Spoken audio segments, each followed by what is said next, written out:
Wow. I forgot to turn my light on. Anyway, hello. Hello. Here we are again. Another day. Light on. Hang on.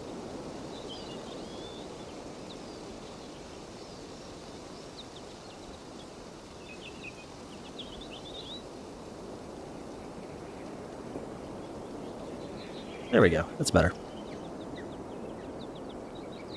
Usually I check this stuff before I start. But I forgot. That's fun. Okay, let's do this. Make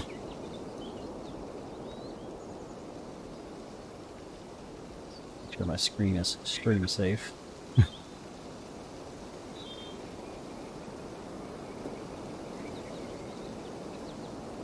There we go. And while this loads, I'm going to grab a drink.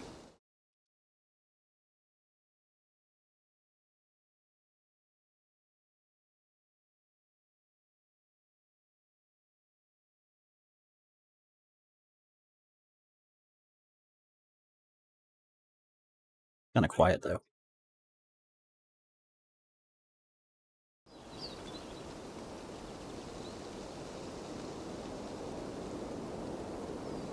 Come on. Okay, title screen. Let's go.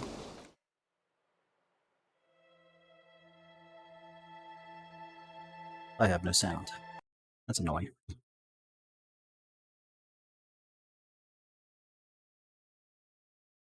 Oh, helps if you turn it on.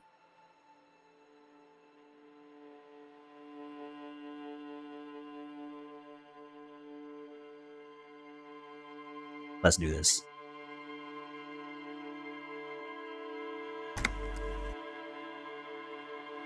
That was loud. I forgot to check. Mic working? Yep. Okay, good. What were we doing? Oh, yeah.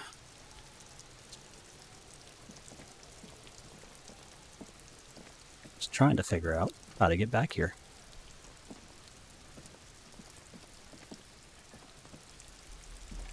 How do you get back here? I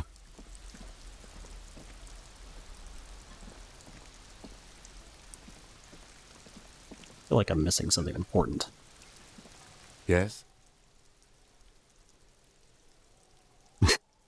You seem to be following me. Okay, what are we doing?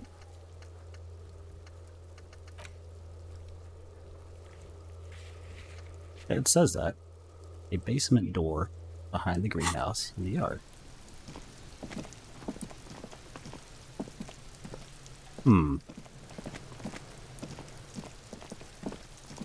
Is it possible to walk around entirely? Let's see. Never gone this way before. All around you, rain falls on the great city of Rivershaw. The spring thaw must be looking up at the sky. I remember that.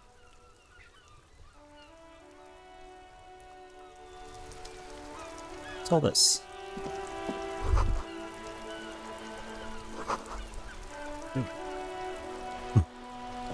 Okay. This is a book about pate.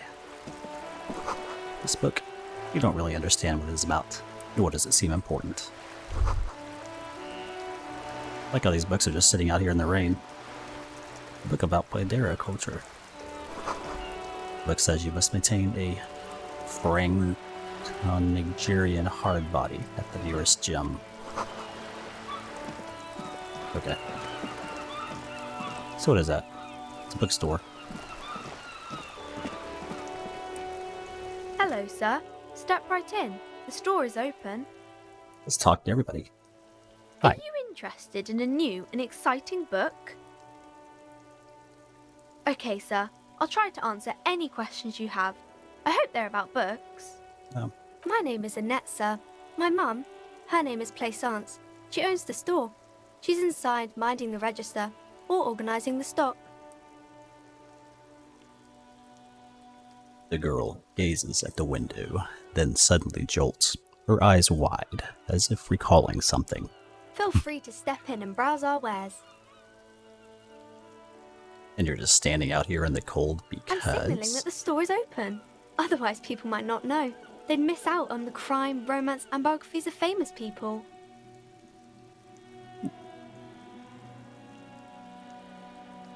I could help by brutally dismantling the free market. Thank you, sir. I'm glad to help Mum out with the store. Shouldn't you be at school or something? I do my studies at home at the moment. I have to help Mum keep this place running. Isn't going to school more important? Mum says it's necessary to do both because it builds character. Mum says a proper worker is dutiful. That's how you get ahead in life. You succeed. Or that's how you slave away. Hair in my mouth. There is stress and unease behind these words. She's reciting etiquette. I'm gonna guess business is not going so well. Mum says it's peachy. She was a little afraid at first. There's Peachy. talk about this house being cursed. Cursed in the way that makes them say that no business has ever really thrived here, sir. That they all go... Well, they run out of money and have to stop doing business. What did I succeed at? This sounds rather serious. I should probably look into this. We can go into the bookstore and ask about the case. But I don't see much more to look in. Yes. Please do also look at our wares inside. The postcards and board games are there, sir. How does this curse manifest itself? It does not manifest itself in any way. It does not exist. I liked it better when we were talking about whether it's appropriate to stand out in the freezing weather. Fine, I'll show you. Anything else you wanted to talk about, sir? Enough about the curse. Maybe I can tell you about some of our books instead. What is this crime business? Crime fiction is about murders or burglaries or things like that, and the work of a policeman or a private detective who's trying to solve a crime and catch the criminals. I get it. Crime murder gets people going. And it's kind of like a puzzle too. You can guess who the criminal is or how the good guys are going to catch him. I'm a policeman myself, by the way. You don't look much like a policeman. Okay then, maybe I'm not a policeman, or should stop being one. Didn't mean to offend, sir. Sorry, sir. It's just that you don't look like Dick Mullen. I used to be exactly like that Mullen guy. Then I decided to live a little. What's that mean? And everything's better now, sir? I don't know. Why is that? Man can never truly be happy with who he is. Oh, okay. I shouldn't have said that thing about Dick Mullen. Just screwing with you. It's fine. It's not your body that's important in police work anyway. It's your... Head? Yes. No, your resilience. No, your mind.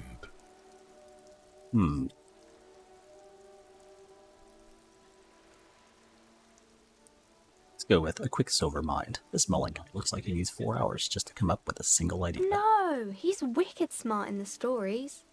Or when the author does all the thinking for him. Like you, sir. Of course. He's just a fictional character. He's no match for you. Maybe you can show me some real police work, sir. Like in the books. Okay, I'm going to deduce something now. My name is Annette, sir. My mum, her name is Plaisance. She owns the store. Feel free to step in and browse our wares. Why did we just start over? Signaling that the store is open. Thank you, sir. I'm glad to help Mum out with the store. Let's try it now. You fail to Damn. deduce. She waits intently. I'm sorry, I can't deduce anything. It's okay, sir. You disappointed a small child. Well done, Jeff. Oh no. Whatever. I'm not gonna go in there for now. What's that? This coin-operated mirror has been banged up. Inoperable.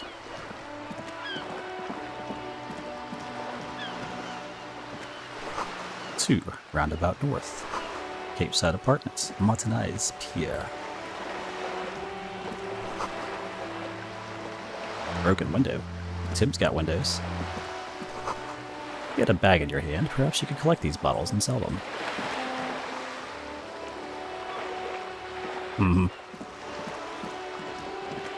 So, what's back here? I've never gone this way.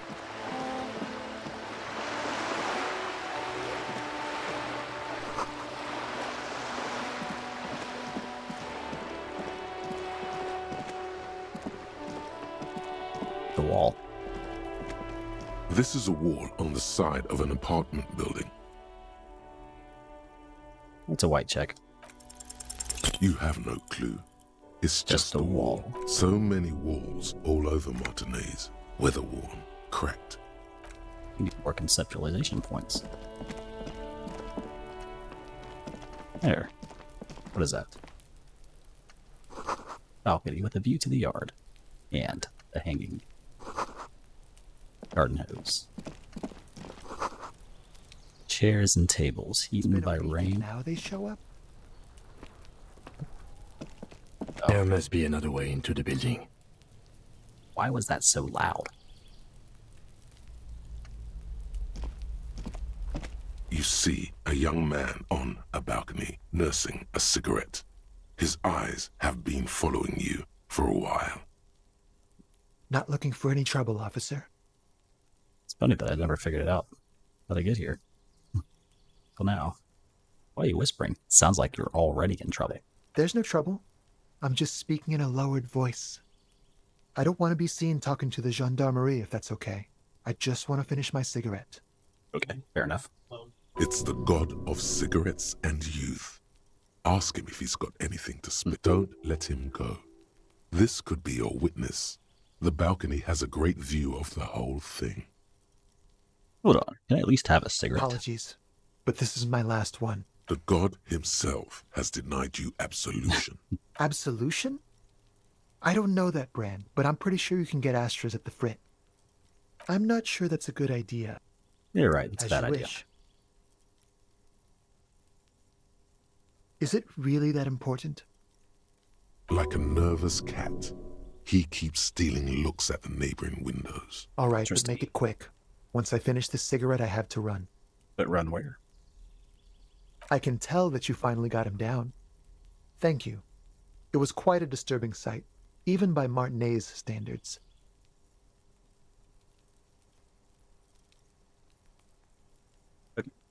What were you doing last Sunday?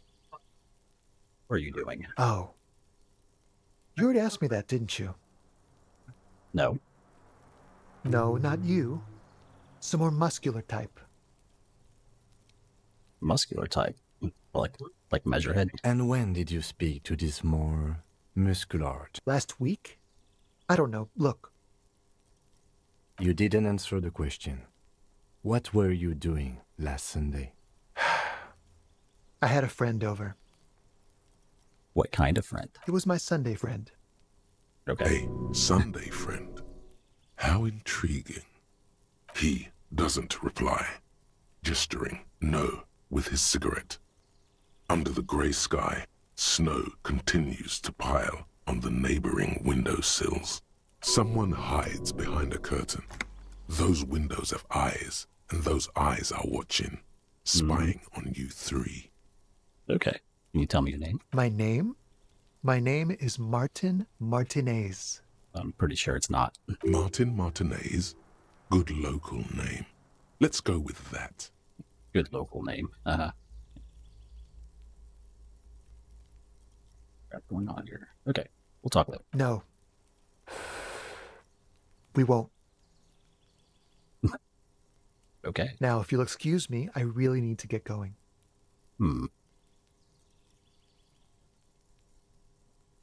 Good luck with the investigation.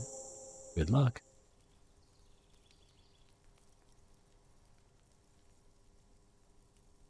Why is it focusing on him so strongly? It's weird.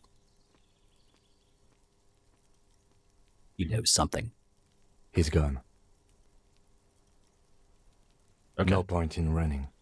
Tenements like these often have multiple exits. If he doesn't want to talk to us, then he'll know how to hide himself. He could be a witness. Him or Maybe, his Sunday but friend. probably not. Either way, we need to look into that muscular type who's asking. There has to be a way of getting inside the building. Once we found a way in, we can ask around for his apartment. Yeah. Okay, back to that basement door thing. Is that it over here? Is that the one? This must be it. The basement door is weather-worn. The copper nails holding the upholstery in place have turned green from sea air, and there's a knocker shaped like a lion's head. The royal lion, Guillaume's kitten. This knocker will last a lifetime and then some. Okay, let's do it. You try to be as silent as you can. It takes a bit of rattling of the handle to loosen the bolt. Finally, the door unlocks with a small clack. Thoughts race through your head. That's all we were supposed to do, right? Just unlock it. Good job. Let's go now. I'm sure there's nothing interesting in there. There's nothing else to do than to leave and tell Everard. No, as you hold the open door, you can feel the air moving. A little draft, a whistle. I don't see a reason to go inside at the moment, though. What's that? A stone, like any other, lying in a whirl of sleet and mud. Maybe there's something under it. Let's turn it over. There's a key beneath it, rusty from the dirt. This must be for the front door. Pity it doesn't have the apartment number. We'll just have to go in and see. Secure.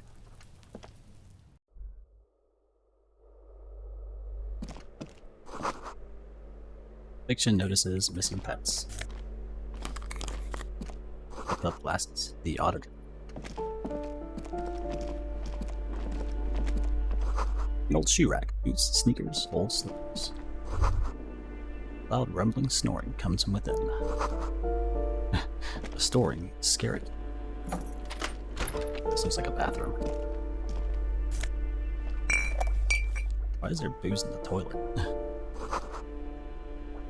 Moss crawls on those bathroom tiles. Actual moss. This place is a slum. Shower curtains covered in some sort of slime.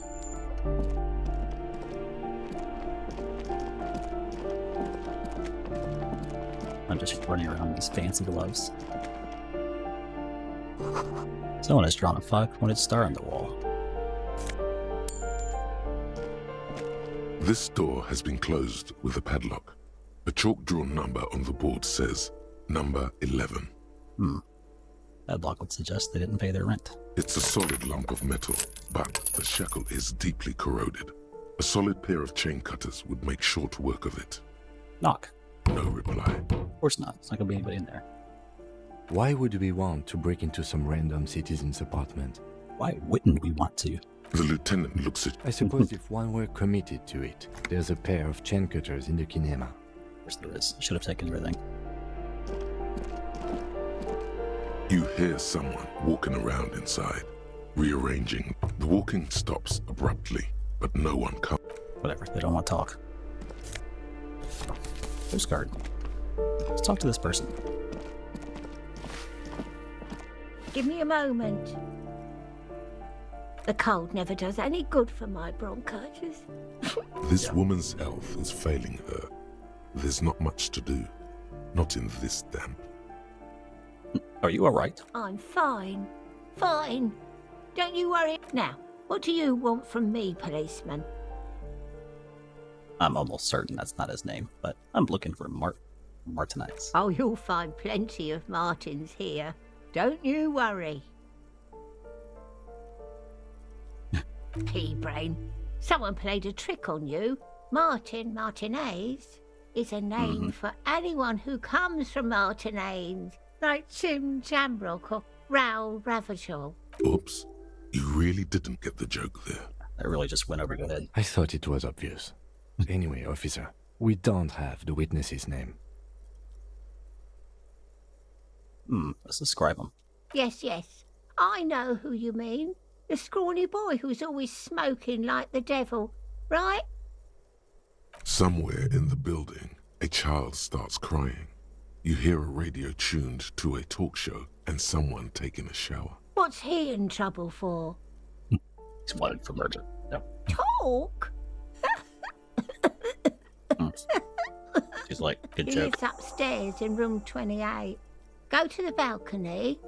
It's one of those doors there. He's usually home in the evening. Didn't think she would be so Thank forthcoming. We should go check out his apartment on the balcony. See if he's home. I'm no one. Just an old woman who cleans these hallways. Do you live If here? you can call it living. Yeah. I have a little room Upstairs, right next Living. to the coal room. It's barely bigger than a closet. But I don't complain, no. I have my bed and my aching bones to keep me company. And all she gets, too. The coastal wind beats down hard on the coal room door outside. Splashes of waves make the balcony slippery. I have a few questions. ask away, policeman. What's with the padlock? Oh, that one is a scientist, a future scholar. I think he studies astrology at the community college. Education's Astrology. good. I always tell them to study. Something to do with all those stars around his door. That's what I said. The lieutenant shakes his head, as though to say, let it go. It's number 10. No one lives there. It's been empty for months. But someone was walking. Impossible. I would know if someone had moved in there. Maybe it's those countercultural people again, breaking into a house like it's a public space. You're a policeman. Be good and take a look with great Sure. young people. She mumbles some kind of... I'll go take a look. It'll be fine. When was it?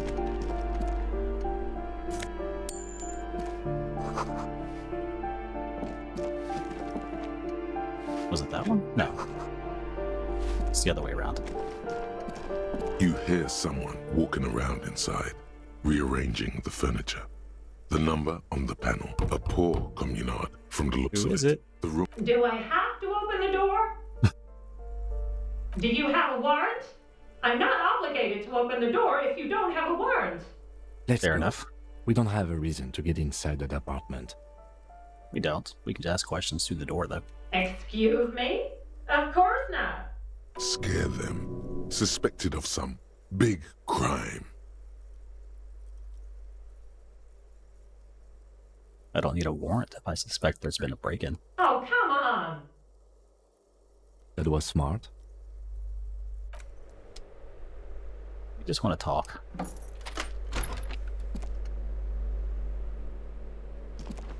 Steal all your stuff right in front of you. Satisfied?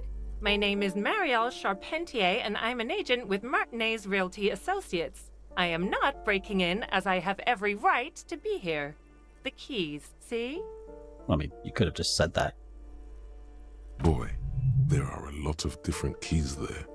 More than 20, at least. Do you want to see my ID as well? You can't legally ask for it, but why not? Want to see my residence permit too? I really don't care. Very well, but please make it quick. I need to be back in La Delta in an hour. What are you doing? I need to get it ready for the next lease, but as you can see, the previous tenant completely trashed the place. Reprehensible. Who lived here? It was some kind of a moribund old man who used to be a business owner. You'd think they'd make rent. Well, that's the used to part. A sudden serious look crosses her face. This story didn't have a happy ending. But that was months ago. Anyway, was there anything you wanted, or is that it? Oh, that's another huge mess. The former tenant owes us 3 months of rent. 3. We closed the apartment and planned on auctioning off the valuables, but... Oh, that was the padlock one? No.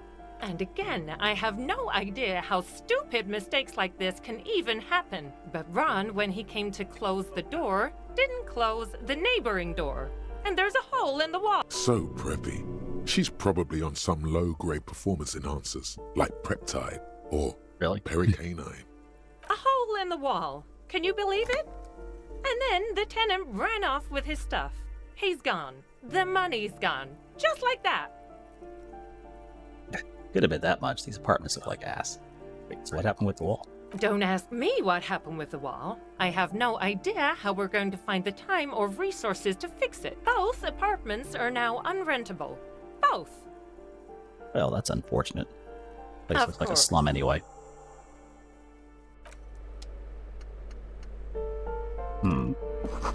Blister pack, and that just peeks out of the box. You should take it.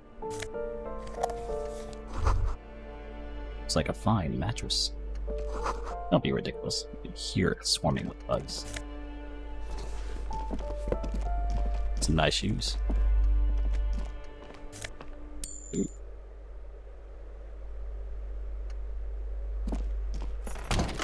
I'll even close the door.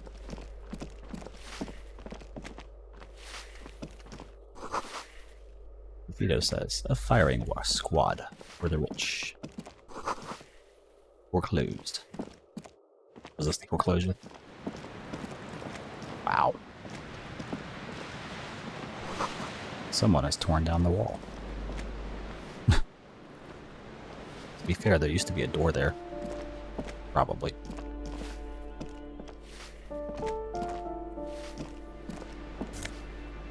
We're gonna and some dust bed. An old grocery list. And checks. The sea below looks cold and winter gray. A shift in temperature. The air chills around you. Dust settles on the stony floor. Okay. A former architect stands before a slice of window, a room plan in her hand. A cold wave has made the air in the building stand still and frozen, with temperatures falling down to -20 degrees Celsius. Is red from the cold. She's breathing on her fingers, clasping the plan. Traces of sadness are visible in her expression. The plan. Faint pencil lines on paper depict the same place, but a missing eastern wall connects the room with the neighboring apartment. Ideas for arranging the furniture have been jotted down. Look around yourself. It's clean and empty, with new tapestry embellishing the walls. A standard HB graphite pencil has fallen off a three-legged stool. I'm not sure what we're in the talking middle about here. of the room. Give her. Okay, let's move on.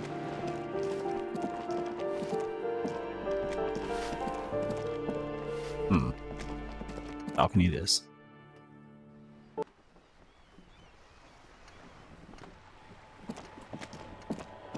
Someone to talk to. Let's go. The streets will flow red once more, a great torrent rushing down Rue de Esperance. You wait and see. That's ominous. The streets will not flow red with anything. Who are you? Maybe paint. I'm Cindy the fucking Skull. What else do you want to know? Date of birth, blood type, the last time I was tested for Hep C.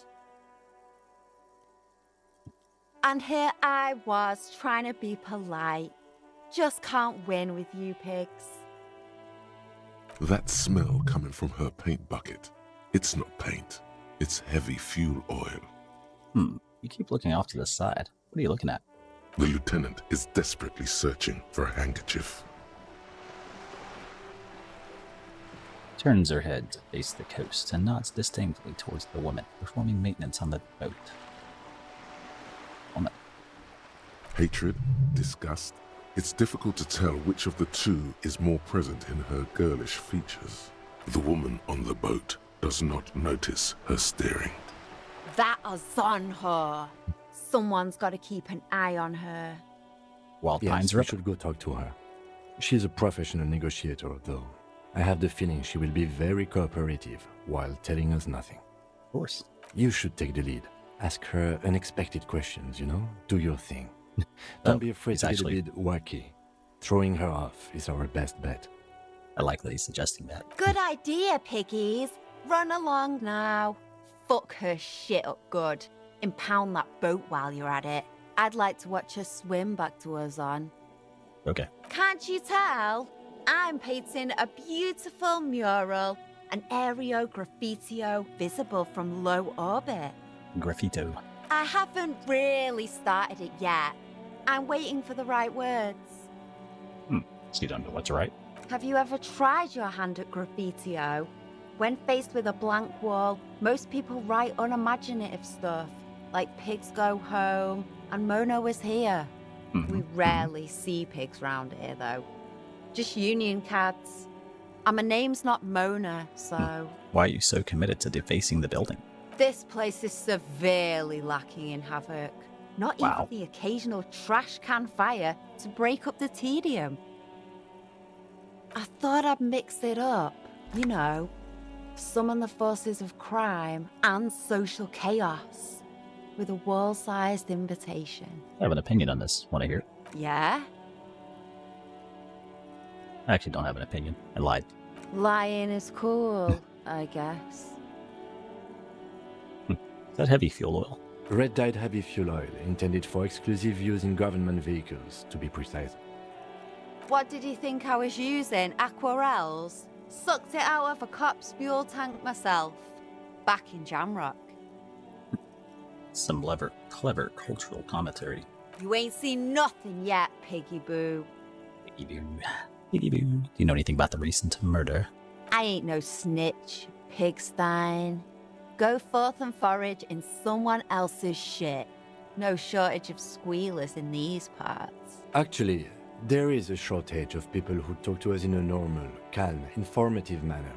Yeah, that's about right. We weren't put on this earth to make your life pleasant, fucko. I like that. Uh-oh. Catch you later, Cindy.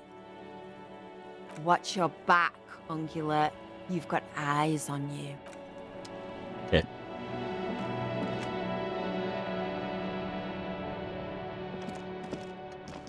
Wow. Someone's been sleeping here recently. 100 tiny feet scurrying beneath the grate. The rats of the city. Their cold lasts for several winters. Smells like coal.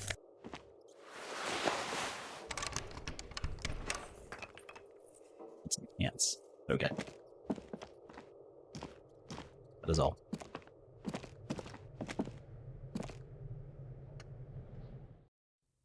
Got a feeling that locked thing is kind of important. I like the skull around the windows. It's kind of cool. Door is locked.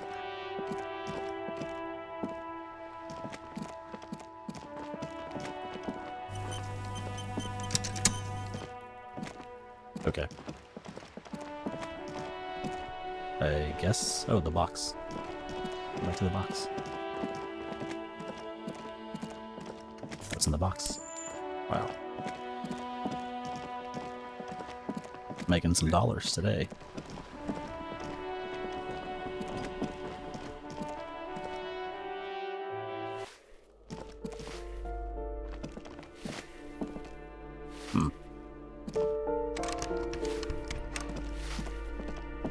Exit there. Filter.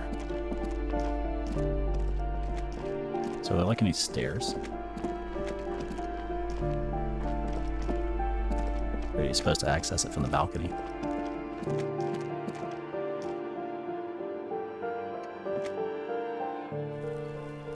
There, it's a different portion.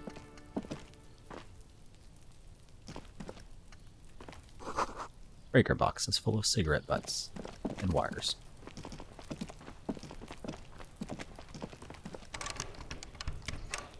Place is right by the docks, too.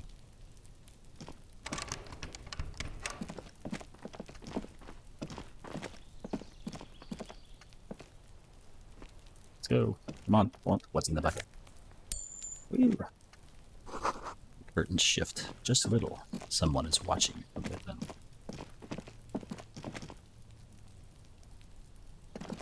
Where it gets hung up sometimes.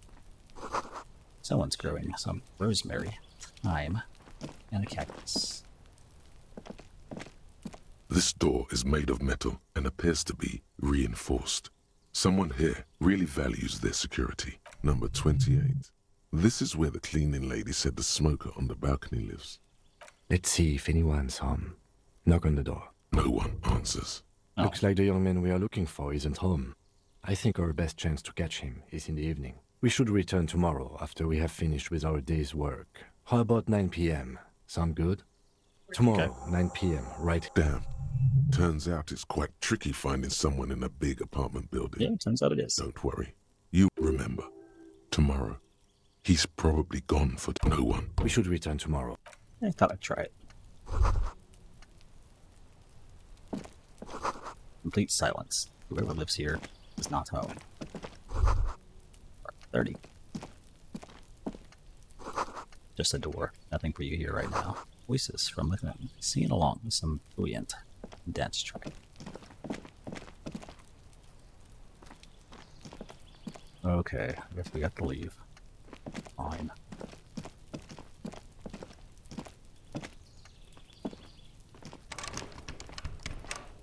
Oh. Yeah, I tried that.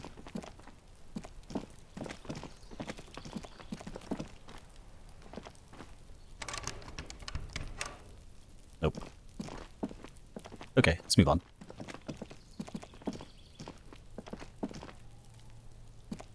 Let's go talk to the union negotiator person.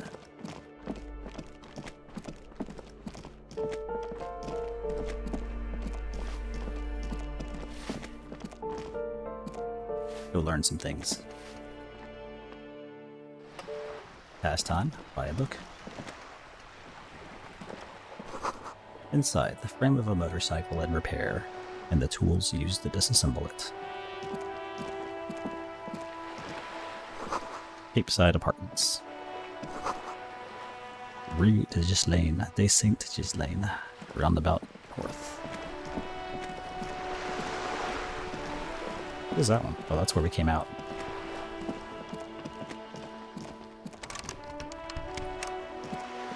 Why would that click?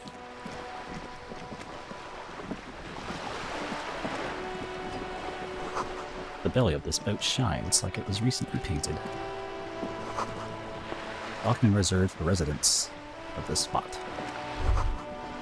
The room in the whirling gig, or whirling rags, isn't much bigger than this sloop. This is worth more than you'll ever earn in all your life. A striking woman leans against the cabin top of her sailing boat, smiling as you approach. Her green raincoat glistens with droplets. Good afternoon, officers. I'm Joyce.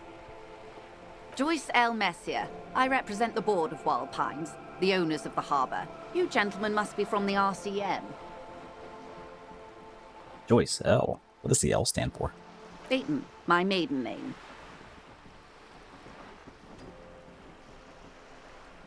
What exactly is the RCM? I remember hearing it from somewhere. What gave us away? Nothing, honestly. I've said it to every drunk in town, and you're the first one who's responded. Fair enough. Shake her hand. I'm glad to see you here. Her grip is tight and cold. Like steel. There is strength there. If she wanted, she could sink her nails deep into your skin. Okay. I was dispatched to handle a strike, not a lynching. Anything I can do to assist the RCM in this matter, I will. Gladly. That is good to hear, madame. My colleague will take the lead on this interview. I should let you know that he is recovering from an unusual medical episode. Very unusual. Very unusual. But I can assure you of his ultimate competency. It happens quicker than a shooting star. But did the lieutenant just wink at you? How interesting. I wish you a swift recovery. In the meanwhile, you have my full cooperation, and the full cooperation of the Wild Pines group. Okay, it's gonna be a lot of dialogue here. Let's go. You're on a boat. Why, yes I am. He looks at the deck under her feet. Green and white sails flutter overhead. Not a lot of people on boats, are there? Of course there are. We're on an archipelago. How else are you supposed to get around? Wait, we're on an archipelago? Yes, we are. We are on Le Caillou. Hey, you. I thought we were in Revachol. We are. And the city of Revachol is on the island of Okay. Le Caillou. Still, I haven't seen anyone else sell a boat around here. I haven't seen anyone else drive a souped-up Capri Kenema motor carriage either. Actually, that motor carriage has been specially issued to serve as a patrol and pursuit vehicle. It's for crossing long distances in the greater Revachol industrial harbor. It's not a toy. Neither is this. A toy, I mean. It's a machine for crossing long distances in the Bay of Revachol, between the city and the islands. Does she have a name? The boat? No. It is called Cor de Lady 19, because that's the type of sloop it is. Way too far. Oh, hello. One of the best games I've ever played. It is interesting so far. Kind of slow moving and slow paced if you want to actually listen to the voiceovers and stuff, but it seems alright so far. Okay, but what kind of boat is it? It's a pleasure craft, a 19 pacer. It also happens to be rated for Category 1 racing. Though these days I mainly use it for business. Fancy. My sloop? I like it a lot. It's the eel's hips, baby. Never heard someone say the eel's hips. I'm enjoying this part of the interview. It has so little to do with the murder we're investigating. So, I've got time. Do you have a license for this boat? Officer, I assure you I'm a highly qualified pleasure craft operator. Did I become racist yet? I think I'm supposed to go back to measurehood at some point, but I guess not yet.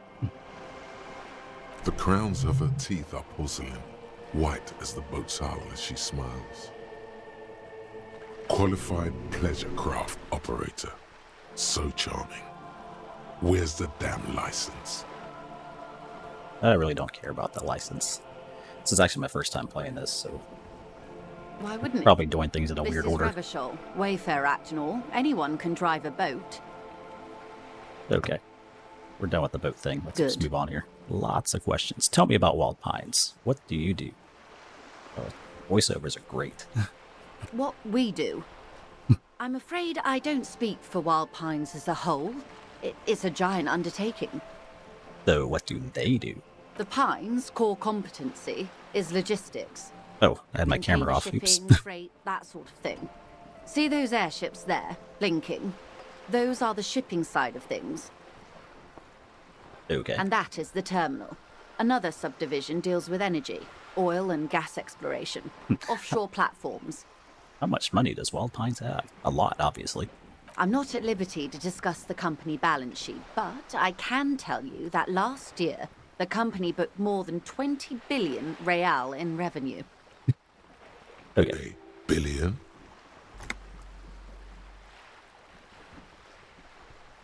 Oh, yeah. I know there's, like, some things that pop up and they depend entirely on your skills to work. Such as that encyclopedia thing that I just failed.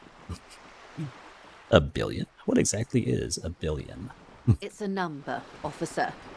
A big one. You can ask some really dumb questions, too. It's kind of fun.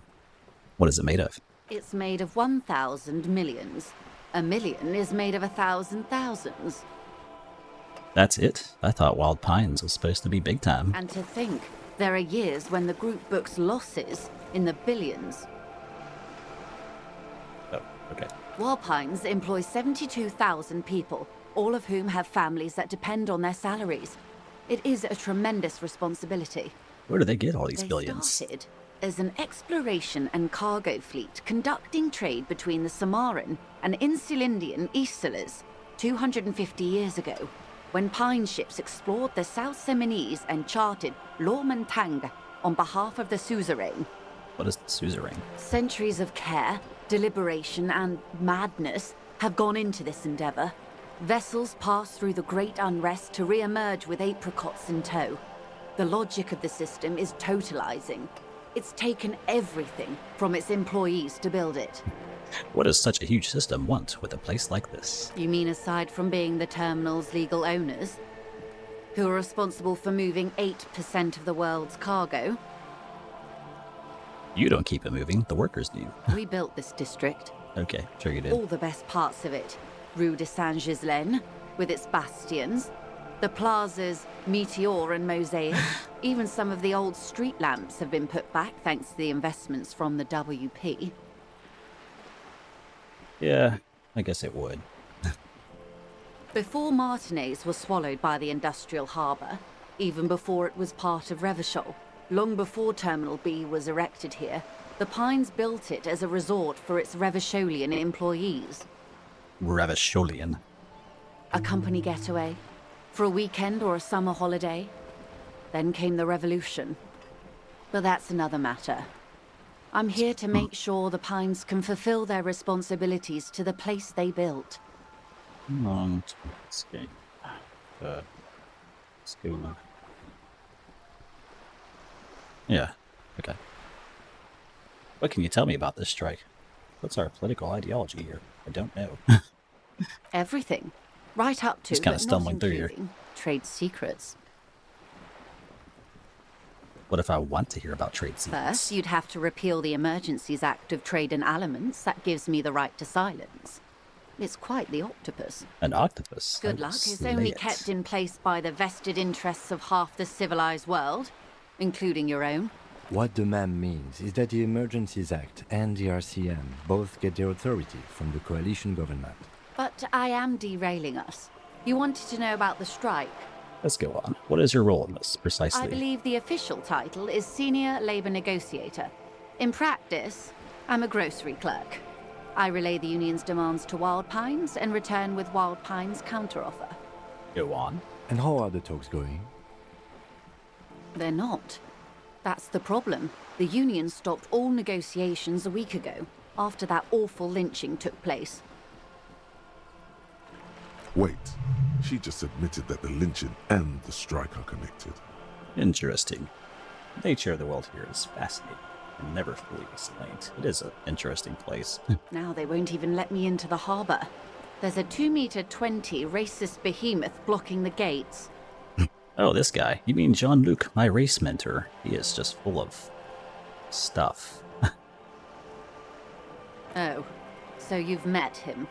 Has he beguiled you with his inane theories? He's full of ridiculous crap. My colleague has his peculiarities. Let's not go into this particular one just yet. Of course. To each their own. Okay. So the strike is connected to the lynching. Yes, I believe there is a connection. But that's a subject for later. Her eyes narrow. How are the talks going? Let's say I was not making the kind of progress I'd hoped for when I first arrived.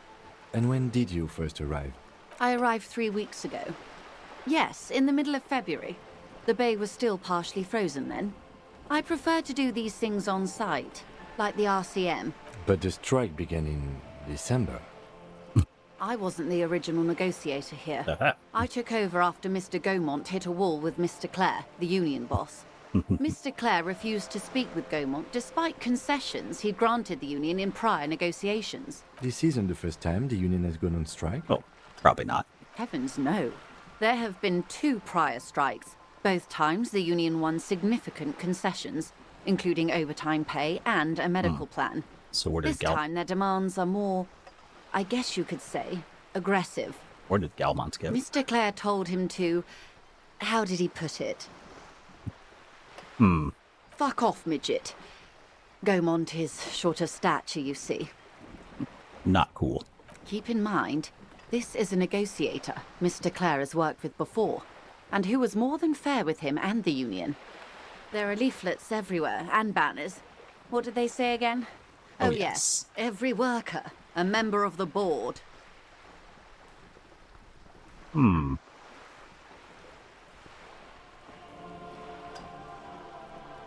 Fortunately, they explained it.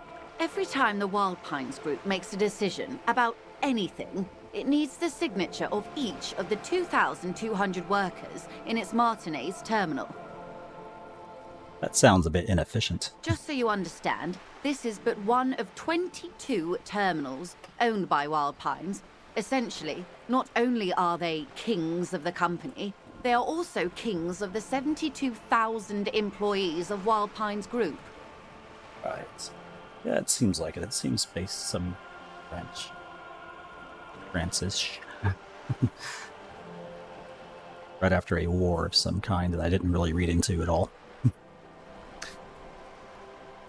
This worker can't be kings. Oh, the king is dead. Long live the work. Let's go with the crazy one. That may well be. It's not up to me to decide who is king, but as negotiations go, it's not a swell start. Well, what are you gonna do? I'm not sure. Naturally, I assume that was just their opening position, a hard-nosed tactic with a side of mockery. But there's been no follow-up, just the same nonsensical slogan repeated over and over again. And now, people are getting lynched, I hear. Right back. Behind the whirling in rags. A disastrous situation if there ever was one.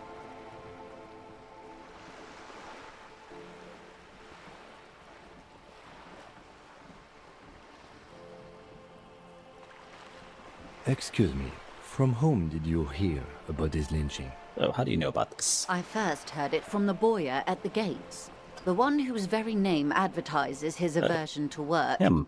I think he said it was, "Call me mañana."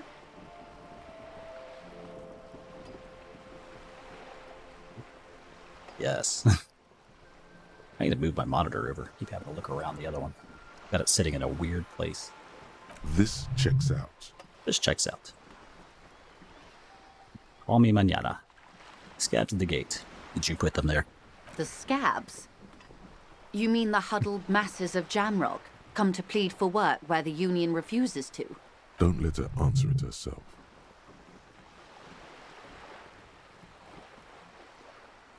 Go on. If they were organized by Wild Pines or its affiliates, then it would be a company secret. I could not share it with you. Not right now, at least. It's implied.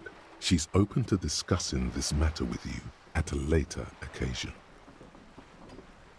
Hey.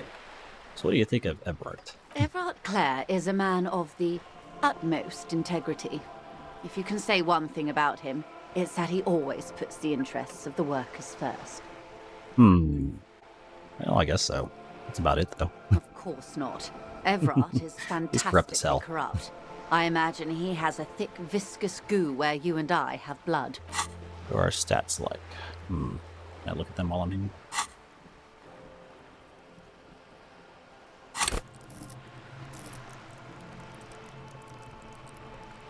Yeah.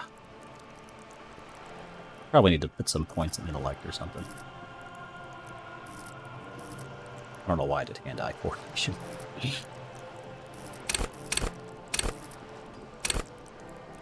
Probably not great, but whatever. It's just how it is. Almost full. If I forget what I did. Oh yeah, I picked a brawler. I think there was choices. I started this like a month or so ago, and I've been busy. So, physique is way up there.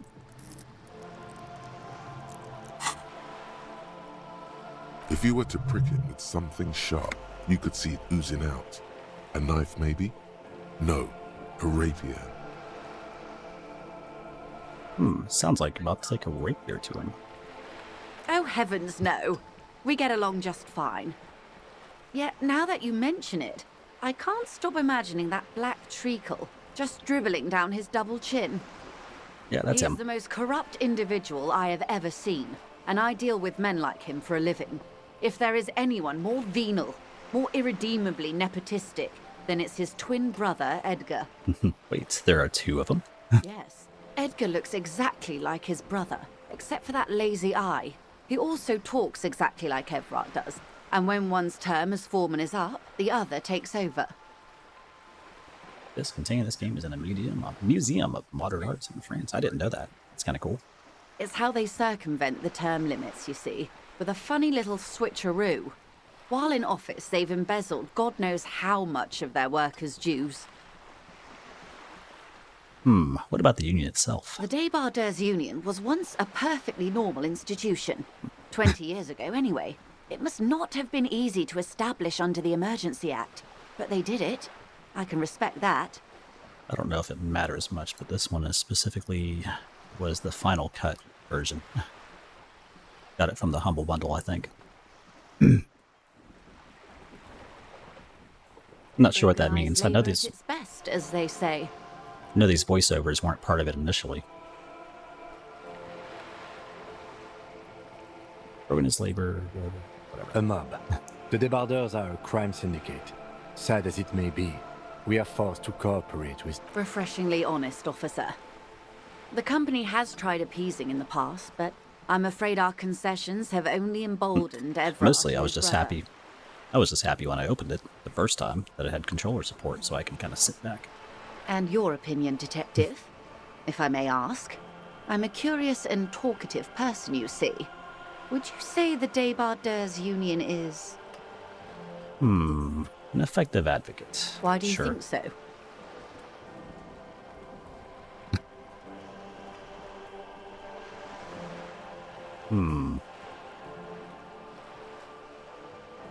Whatever. Well, I suppose that's one way to look at it. They're an interesting composition, albeit vile. But enough about Everard. What else can I do for you? Okay, let's move on. Elections. I'm glad you asked. There was a woman, the previous forewoman of the Union. She disappeared. Disappeared? Disappeared? Yes. On the last day of the local chapter elections, her daughter phoned in and said she wasn't running anymore, or coming to work. Ever. End of story. Okay. This forewoman, her name? Sadly, the company records do not even give a name. She's just forewoman in private correspondence, Holly. I don't even know if it's a sir or given name, and I don't have access to the union's files. Who knows? Eerie. Downright haunting, if you ask me. The Wild Pines suspected foul play, but what could they do? It was a union matter. The point of the presentation is, these kinds of things happen around the Clares. Watch out when you're dealing with him. I mean, we already figured out he's pretty slimy. Thank you for your concern, ma'am. We'll be just fine. Let's change the topic. Of course. Oh, there's more. How else can I help? What do you know about the lynching? Quite a few things, I'm afraid. Little relic. Yeah, I can see that. It's kind of a crummy world, but kind of reflects reality a little bit. The information I'm to share with you includes sensitive trade secrets. For the sake of my employer, I have to ask for your names and badge numbers. Trade secrets. About a lynching? Of course, ma'am. We should have introduced ourselves. I am Lieutenant Kitsuragi from Precinct 57. And this is my colleague from Precinct 41, Detective Dubois. I'm afraid Harry doesn't have his badge at the moment. I hope mine will suffice. I seem to have lost my badge, gun, everything. Oh, and what happened to yours, Detective? Remember when my partner told you I'd recently suffered from an unusual medical episode? My lost badge is related to it. I Yeah. see. So, are you saying you lost your badge during the course of this episode? I could have eaten it for all I know. I don't remember anything. This world, this city, nothing. Oh dear. I suppose this does explain some of the more curious turns in our conversation. As I said, ma'am, his technique may be very unconventional, but he is an officer of the RCM. Indeed. Of course, I sympathize. But I'm afraid I simply can't share anything more until I've seen that badge. How do I negotiate my way out of this? This is a red check? I often wonder about those, if I should not try them. But whatever. We'll try it. Feelings will guide the way. No. I tried. Oh, yeah. But madam, I need to know about this lynching. I assure you, it is no small matter for me either. Yeah, this will be a... We all share the responsibility for disarming this situation. I hope you have a badge for me as soon as possible. It's a crap show. To wake up to. You don't understand. Wait, hang on. Let's go with this. You have so much else. I have only this. This is the entirety of my existence. She's silent. The wind flaps the sail above her. Didn't work. This boat, for example, in a home somewhere. I only have this case. Officer. I don't remember anything. Except this lynching. There's only this coast and this lynching. You know, I don't mean to sound cold, but if you want something, you have to give something back. More than just guilt. I tried. You're doing it. Despite your own best efforts, you're still getting in. I'll be frank with you. If I'm going to break protocol, I need to be able to justify it to my superiors. They're going to want to see something tangible. Sure. The Union is conducting drug trade out of the harbour. It's an open secret in Martinez. Surely it must not come as a complete surprise to the RCM either. Perhaps it's time to look into it. I don't care. Or you can find your badge, which honestly seems like a lost cause. Detective, a word in private before we continue. Okay. What do we got? Hey. Psst. Oh, here comes fun. Who, me? Yes, you. Word on the street is you're ready to start building communism again. Why is there word on the street? You keep saying things like, down with the bourgeoisie, eat the rich. sodomize the landowners, impale all people who have more than 25 real in their pockets, literally murder all human beings regardless of their political beliefs. That kind of stuff. I've said some mildly left-wing things, but none of these. Oh yes, the mask of ambivalence.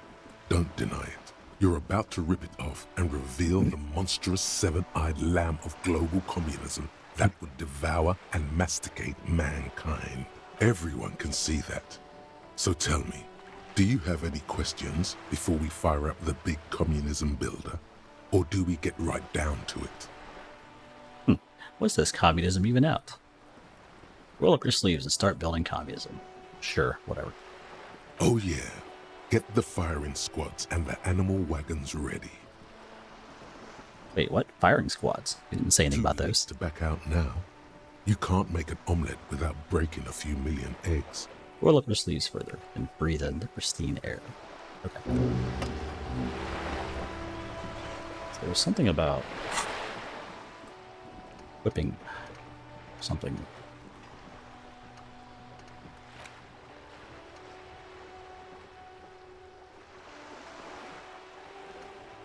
I don't know anything about this. What does this do? Stuff.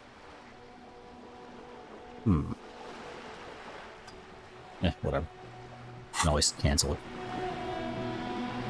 Alright, let's talk. This is not going quite as I hoped it would. It does.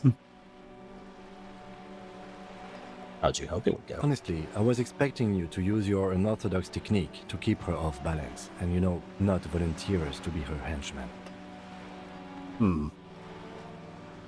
Wasn't really given a lot of weird choices. Really, I thought it was going so well. This woman is running circles around us. She might have known about your misplaced badge all along, or she's simply an adept improviser. Either way, we've played straight into her hands. Few million. We could just, find my badge. That would be fantastic, but do we have the time? The world is large, and your badge is 8 by 6 centimeters. I mean, where would I have lost it anyway? At the hotel? You could request a new one from the station, but that would literally take months. Why would it take months? What kind of world do we live in?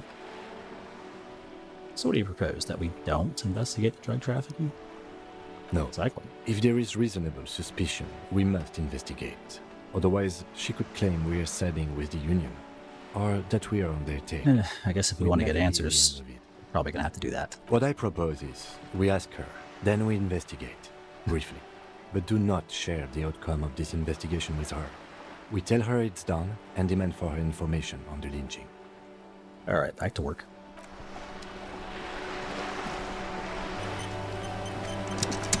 Oh, I'm now locked in.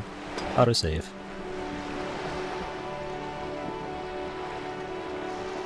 Models aren't the greatest. Good. What can I help you with? Oh, by the way, I've talked to Ivart's Claire. Ooh, let's try. You seem rich. Can I have some money? Is what you want to say, but it isn't that easy, is it? Wait, why not? Look at that lady. Take a gander. Squint your eyes, bub. What nice fabrics. Why, yes. Tucked away under that sturdy green raincoat, almost rustic in its simplicity, a silk shirt and matching scarf around her gentle throat, while dull orange pearls hang from her earlobes, red from the cold. Her light green eyes scan you, full of knowledge and worry. Wealth and all its possibilities. Okay. Now look at you. You misery-clad simian. Barely able to tie your own laces. Your armpits are lakes. A scythe of booze precedes you. Your hair sticks to your forehead, and your underwear feels uncomfortable. The voices are awesome. You're poor. Poor as balls. You can't ask this person for money. You're too... What is this feeling? I've never felt it before. Shame? You haven't really been in the presence of gentlefolk either, have you? What shame is there to be felt in front of these dock workers, cops, and hotel clerks, but to belittle yourself in these eyes of O'Donnell? O'Donnell. As I was saying, If there's any way I may be of assistance, please don't hesitate to ask. Okay. You have? And how did you like Mr. Finally, time to choose sides.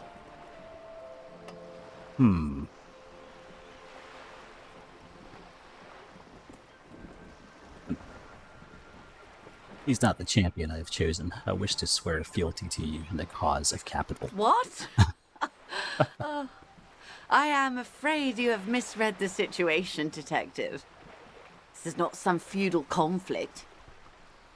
It is a negotiation. And if it were a conflict, the RCM would not pick sides. My colleague's unusual approach to police work does not represent the organization at this time. I've seen him, believe me, it's a conflict. I've picked my side in the coming storm. Well, And I it's can't you. stop you, can I? I don't know. Just understand that I don't expect you to share anything he told you with me. I'm not a corrupt verm myself. However, if you felt like passing some information, how could I stop you? Are we not human? Are we not curious to hear another person's take? It's only natural. We would only be gossiping. Yeah, I'm not telling Tell you her crap. she'll like you for it. Although, if it gets information out of her, sure. Mr. Everett is helping me find my gun. Oh. That's so helpful of him. It's probably sitting at his desk for all I know. The lieutenant looks at you, and you can swear his jaw muscle is trembling. He's able to contain the anger and surprise. Unconventional police officers sometimes lose their guns. They then go around and tell people about this, to gauge their reactions. It's all part of detecting. Detecting. Incredible. Simply incredible. And how is it going? Has this detecting produced a gun?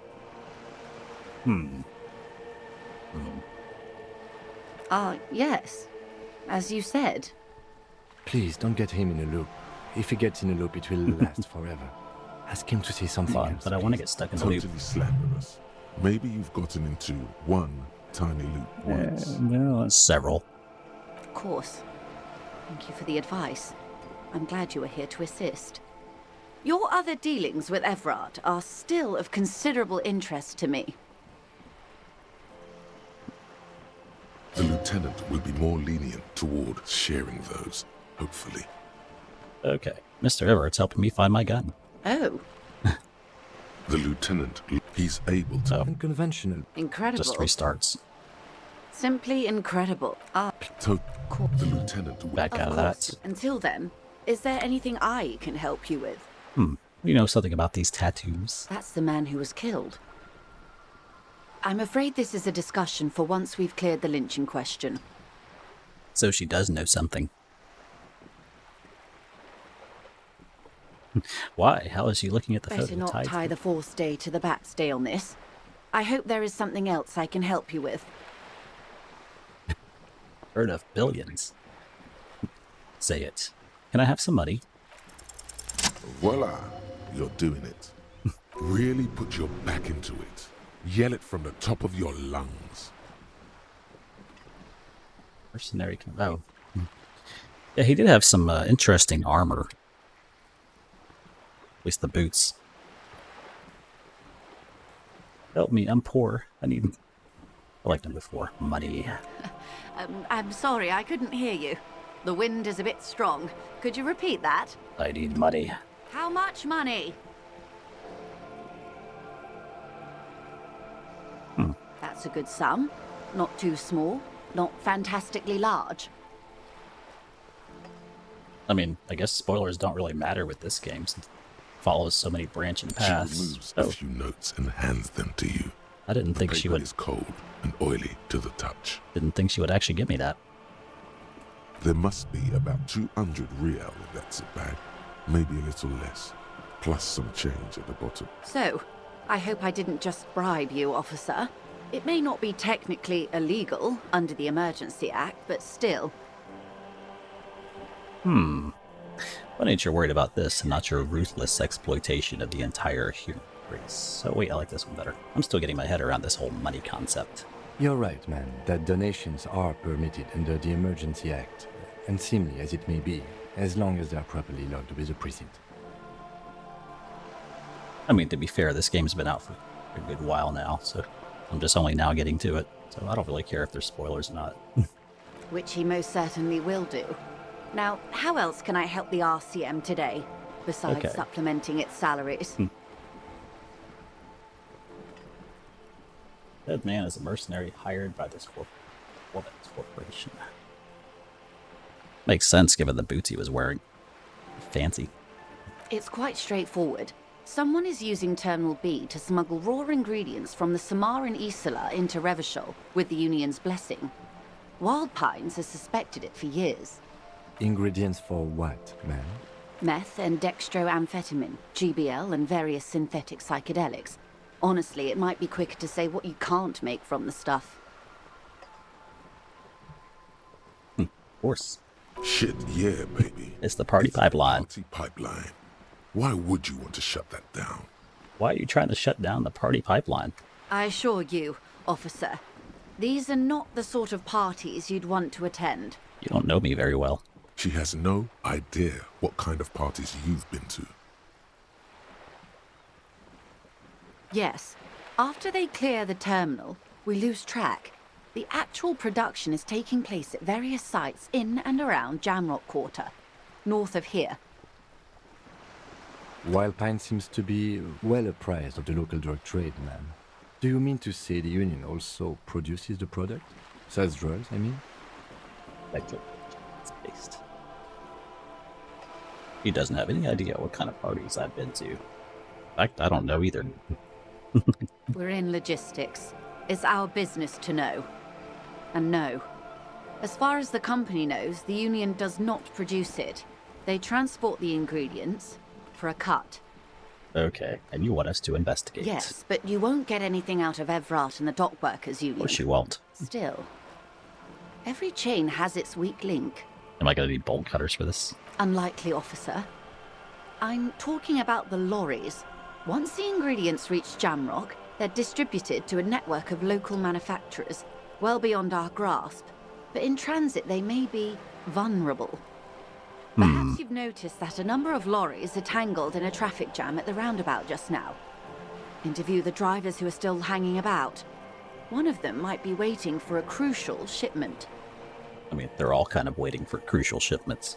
Her irises are light green, like the river Esperance in bright daylight, upstream where it's clearer. Probably brainier than I am physical. Not sure how to answer that. I'll be explicit. If you find this driver, I will share company secrets with you. Oh, okay. That sounds fancy.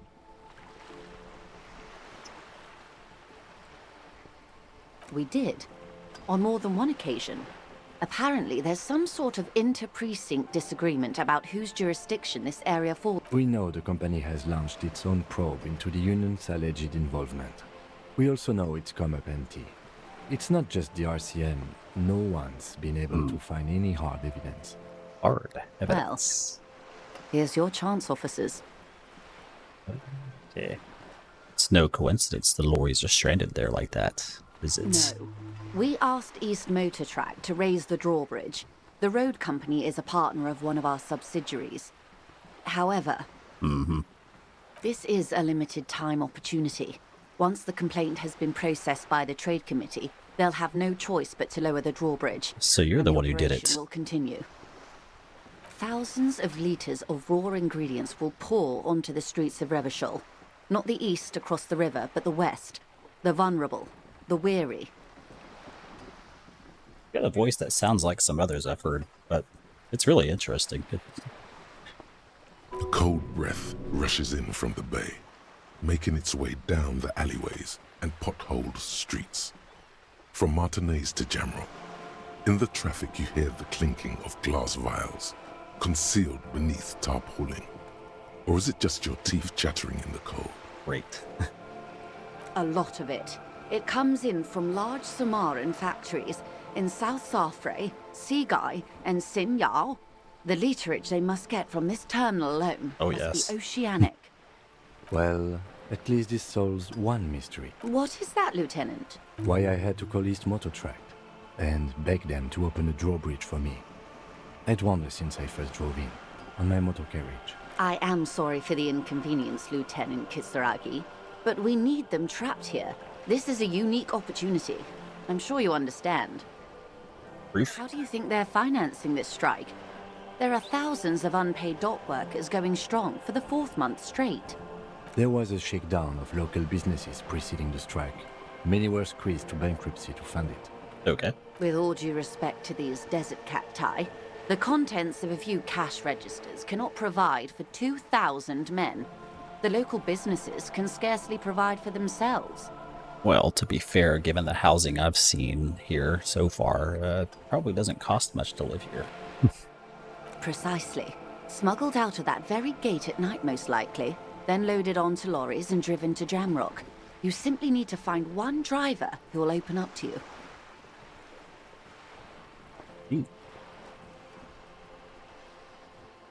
And again, strike for 4 months takes quite a bit of funding. Yes? Sure, whatever. We'll look. Excellent. The jam According mystery. to my reports, there are at least 3 lorry drivers lingering near the roundabout. Hopefully one of them will know something. I actually wandered by there already and talked to them. It may come to nothing, or it may just blow the case wide open. I can keep the drawbridge up for a few more days at least. You should have the time you need. But I'm guessing now there'll probably be some other dialogue options. In the meantime, let me know if there's any other way I may... Okay, of course, let's go. Detective.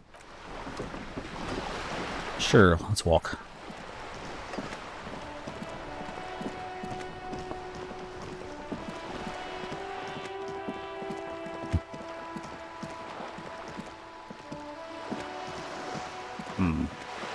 Oh yeah. This was actually the first time I went out of the building and went left. So I was like, hey, there's all this cool stuff over here that I've never even seen. Did I talk to that guy? I don't remember.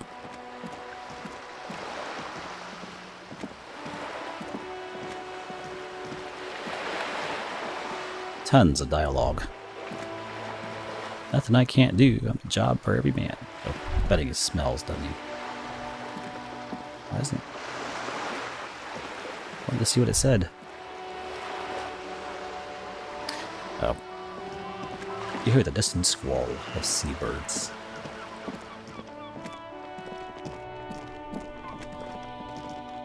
Okay, let's go somewhere. Back to the lorries. Actually, there's a few of them sitting out here, too. I don't think I've talked to these guys. What? Oh, yeah, I've been here. That's right.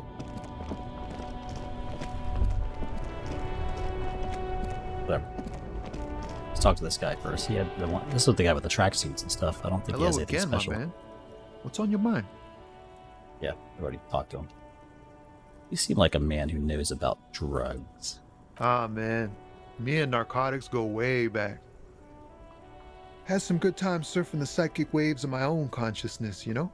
Mm-hmm. But those days are behind me. There are other addictions in my life now. Why the inquiry, my man? I need to get high. I'm looking for a dealer. Hey, man, that's serious criminal talk. Are you trying to pull some sort of an entrapment thing on me? Of course And what's not. your deal here? We have a credible lead, sir. Someone on this roundabout is waiting for a bulk shipment from the harbor to load it on their lorry and drive I it mean, to it's Jamrock. pretty clear he's not the one. He's... Or is... Not me, man. No way. I don't need any trouble. Shit's bad enough anyway. This jam's got folks up in arms, and I'm afraid it's headed toward a conflagration. Conflagration? Such big words here. Who do you think should be conducting this trade, Look, then? man, I try to stay away from the criminal underbelly of Revachol. I'm a guest here. You really need to find another man to probe with those questions. Okay, fine. Go talk to someone else.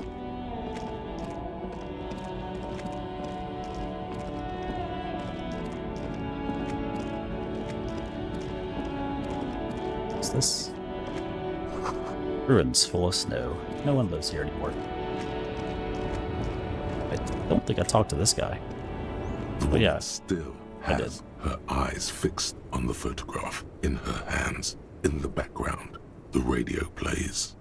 If you want her attention, you may need to be more forceful. Where am I? Who are you? Stop. I was actually hoping you could tell me that. Oh. Never mind. I remember now. I'm still stuck in that traffic jam in the 50s. Wait, what's so bad about the The men 50s? have these small jaws and everything is made out of plastic. Why do you need plastic when you can make the world out of amber? Interesting. When else would you be then? Back in Methka, during the time of the revolution, the sidewalks and cafes are filled with young people. I was on my way to see a new Boyadero picture starring Gabriel Buendero. Until you came along, that is. Who's Gabriel Benguero? This is Gabriel Buendero. She shows you the photograph in the lavish amber frame. An amber frame? Fancy. A strikingly handsome man looks straight at you, his head crowned with a wide brim hat. His hair is dark as an oil slick, and his jaw the most perfectly chiseled thing you've ever seen. He was the biggest star of his day. Girls used to faint in the aisles of cinema whenever he came on the screen. And schoolboys used to memorize all of his lines. Someone was... Okay.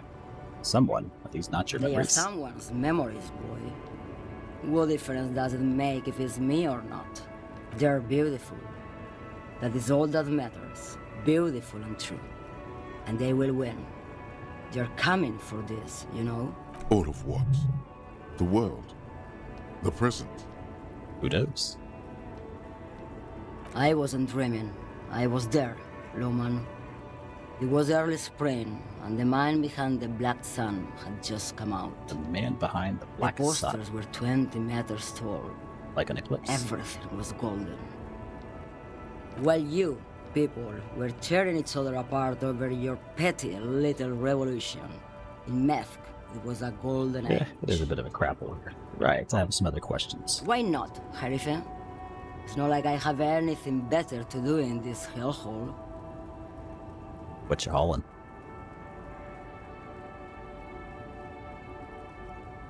Trying to figure out what she's sitting on. It's interesting. Vehicles here are kind of interesting. Weird. Diamond. What you hauling? Diamonds, you Of say? course not. But wouldn't it be marvelous if I was? Okay, what are you really hauling? Whatever stupid things they put in the lorry, I imagine. You don't know? I quit concerning myself with that a long time ago. Besides, I don't drive the lorry for the cargo, if you know what I mean. She says that as if something narcotic is the real reason. Wait, so you get high off driving a lorry? Oh, it's so much more than a high where I go, Harife. It's a little click. low. I go to the bottom. Yeah, it's definitely some kick. Some terrible kick in the dark. A sleep kick. Perhaps you can find out later. Okay. What if the cargo is contraband?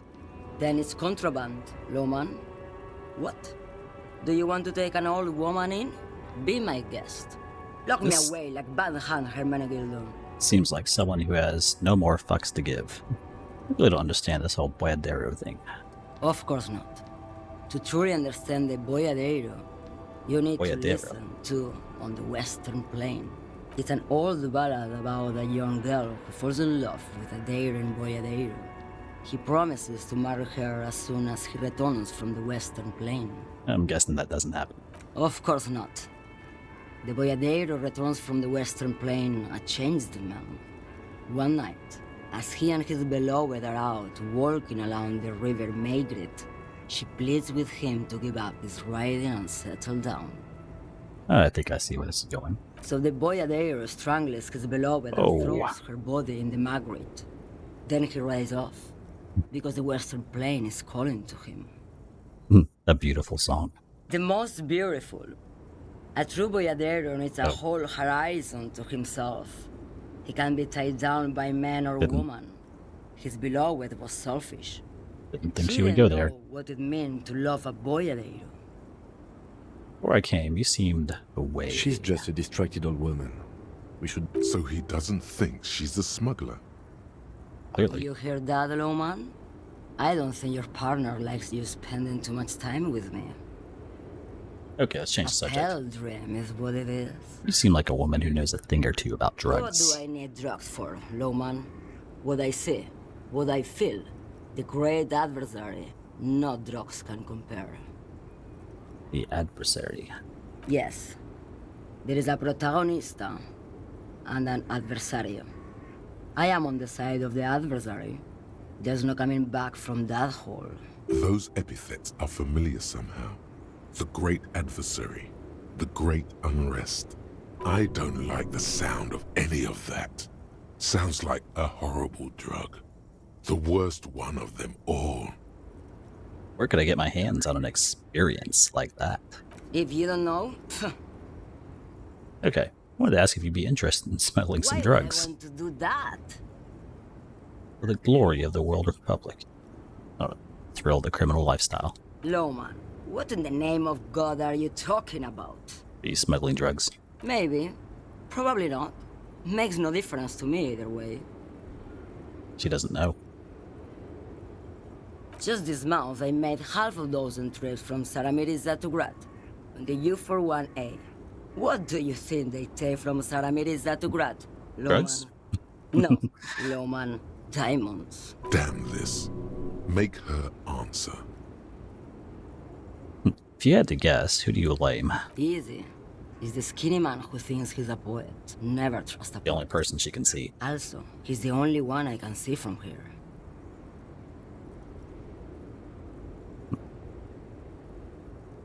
Didn't ask you about diamonds, did I? Diamonds are good for you, Loman. You should try them sometime. Make yourself pretty like Eva de Zoras. Okay, why are you Where still do here? you want me to go? This isn't so bad. I can listen to music, or the seagulls. Look at all the colors and the futures of this world. It's a good palate cleanser, this jamboree. Fair enough. Or I can just relax and let my mind carry me back where it will, to Again. the Great Plains. Does that click? I think we're done here, no? I think we're done here. Yes, go. Enough. So, there's only the two of them standing out here, I think.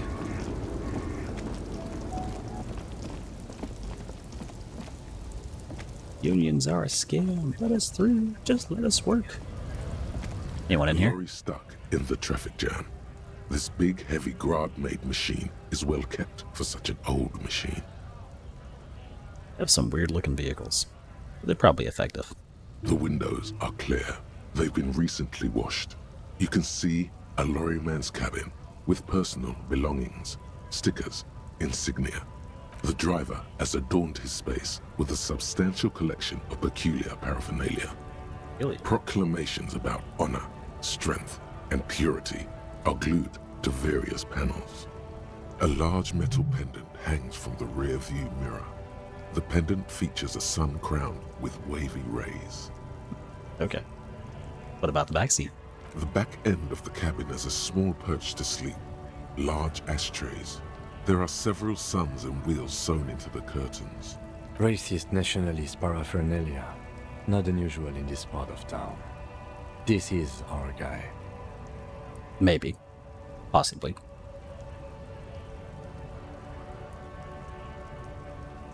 Think this lorry belongs to our tough guy? Likely, yes. This guy's proud of who he is. Drapes it all over his machine. He was acting tough before. This probably scared him a bit. Who knows when it will come in handy? A slightly scared, racist lorryman. Okay. F-Light. Seen that one yet? I don't remember. Leave. So. Luckily, it lets you highlight. Is that the bar? Who are you? Looking for something odd? Come to Oh. tell me to fuck off again? It's that guy. racist tough guy. You're a lawyer, right? What's your stance on drugs? Drugs? They're shit, man. I don't let anything pollute my body. Well, that's straight up a lie. You know where that shit comes from? Sarah Miriza, Safre, Ilmara. They take the money from our local junkies here and then use it to outcompete us in the manufacturing sector. They know they can't beat us in a fair fight, so they have to get us to weaken ourselves somehow. It's racial sabotage, racial economic sabotage. Al Ghul. I don't go for that foreign piss. Proper booze is made in Mundi. Or sometimes, I like a dram of that Yugograd vodka. Koikos and worse much, but they do no booze. He's quite racist. So, I take it you're not smuggling drugs out of Martinez? Not in, not out. I'll never betray the purity of my tribe. Right. So you're telling us that you don't know anything about drug smuggling through Terminal B? I don't know shit. And if I did, I wouldn't tell you. And why are you still hanging around? Most of the other Camionors have left. What do you think? I can't leave the lorry unguarded. Stuff's been getting looted lately. It's those little kips sneaking around at night. If they touch my stuff, the bosses will be on my ass like ass cancer. There was a bunch of Ass spill cancer. boxes in the back of a big lorry nearby. I see one lorry with the trailer doors open on my way here. You know what happened? Yeah, I knew that guy. He was an honest driver who loved this country. We were having a good debate about genetics at the Wheeling in Rags when some kip boys smashed his lock and took damn near everything. Lost his fucking job over it. Oh, okay. Okay, I will be right back in a couple of minutes. Need to go to the bathroom.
That was a pretty cool spot on that AFK screen. Like that it looked. Okay, moving on. Since he left, I haven't had anyone to talk to. Bad for him, I guess. It's a fucking travesty, is what it is. If it's not you, then who do you think's doing it? Isn't it obvious? Fucking Sealang, that beady-eyed South Samaran. His little side business is a scam. I wouldn't be surprised if he was peddling drugs as well. Go on. He's a Samaran guy who likes to pretend he's some kind of businessman. Or really, he's just selling his employer stuff. Stuff he stole after he broke the seals on his Humanox lorry. So, where do I find him? Just follow the smell. Wow. It smells like apricot and oil when you're nearby. The lorryman lets out a raspy croak at his own sense of humor. Yes, yes. Where is he? Looks like I offended your partner there. Too bad. Sealang's usually a little bit south of here, near the canal. You can't miss him. Just watch yourselves.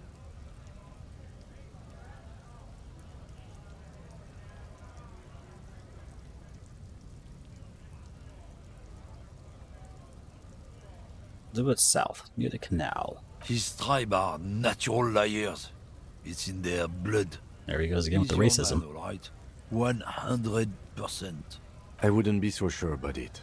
Not until we've heard what Sealang himself has to say. But I guess we need to go visit him. Let's go. Guess so. We're done.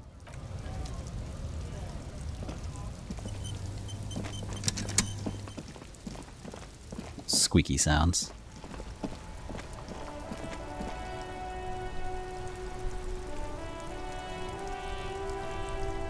Guess I don't really give a crap about aerodynamics here. What's that?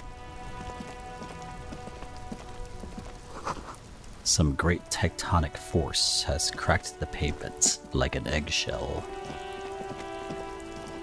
It's probably just the ground sinking. Why did I not walk over here? It's like, seriously, it's like you miss places all the time. Wait, go back. What is that? An ancient fountain. Doesn't pump water. It's got a tree growing in it. Tire tracks leading onto the roof. The slush and rain has almost washed them off.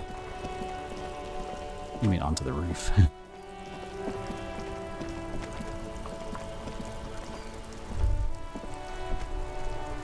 What was that?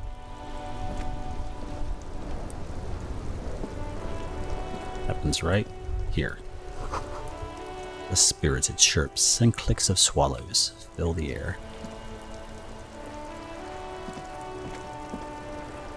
Let's talk. Life doesn't need to be a struggle. This dude is drunk. I'll be with you in a moment, officer. Well, maybe not. Let me just finish my sandwich. He's eating. Talk to angry old René first. Angry old René. Okay. It's fine. Have you no shame? Whining about your back every time you bring out the measuring tape. René, you're a man with a fork in a world of soup. Please, let's just try to enjoy the game, all right? I've never heard that. You're a man with a fork in a bowl of soup. You know, eating some soups with a fork actually works out very well. You eat the part you care about and drink the rest. Look, in his hand, going into his mouth. The sandwich. It's hauntingly beautiful.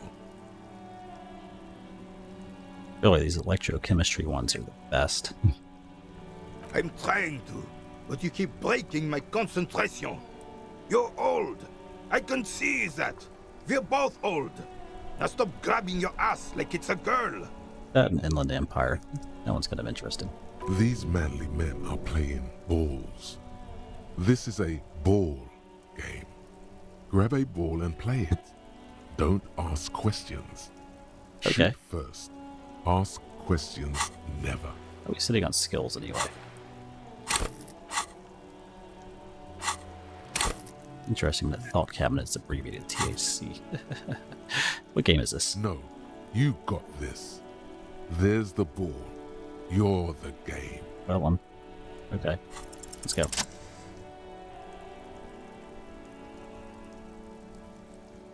They got this.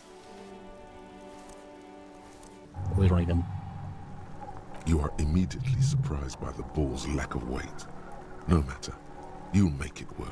God, this is right. You feel the familiar tremble of excitement and adrenaline that precedes every victory. Time has frozen. He always sounds very excited when the electrochemistry ones. The cold metal ball is surprisingly smooth against your neck. It has a pattern on it. Probably a sponsored ball. Yours would only be covered with bumps of learning and scars of victory. Probably a sponsored ball. That picture is very odd.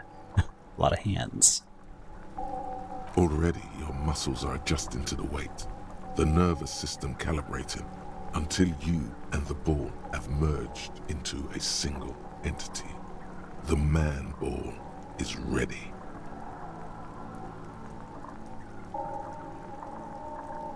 The man ball.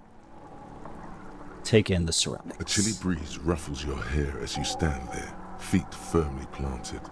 All sounds, smells, even the wind, everything fades until the only thing left is the union of man and boar. West, in the Grand Couronne area, a sharp overhand left from Arsène Luc Edelbrock sends the Samaran heavyweight champion, Koistia Miasnok Kostanicha, flying to the mat.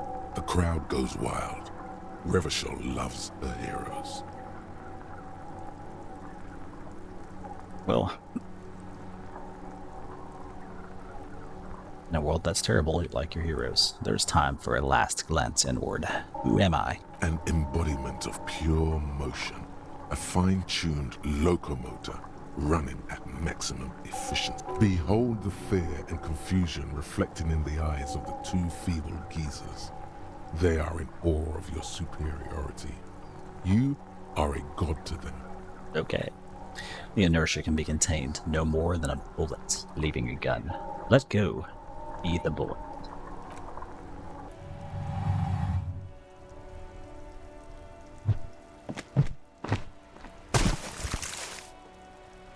But why'd you throw it in the water? What are we doing? Merde! Bordel de merde! Yeah, your task failed successfully. What the hell is your problem?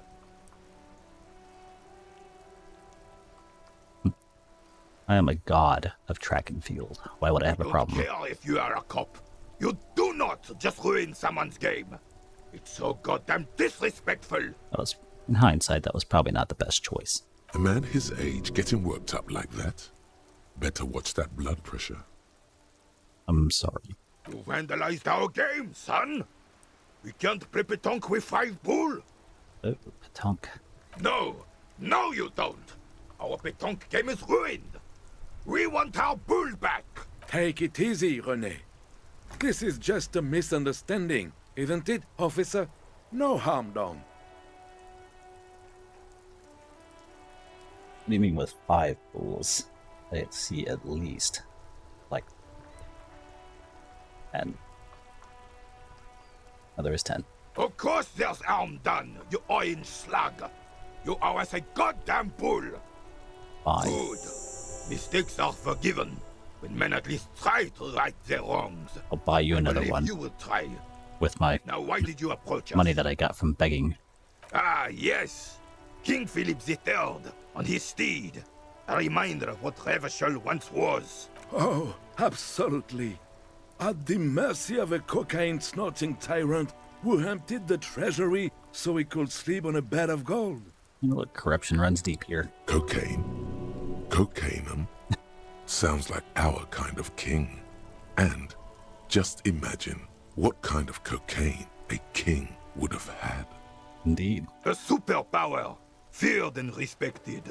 A testament to what this country can be under the leadership of a true king. Someone who knows how to rule. What was that about cocaine? Oh, old Philip was a big fan of the purple nose candy the nobility loved so much. A cocaine connoisseur of sorts. His egocentricity is borderline legendary. Should wear nicer clothes and stream more often. You can't even take responsibility for yourself. How could you fathom the responsibility weighing on the shoulders of a ruler? That's why the Philippian kings use cocaine, for clarity of vision, to aid in their work. Regnum cocainum. Regnum cocainum. Revachol's finest years. I'm satisfied with this explanation. Of course. Clarity of vision. Awareness.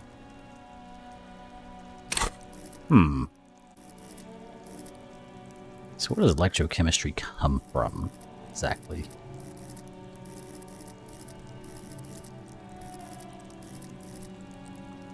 Yeah. Oh, yeah. Well, of course, I have a very physical skill set, so that sucker is up there. Go to Party Planet. All about drugs. Philip III was even brought into this world with the help of cocaine. The court made him administer the dose to his mother when she was in labor, and it is well known that with the help of cocaine, only the purest, of course, he was able to connect with higher realms. Such responsibility requires a boost every now and then. I sometimes need one too. Please, officer, don't encourage him. Do spare us the cocaine fairy tales.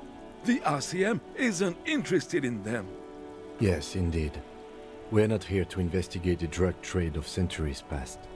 How should a true king rule? Decisively, without fear of offending the sensibilities of the frail and weak-minded among his subjects. This is something the insurgents never understood. A nation is only as strong as its leader. That's why it was such madness to try to... Don't get started on that again. What happened, happened. He's heard this rant many times before. The Carabinier doesn't reply, but his entire being communicates unbreakable resolve. Let's talk about something else. Right. I found your guard booth. Yes. The Debardeurs Union pays me to stand vigilant. Oh, he's the guard. Not out of any political allegiance, mind you. I'm an old man. Don't sleep more than a few hours every night anyway, and... Job's a job. Money is tight. Gotta make money. I saw a picture in there. You were in it. Who's the girl? She is nobody. This is none of your concern, and I refuse to discuss my private affairs with the RCM. Okay, fair enough. The lady is Jeanne-Marie Beaulieu, and she sure as hell wasn't a nobody. You must have seen something on the night of the murder. Your booth looks right into the yard. Yes, it does. Unfortunately, I wasn't working that night. Been on a 2-week leave since last Monday. Why are you on leave? It's a private matter. Nothing to do with your investigation. You see, officer, René is the kind of man would rather die than admit he needs medical assistance or, God forbid, sick it. A real man's man is just gonna ride it out. I'm fine, goddammit. Mind your own business. It's nothing. Just got to cut back on coffee. Yeah, that's a heart attack waiting to happen. If something's making you clutch your chest from an outburst. It's his heart. Of course it's his heart. No one. The boss has been unmanned since last Monday. No one. There's no other guard. It's just me. No one has been guarding the container yard since last month. Well, that sounds convenient. Yes. It's not actually an issue. I mean... Look, officer. The container yard doesn't actually need a guardsman. Never had one before René. Monsieur Claire had that booth built specially for him. It's mostly decorative. Measurehead's the guard effectively anyway. The possibility of someone being in there is enough to discourage any ill-minded individuals. Evrard created this job for René because he knows the Royal Carabiniers' pension of honor and PTSD isn't something a man can live off. A decorated kingsman collecting tear reflects bad on the whole neighborhood. His words.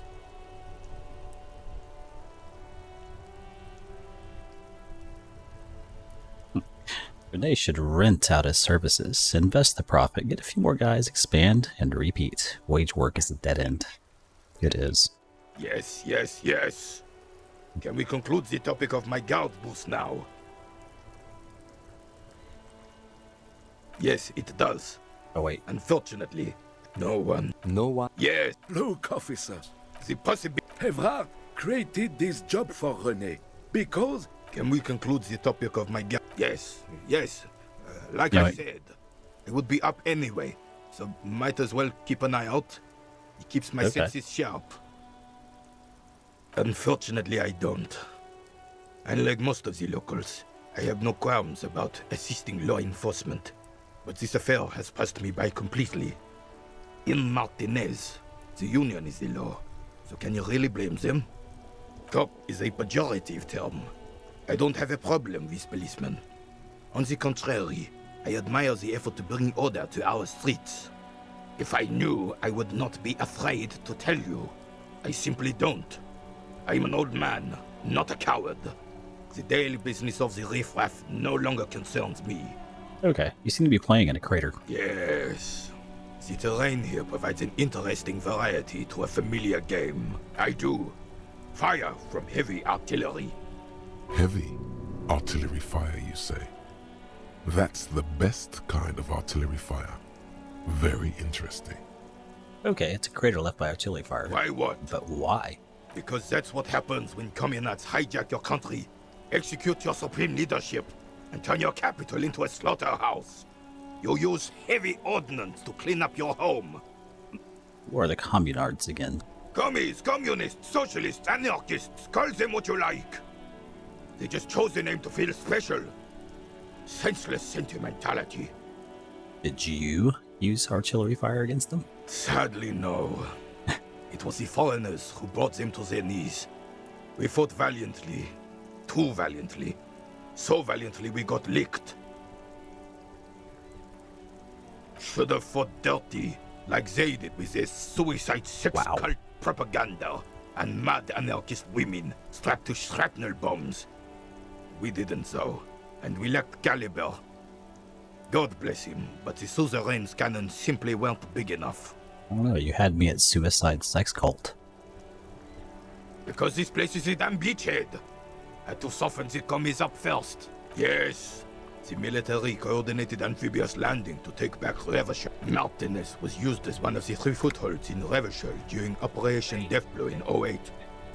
The other 2 are off in Stella Maris and the Delta.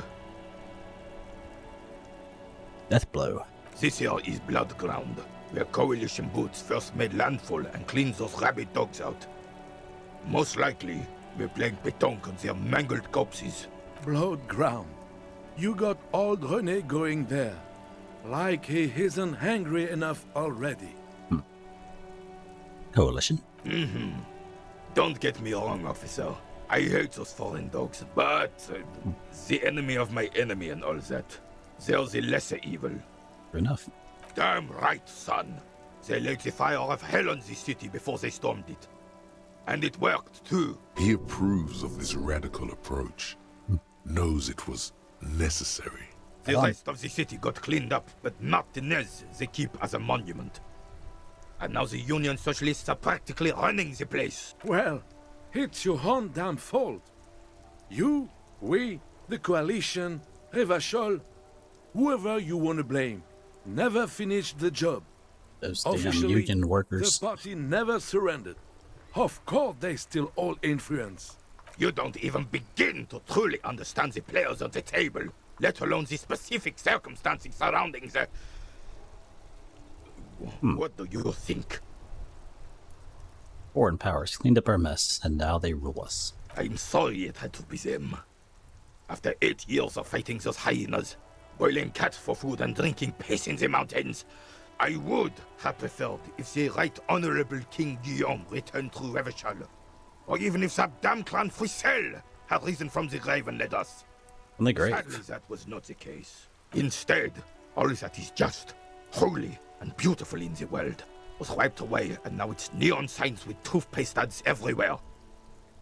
Foreign influence peddling garbage and stupid music on the radio. Those damn foreigners. This is just what the commies wanted. This was their plan all along. This is what they wanted to replace the role of the suzerain with. It was Frisel. Damn Frisel. He was the king we couldn't protect. The Carabineers failed him, and the crown. He died in the hands of the Hyperlay, in a very public execution. He slouches as he says that. It makes him smaller, admitting they left the king to the mob. You did.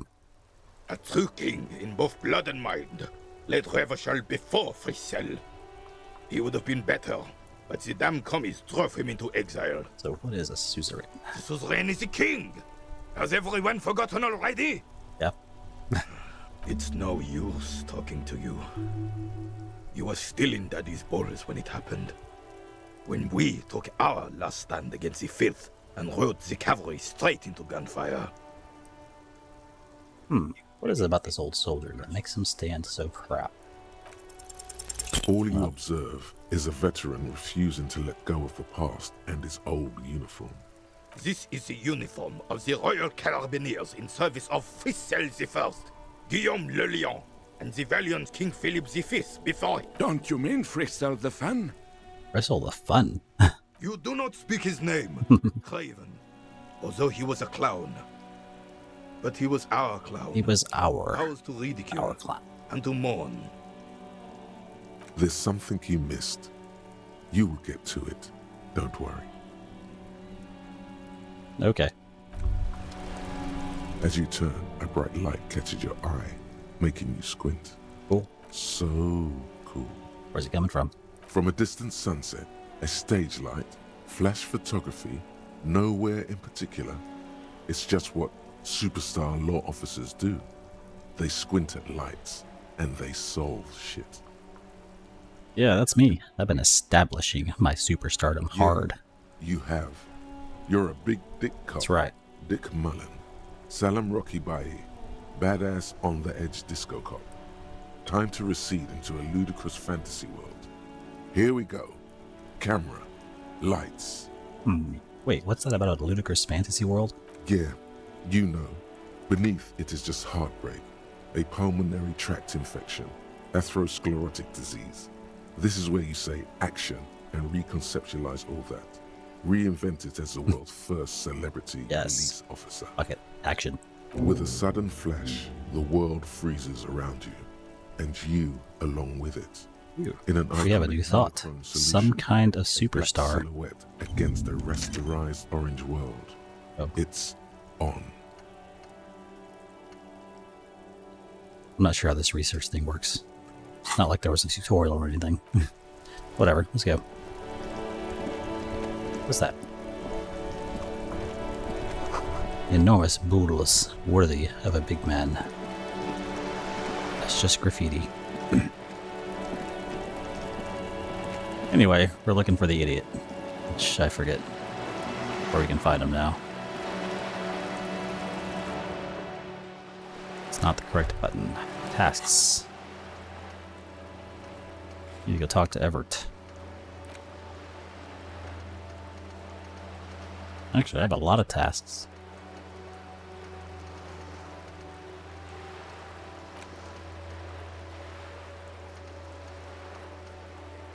What was I looking for? I should go visit that. What is the race enigma? Put the advanced race theory idea into a free slot, then pass in time, then return to Measurehead. This is how thinking is done. Okay, let's do that. Yet. I don't have no slots. What do you mean spend one skill point? I don't have a skill point to spend. Guess I do. Probably lost something out of it, though. Didn't you?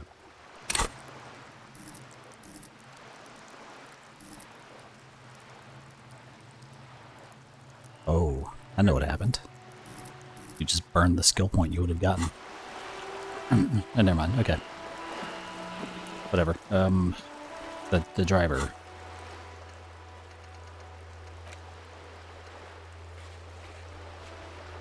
I forget what.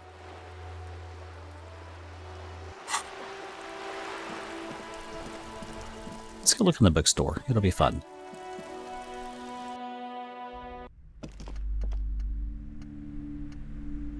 Let's talk. Welcome to Crime, Romance, and Biographies of Famous People. My name is Plaisance. Plaisance. Be welcome, and please take responsibility for the energy you bring into this space. So it's 1:30. Is it the first 1:30 or the second? Either way, I need to go to the bathroom. I think it's the first one, though.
Okay.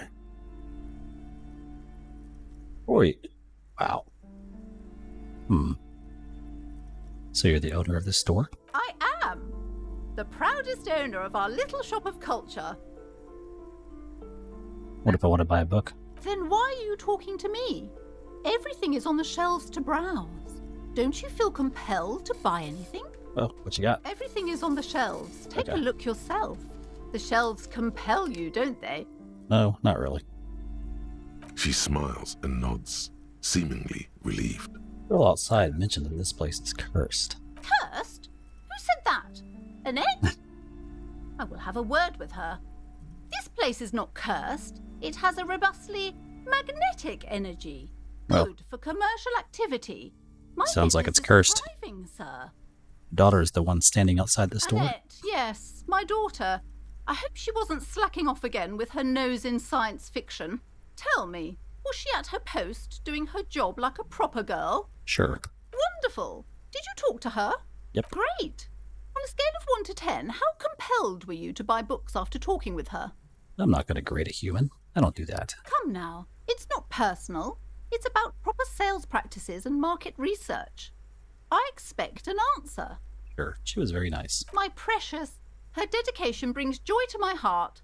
If you have children, I hope they turn out as great as my Annette.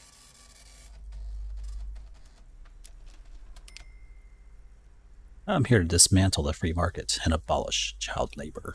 You must be kidding. There's nothing like that happening. Biggest communism builder. Employ a theory 9 times. How much do you pay her? Good sir. What does a young child do with money anyway? No, I save it for her, as a fund.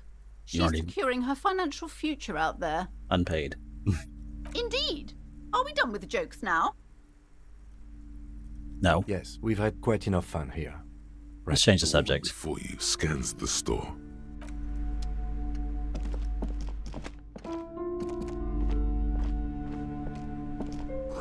Old sports magazines. This book collects the national recipes of Arda. They are all about lake trout.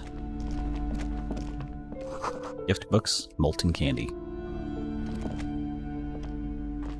The display rack is brimming with worn paperbacks featuring an extremely muscular, sword-wielding barbarian on the cover.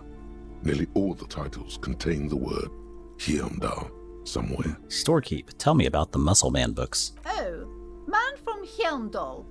A very popular series of adventure novels. They're awfully immoral and violent books. Immoral and violent. Perfect.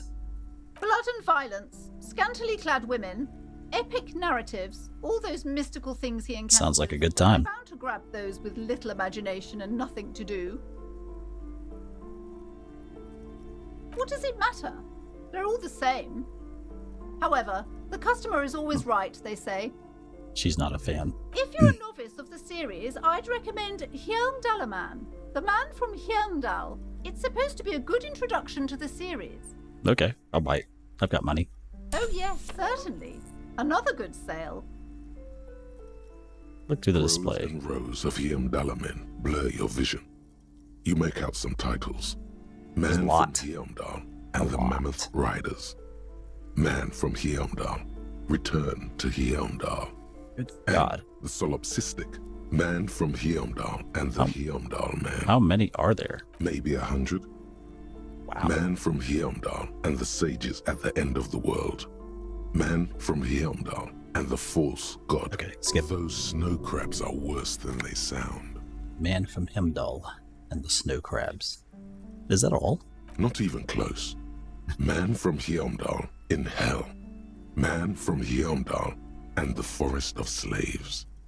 Man from Heimdall under the lake. Man from Heimdall. Heimdall burning. There's even The Trial of Death, a pastoral combat game book set in the world of Heimdallaman, and so much more. Actually, this might be why I didn't have any problems talking to Everest. I remember reading, I was looking up something else, how to get out of the room, and people were all like, I died to him. Like, how? But I guess it's because of the character I rolled. Apparently. Anyway, do any of the books call out to me? A twinge at the back of your head makes you flinch. Your eye starts twitching. Ugh, what is it? Your hand reaches toward a book with glossy cover art of the very muscular man from Heimdall in chains, kneeling in front of a staircase leading to a throne. A woman sits on the throne, leering at the man. So we're going for cover art. Between the throne and the Heimdall man lies a bonfire, casting shadows on the wall. The shadow of the woman's headdress looks like a pair of devil horns. The title reads, Man from Heimdall and the Devil Woman. Interesting. The display rack before you is burdened under piles of Man from Heimdall novels. Okay, let's buy it. It is a bestseller for a reason. It is a bestseller, okay. Not any reasons she likes, though, of course. What's this? A small mountain of colorful board game boxes. There are numerous types of games for all ages. A lot of shelf space seems to be taken up by Wirral-related merchandise. Okay. Wonderful board games, sir. The Viticulturist is a classic for sure, or perhaps you'd like Archipelagos of Insulinda, a very educational game for those interested in geography. Go on. Raubritter is a fun game of economic competition, but can get quite intense after It's Monopoly. a while. We have games for the whole family. You can play with your children. Look at me. Who'd want to have children with me? Don't be so hard on yourself, sir. You just need to clean up a bit. And technically, friends are a bit like family. For playing with friends, I'd recommend Suzerainty. It's a civilization building game where you build a civilization, then set off to brutally colonize and repress other civilizations. It'll cost 12 real. Well, that sounds fun. Let's buy it. Wonderful choice, sir. A wholesome family game. So what about all these rural things? Lousy auras there. No, role-playing games are popular among those types. You Oh know, no. who are into those kind of things. Personally, I don't like it. Not Those are at all. popular among those types. You know, those kind. The ones who are into that kind of thing. Okay. I've heard they turn people into occult enthusiasts. That they have rituals where they try to summon entities. Highly immoral stuff. You can still buy them, though. Highly immoral. That's got me written all over it. An endless variety of source books, lore books, and codices litter the table. The topmost book is titled Welkin Compendium, 2nd edition. There's also a large hardbound tome with intricate cover art, The Hunters of Katawak, Boreal Creature Compendium, and a Pick Your Path adventure game book titled Tales of Wirral, Cavern of Velkrag. So, anything? There's a box that says Wirral, 3rd edition Mega Setting Supplements Module. The side panel notes, a fantastique adventure board game, new maps and miniatures. A sticker on it displays 25 real. Nonsense for anemic binoclards. Anemic binoclards. That's pretty insulting. You know what? Let's buy it. If you say so, but you better stay away from those immoral occult rituals. I don't want to be summoning any demons. I don't know if I actually need to buy these or not, but it just seemed fun. These shelves are overburdened with books from the same series. You see the name Dick Mullen over and over. A couple of spook novels hide amidst all the detective books. Thrilling tales of spycraft and daring do. Oh, crime, robberies, murders, even sexual crimes. We're fortunate to have Dick Mullen and his stories to sort all that out. You're a police officer, apparently. You should buy all of these. They really do teach a person how to be a proper detective. Sex crimes did pique your interest, but still, this Dick Mullen person only gets your pleasure centers down. Crime fiction is a disgrace. An asinine misrepresentation of the physical attributes of the arduous everyday work of actual police officers. These books greatly overstate the excitement of police work, glossing over how long it takes to actually follow up on leads and eliminate dead ends. One always forgets about the paperwork. Furthermore, they have no idea how hard it is to simply remove a body from a tree. That being said, let's buy one. What's more, they completely ignore the psychological hardships of year after year coming into contact with people during the worst days of their lives. Not a single mention of all the stress this work creates upon the officer's family. Detective fiction just doesn't tell the truth at all. Now, would you like a list of all the books found on the shelf? Let's go. You see Dick Mullen on the job. Get Me Mullen. Get Me Mullen. Adventures of Richard P. Mullen. Dick Mullen and the Murder in the Orchard. The Sordid Affair of Dick Mullen. A killing is declared. Dick Mullen in the Murder House. The Final Case of Dick Mullen. An Obvious Lie. Dick Mullen in the Clock Tower. The Ordeals of Dick Mullen. Dauntless Dick. Dick Mullen's Funeral Pyre. The Murder of Dick Mullen. Dick Mullen dies? Oh no. Turns out he faked it to solve a case. Okay. Are there any more? Yes. There's also The Dame Who Did It. Farewell, My Mullen. Faking death seems to be a common trope in the Mullen series. The morbid tales of Dick Mullen. A dark tide turns. Tragedy calls for Dick Mullen. Another one with fake death. And, of course, Dick Mullen, the murderer. In order to catch a murderer, Dick Mullen must become the murderer. After all this, you still haven't found the answer to the one question that matters. Who is Dick Mullen? Who is Dick Mullen? Your quick eye notices a small caterpillar crawling across the spine of a book. The title reads, Dick Mullen and the Mistaken Identity. A worn paperback from Dick Mullen's classic Hard-Boiled Phase. The premise seems to be that Dick Mullen is framed for the murder of his best friend and has just a few days to prove his innocence. Could it be the motifs of unstable identities and shocking betrayals? No, it's got to be something else. Perhaps you're drawn to the dark and noirish atmosphere.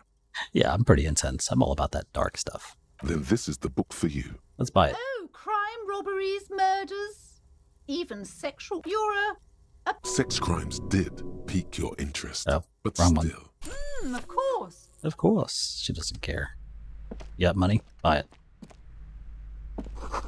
Tome of Fascist Magic. Rather candid. Quaint picture book brochure. Very colorful. The plaque on the shelf reads, Biographies of Famous People. You see a large variety of names, none of which ring a bell. I don't know if I need to buy any of these things at all. I didn't look this up. I don't care. Okay. Anything of note? I would say The Greatest Innocence. Yes, most certainly. It's an important educational tool delving into the depths of history, religion, and their relation to innocentic power. The hell is innocentic power? A very influential historical figure. But surely I don't have to tell you that. You're a law officer, and law officers have at least some education. Yeah, that's what you think. The book is also very daring. The author aims to re-examine the universal understandings of the innocentic system, creating a fresh vantage point and a shift in the tired order of things. I thought it was about which of these innocences is the coolest and greatest. Perhaps for a layman, deep analysis is necessary to peel back the multi-layered meanings. Certainly, it's prudent for a person to have at least an elementary understanding of history and society. Imagine the chaos we'd be in otherwise. You feel like you should get this one. Definitely. Sure. A true cultural touchstone. We'll buy it. Let's go. I'm gonna spend a bunch of money here. Several maps have been attached to a bulletin board hidden inside the alcove. They're held up by small pins. The board has come loose from one corner. The maps look old and faded. Your eye catches a map of Insulinda, a map of Revachol, and a map of Martinaise. This large map displays archipelagos. You see a constellation of small dots on the light blue emptiness of the Insulindic Ocean. The largest in the northeast is La Caillou. You are here. Another, far away in the southwest, Seminese Islands, Ile de Fantôme.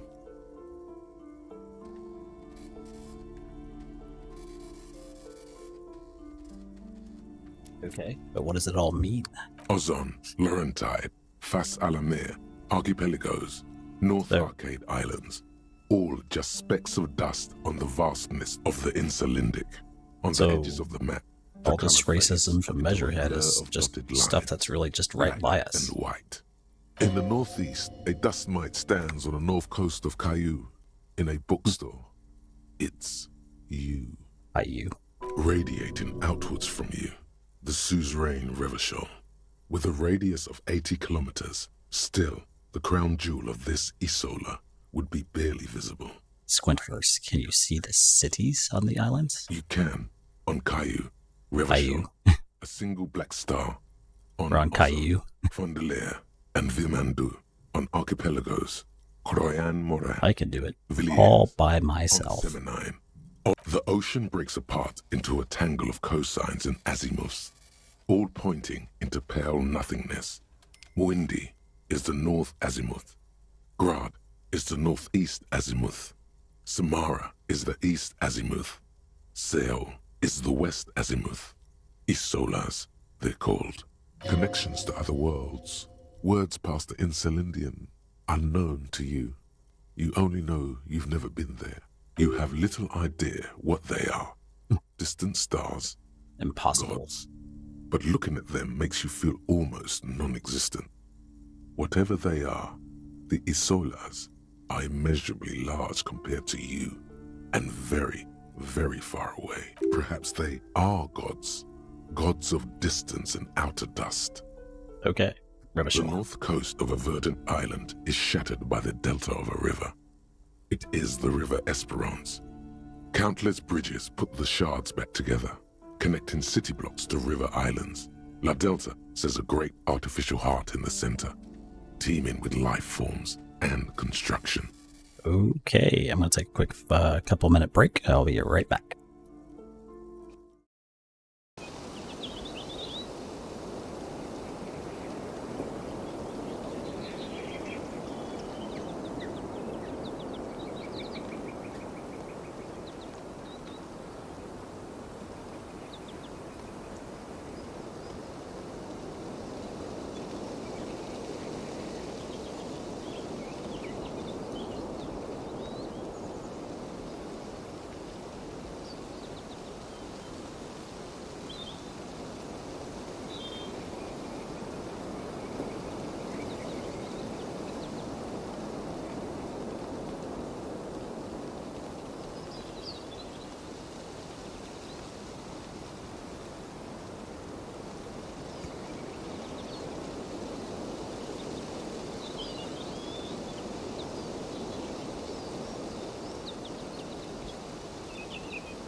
Okay, I'm back.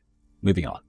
To the east, rolling hillsides, Le Jardin, Stella Marie, the suburbs of Saint-Baptiste, swallowed up into the megacity. They sound rich to you. This is Revachol East. And west of the river? Hudon. It's somewhere to live. Not bad. Then there's Jamrock. It's bad. People shouldn't live there, but they do. Then Forberg. It's almost as bad, and much larger. Then Coal City. It's the worst. It's so small you can't even see it on the map. Martinez. No, wait. There it is. North of Jamrock. The strip of coast next to the Greater Revachol Industrial Harbour. It looks downright despondent. It's almost Coal City, to be honest. Deep. No, Coal City is worse. A charred limb. Rain falls on its slick black streets. And then there's the burnt-out quarter in the heart of Jamrock. Is it cold in this bookstore? Or is it just you? No, this is somewhere to be. This is all you have. But it's still something. Streets and sodium lights, the sky, the world, you're still alive. Kind of funny, because it's the same narrator for all these. Uses a different tone, though. Okay, now Martinez. It's not really a map. It's a tourist thing. A picture postcard with buildings on it, drawn from an isometric perspective. A date in the upper right corner says 48. Still, it's detailed. Could be pretty useful for scouting ahead. You see the jagged boxes of an industrial harbor, even the whirling in rags there. I'm sorry, officer. The map of Martinez is the only one available. The other two are not for sale anymore. And besides, you could scarcely have... They're quite valuable, though they might not look it. The map of Martinez is 90 cents, though. So... we're using cents instead of... okay. That old thing? It's an out-of-date map of a tourist location that never was nor came to be. From when some design studio people tried to spruce the place up 4 or 5 years ago. They also renovated the horse statue, set up those coin-operated viewers, and designed the new street lamps. What happened then? They didn't get that far, for some reason. A shame the project never got going. Would be nice if someone fixed Martinez up. All these ruins are bad for business. It would be nice. Okay, let's buy it. Always good to be informed of your surroundings. Okay, next one. This bookstore is not strictly about crime, romance, and biographies of famous people. There's also a wide range of paranatural literature. Unshelf, let's go. Sir, please, no browsing in that shelf. That wisdom is not for free. Wow. I can't have you end up, like, opening a police store next door and stealing my customers. Oh no! Amidst the various books, you find one written by someone named Matthias W. Dundas. It's about wholeness, unity, balance. The point of the book, and many others on this shelf, is to give people medicinal advice in situations where they don't have access to paid health services. How does that work? It serves platitudes, knowledge, while also telling everyone that traditional medicine, the kind people don't have access to, and which costs more than this book, is garbage, and would only give you cancer anyway, without even curing your cold or anything. Wholeness, unity, balance, on the other hand, can basically take care of anything. Though it is important to note, when it's up to your mind to heal yourself, then it's because of your mind that you're ill in the first place. It's your own fault if you're ill. Got it? Okay. The book features chapters on topics such as how to find magnesium. It even lists plants you can harvest magnesium from. How to continue drinking if you're an alcoholic who has destroyed his liver. And... oh, my controller just shut off. Hang on. Need to bust out the old power cord.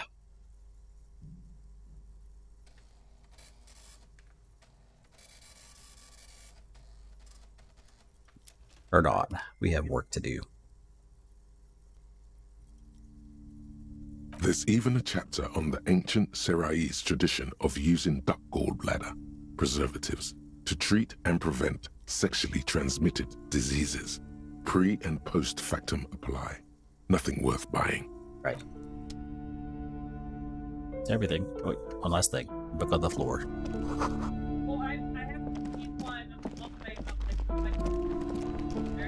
So, the curtain. You see a set of tattered curtains blocking the way to another room. A strange cage-like trinket dangles from the curtains. Excuse me, officer. The back room is strictly for employees only. Nothing. Now please go back to browsing the books. Don't you feel compelled to look at the books? The books are all you care about. Oddly enough, the more she tries to draw you away from the curtains, the more alluring they become. They are alluring. You see some kind of charm, an irregular polyhedron assembled from bones, sticks, and straw. Inside, a disturbing fish head with empty eye sockets. Aside from poking at it suspiciously, there is nothing else to do with the fish head charm at this time. Let's pull them the up. Curtains.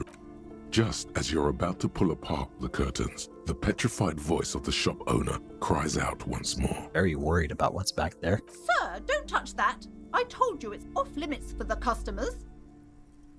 Parapsychologically speaking, we're done if you decide to open them. I won't be held responsible for the consequences. She looks away, mumbling. Why is everyone always messing with the curtains? Why can't they just buy books like normal people? But I sense this place calling for me. I must investigate beyond the threshold. You do? My God, even more reasons not to mess with the curtains. Just step away, dear sir. Is this about the curse? No, it's just a storeroom for the employees, I told you. Now please step away from the curtains. I'll think about it. Thank you. Lies. Rip them open, the curtains, tattered with age and covered in dust, hang before you. Rip them apart. Let's go. You see a dimly lit room full of dusty furniture and trash. A doorway stands in the back, covered in dozens of scary little cage-like trinkets, your shadow looming over it like an omen. That is a little weird. I warned you. You're unleashing forces beyond your understanding. Okay. Let's unleash them. Ghostly silhouettes. Painting. Merely looking at that unmanly haircut threatens your masculinity. Oh, you big pussy, shut up. A heavy door with a missing handle stands before you, covered in dozens, if not hundreds, of little oddly shaped trinkets and charms. It appears to be locked. What if you just break it down?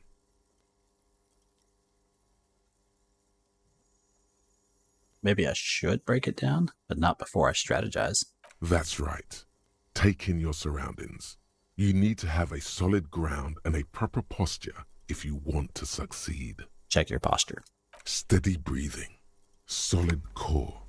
You've got this. With one shoulder forward, you're ready to smash into the door like a battering ram. Check your surroundings. The room is dimly lit and littered with old barbershop rubbish. But the path to the door is clear. What about the door? It's made of a solid block of wood.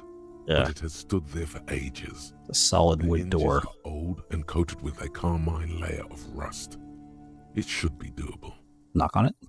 Only an echo. A hollowed out, dark echo. Break it down? Okay.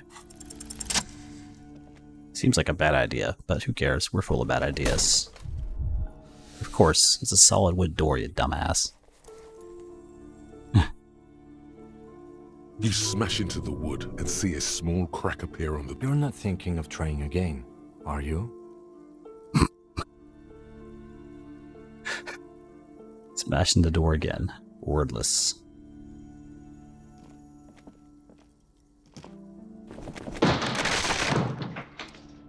Why not just open it like a normal damn person?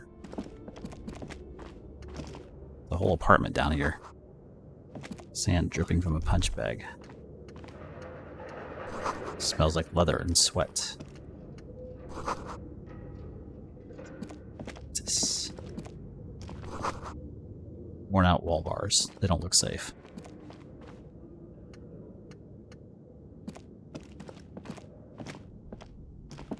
A barbell lies on the floor. The color has worn off its weight plates. It's 60 kilograms. Your triceps hum at the sight of these weights. Show the world what kind of beast it's dealing with. Lift them.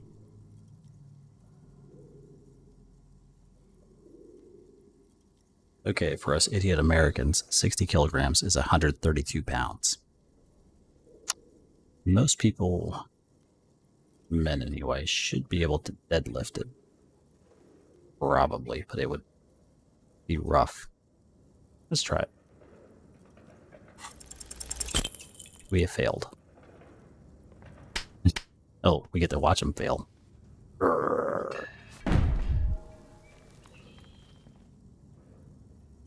You manage to hoist it off the ground, but the barbell feels wobbly and dangerous. Your hands slick with sweat. Turns out you're no beast, just an old man with bad form. Even your body has failed you. It's a miracle you didn't injure yourself. Interesting, given I'm supposed to be physical. You stupid barbell. Weightlifting was never my favorite either. At the station gym, I mean. I prefer running. It clears your head. Okay, Whatever.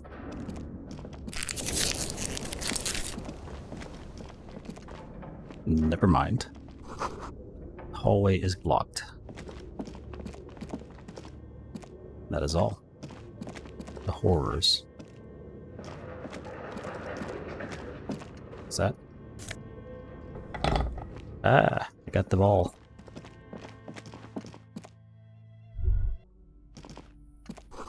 No sane person would ever put their head into such a machine.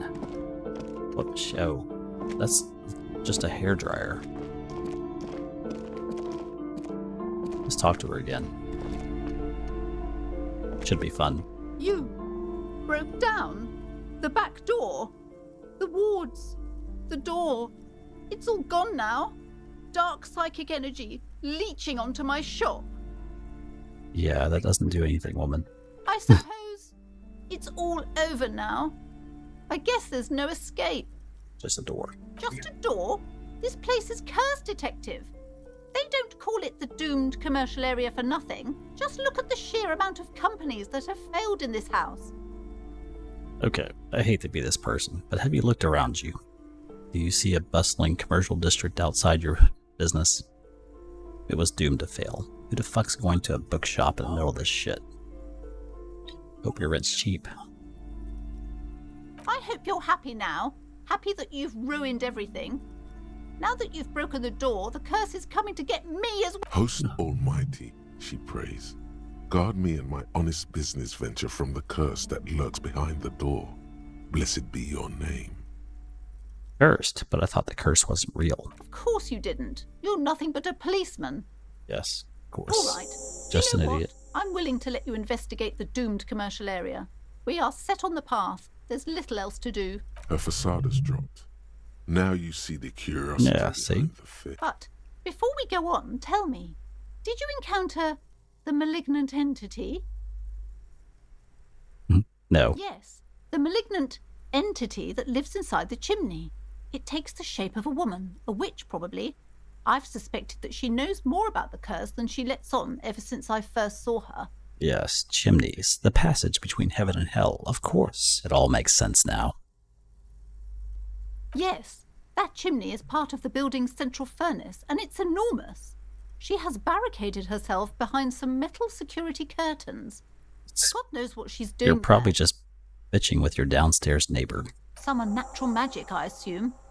You should go find the entity and ask what happened to all the companies in the building. And do return to me after you've talked to it. I'm quite anxious to know what she has to say about the curse. It's like they're completely ignorant of the world around them. Okay, but please, only a few questions. The curse is so much worse than you could imagine. It's a disease, eating at the very foundation. It's the curse of financial distress, of ruin and bankruptcy. So, what does that mean? I was hoping for something, more interesting. But officer, there's nothing natural about entire companies declaring bankruptcy.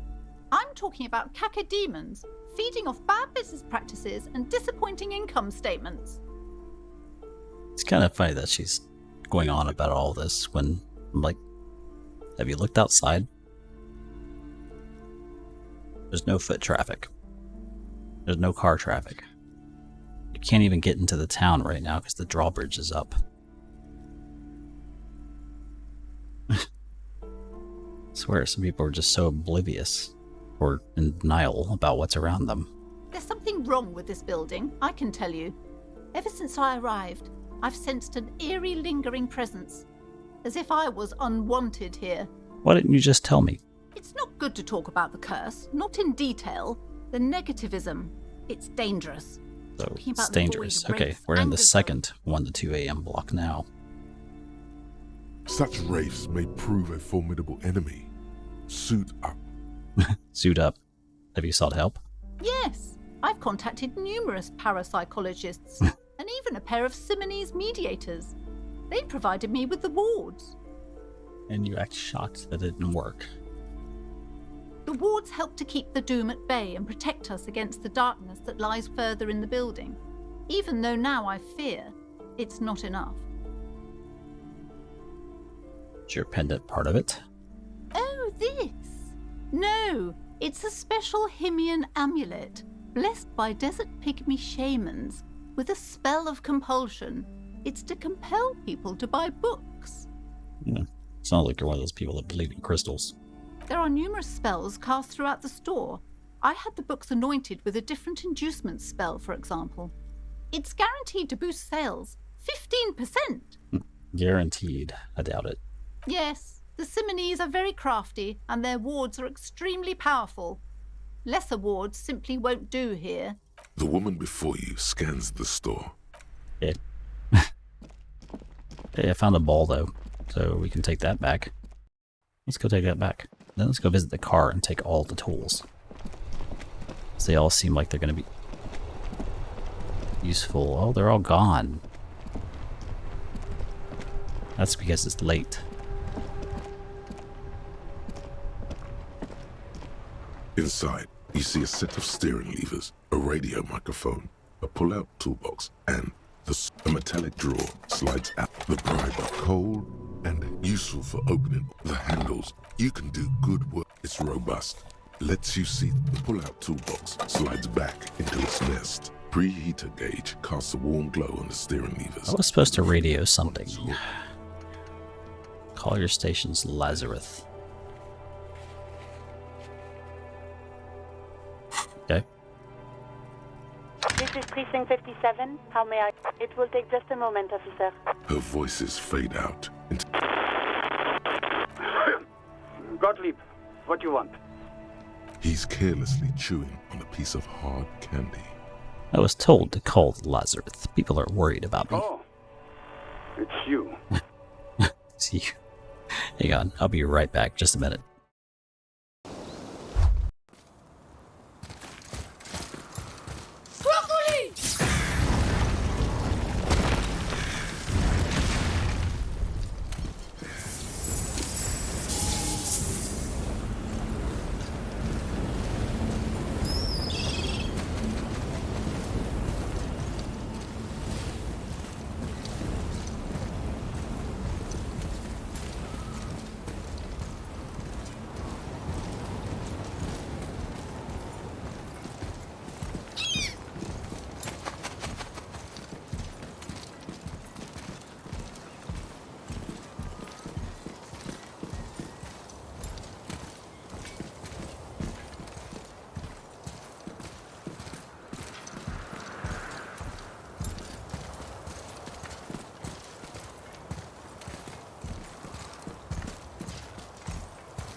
And we're back. You know who I am. Yes, there's no end to the misfortunes fate has seen fit to rain upon me. Good fortune, right? Basking in your glory, yeah? Practically drowning in it. Please, tell me what your complaint is before I am completely submerged. I lost my memory. With all the damage you've been dealing yourself with drugs and alcohol, I'm not surprised. Wow. What else? I'm not a brain doctor. Look on the bright side. You've got a whole new life now. Use it wisely. I think I've had a heart attack. And you survived it. Congratulations. Are you mobile? Wow. Sort of. But by God, does it burn in your chest. Does it? Ooh, burning in your chest is never good. Even better. Anything else? I wouldn't worry about that. Officers your age have coronary trouble all the time. Also, death is a natural part of life. Anything you can actually do? What? You want me to do blood work for you again? Tell you just how bad things really are across the board? You want another rundown of everything collapsing inside your body? Sure. You want the real, honest-to-God truth? Stop drinking, eat magnesium and vitamin D. Our station is not our retirement home. We don't have the funds to deal with rock stars. Rock stars. Their prime. Wonder if that dialogue is dependent on what you've said so far. It probably is. So it's political. You're being neglected because of political reasons. No, it's because you're an And idiot. no, I don't want to hear a political commentary on the topic. In fact, I got work to do. Some idiot has glued his eyelids shut with cyanoacrylate. It looks like Mactorson. Super glue, for those who don't know. It's not fucking cryoactylate. Oh, okay. It's super glue, Doc. I don't think that was going to help. Anything else I can help you with, officer?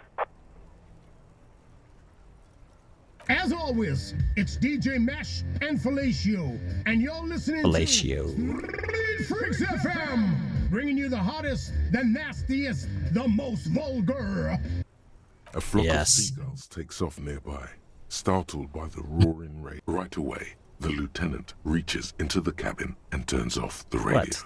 Oh, are you He's embarrassed? not looking at you as he says, Someone must have been messing with the radio, or maybe picked up a random frequency.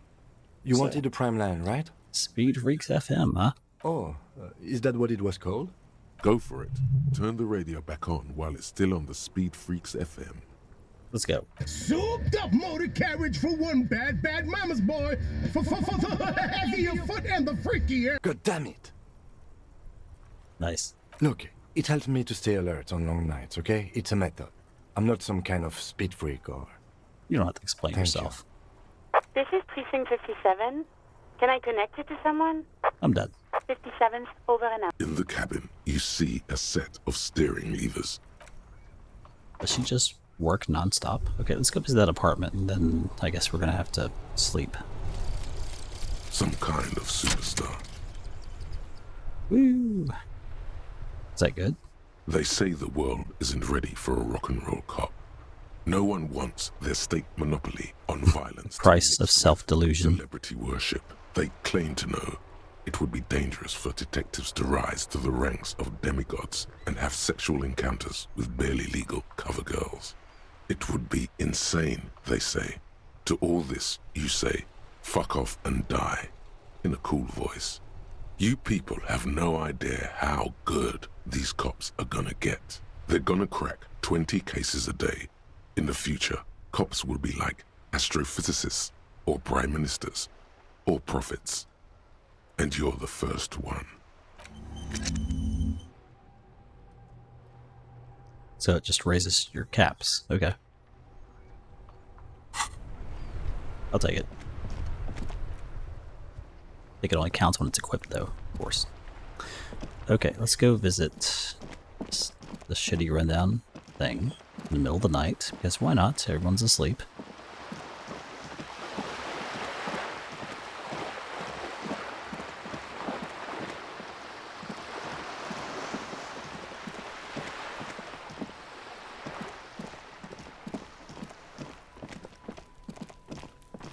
Even the kids are gone.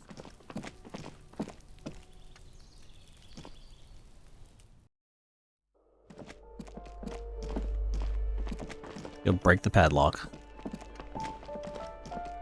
This door has been closed with no reply. What are you doing? You need to get your tools out, man.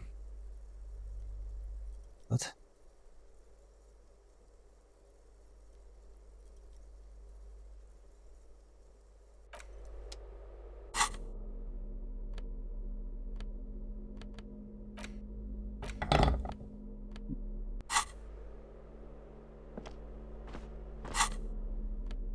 Held R? Held L. Okay. Guess you have to wait till later, though, probably. This door has been closed with a padlock. The chalk drawn up. The shackle snaps like a twig. After you, detective. Let's go check it out. Master Investigator, you just can't keep yourself away from locked and hidden places, can you? What do you mean? Nothing. Nothing. You're right. Get in there. Deep. Invade every personal space. Break every lock. Just browsing. Yes, that's what it is. A quick peek here. A short glance there. It's all quite delectable. Civil fair. These are all actually skills you can level up. This one is sneak under the noses, stun with immense panache.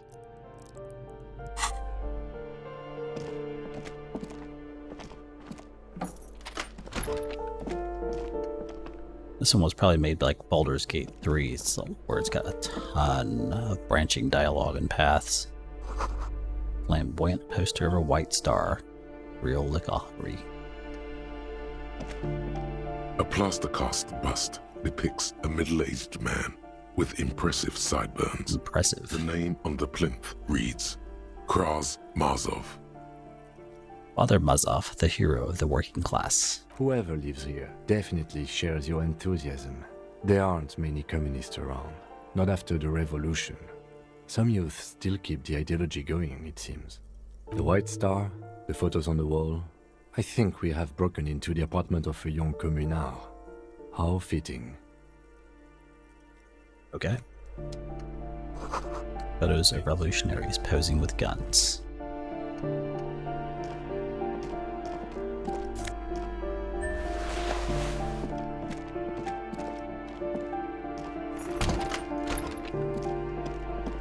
Okay.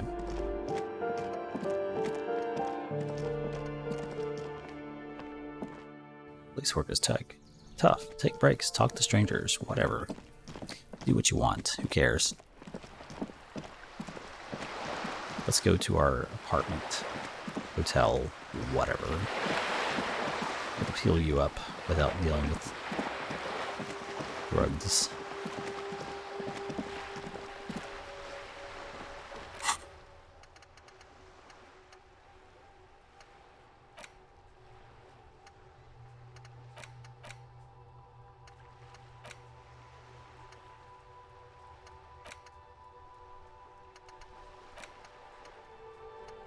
There's all this stuff here that wasn't really, I don't know, not a mailbox. This Postla Vantorie mail collection box has been heavily vandalized with graffito. A closer inspection reveals 2 bullet holes in the front. A faint sticker on the side reads, RCM Emergencies Desk number 8102, with a slogan, Mankind, be vigilant. Good box.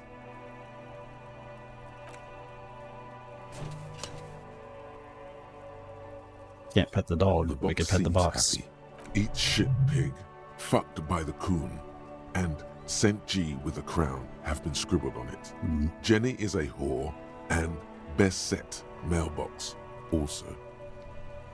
Sounds like Kuno's been there. Mail collection box, you should man the fuck up. The mailbox does not know how to man up. It is an inanimate object. Okay, whatever.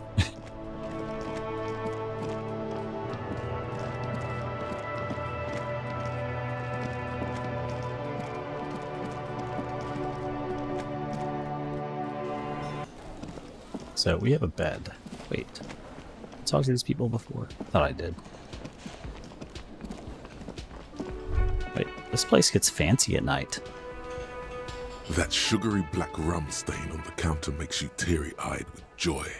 It's almost touching how syrupy and sticky it is. How long have you been up already? Pretty long. It's drink o'clock. Attaboy. It's coming back to him. You had your mesolimbic reward pathway worried there, not thinking about drinking all that time. It was like you weren't yourself. Should I be thinking about this? Looks like drinking hasn't turned out too well. Maybe you haven't turned out well for your drinking. Have you thought about that? Get a goddamn rum and lemonade to yourself, boy. Or better yet, lick that stain off the counter. No. What happened, man? You used to be cool. Wow. Go get your boring normal person drink then. It would go well with those cigarettes. That's a great...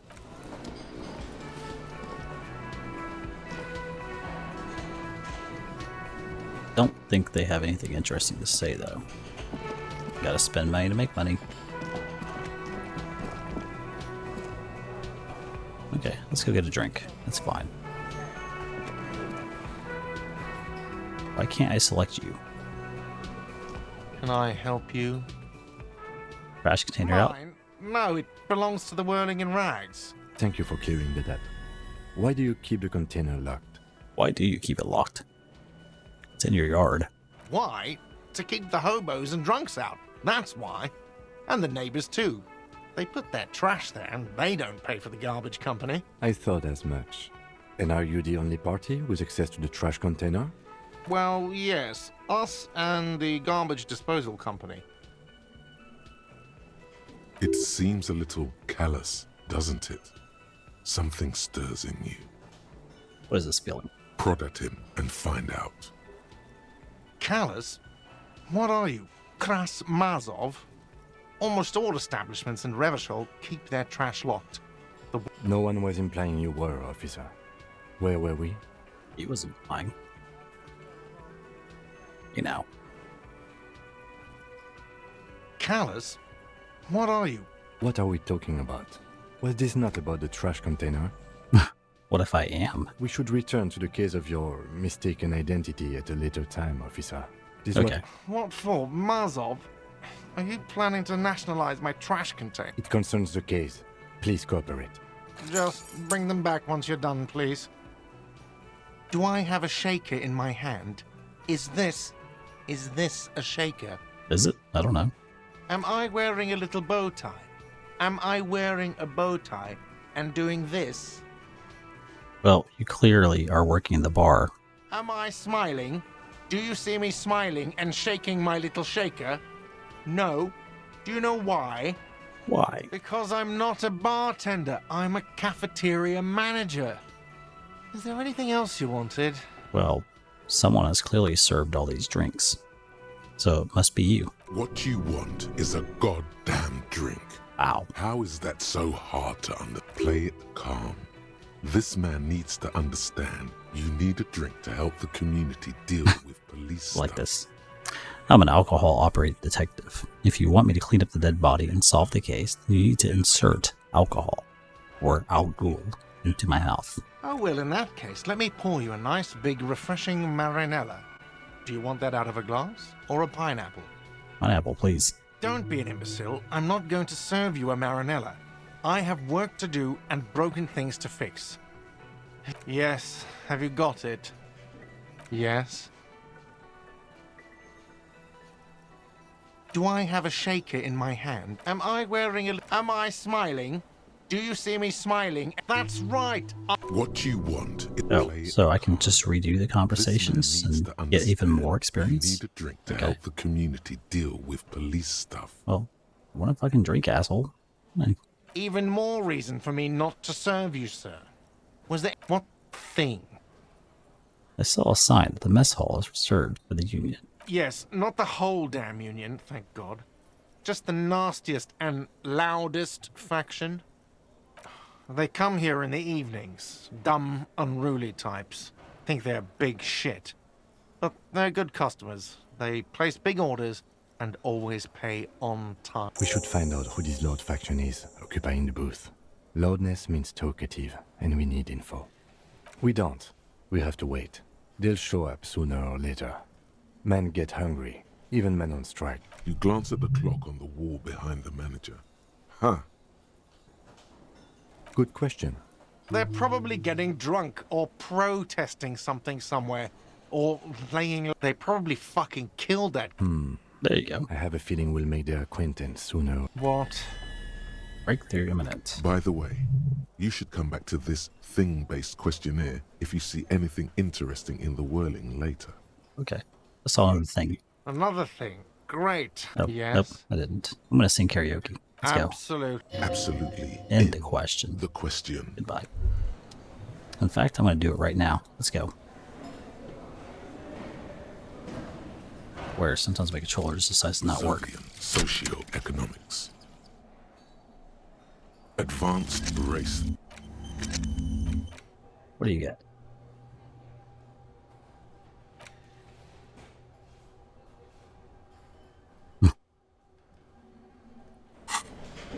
Think about it. Oh, you can't. Okay, fine. In the kitchen, which I've never been in. Why didn't I go back here before? I think it was locked. Okay, right stick doesn't do anything. Hang on. I'm going to turn this off and back on. 10 seconds.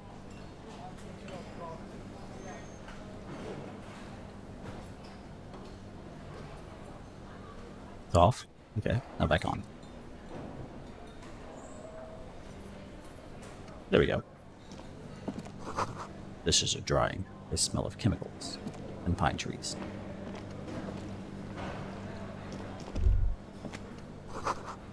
Aroma of spices, alcohol, and tomatoes. Hang. You see a heavy steel door with a prominent dimple lock. It's painted blue. Let's touch it. The cobalt blue surface feels rough to touch. The stainless steel door is flush with its frame on every side. Old cobalt paint, rough on the fingers.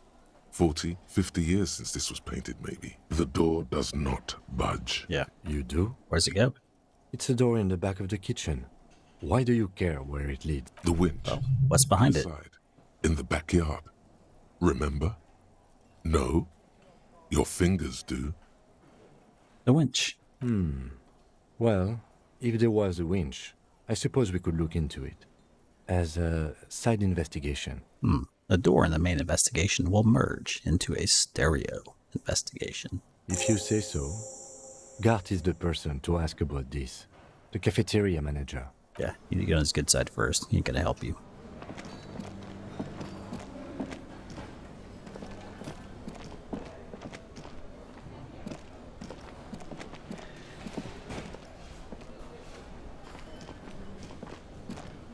There's someone supposed to be working back here. Who's serving all these drinks? He's not gonna help you. Can I help you? Another thing. Oh, yes, that door, sure. There's nothing mysterious about it. It's just a door. What's behind it? No, I don't have a key. I don't know how to get there. And I don't care either. It's not like I've been wondering about it for 10 years. Bet you have. A frit warehouse, probably. Or some boring storage space with a bunch of old junk and dust. He's attempting to maintain an air of indifference. It's absolutely not I convincing. bet he'd like to know. Fine, okay, a little. But my job doesn't leave me time for wondering about one locked door in one of the cafeterias I manage. I don't see much of a cafeteria here. I see a bar and a kitchen with no employees. Where's the cook? So, I haven't opened it. I have cleaned the whole place 100 times over, though, after the animals. And I haven't found a key, so yes. Goodbye. Okay, seems that line of conversation is done. Just like my karaoke career. That's the neighbor. The door is closed. There is no answer. You hear the shower. A tremendous loneliness comes over you. Everybody in the world is doing something without you. Judy, don't abandon me in all this The ugliness. door does not care. No, it doesn't care. This door, as you hold the metal, you sense the warmth. No, don't be creepy. A lot of deep bass, but the music downstairs wasn't like that. Isn't this my room? Why can't I get in? Seriously? I can't get into my own room.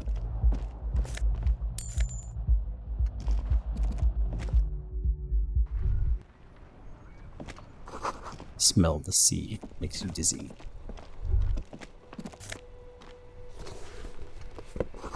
A gust of briny wind washes over you. There they both are. Two identical shoes. Both copiously green and found my other shoe. indiscriminately snakeskin. Reunited on your feet. Wait, these don't look like normal cop shoes. It's pretty clear a normal cop is not what you are. You may be what they call a big dick cop. How do they fit? Good. They're balanced. Comfy. Feels like the only good thing about you right now. Oh, how nice.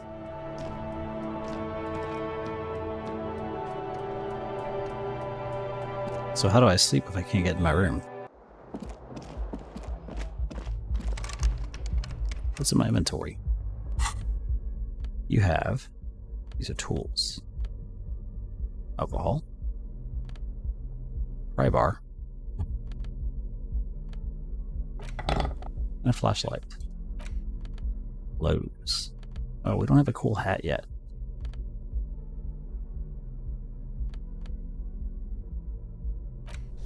Tank top. Let's go. Oh, that's even worse. Wow. Disco ass blazer.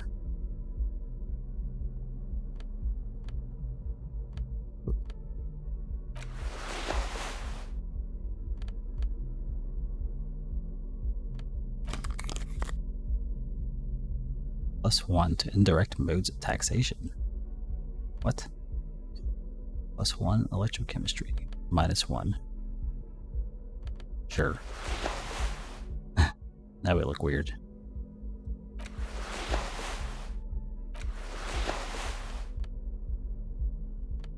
Items. You have cassette, postcard, check, photo, postcard, ball. Oh, we need. Oh, yeah.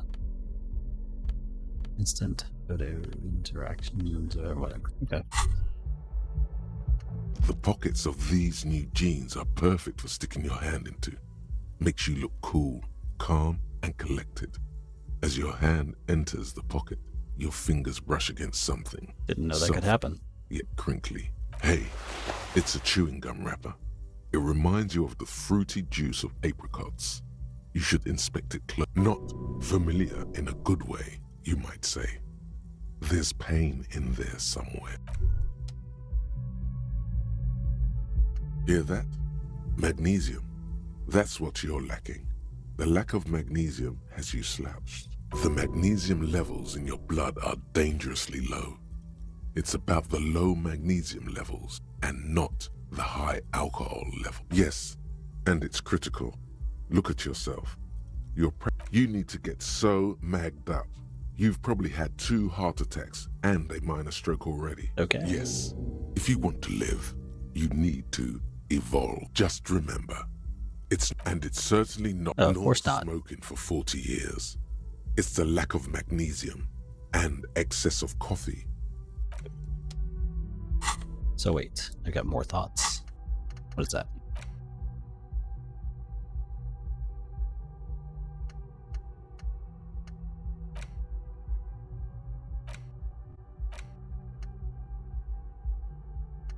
Oh, once you internalize things, you're stuck with them. Oof. Well, that should be interesting. Okay. So how am I supposed to sleep if I can't get into my room?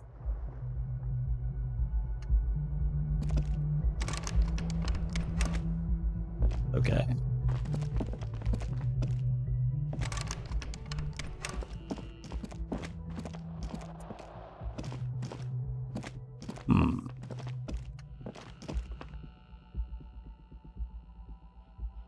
Okay.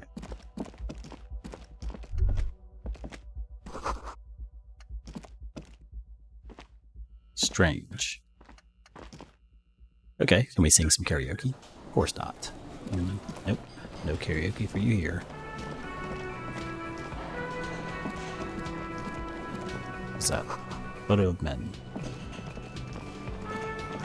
So, the door. You see a heavy steel door. Nope, you need a key. Okay, next. Let's move on. Just keep moving then. What are we gonna do now?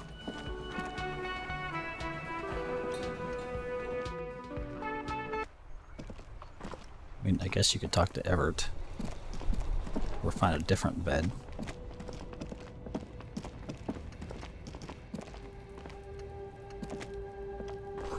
Closed for winter.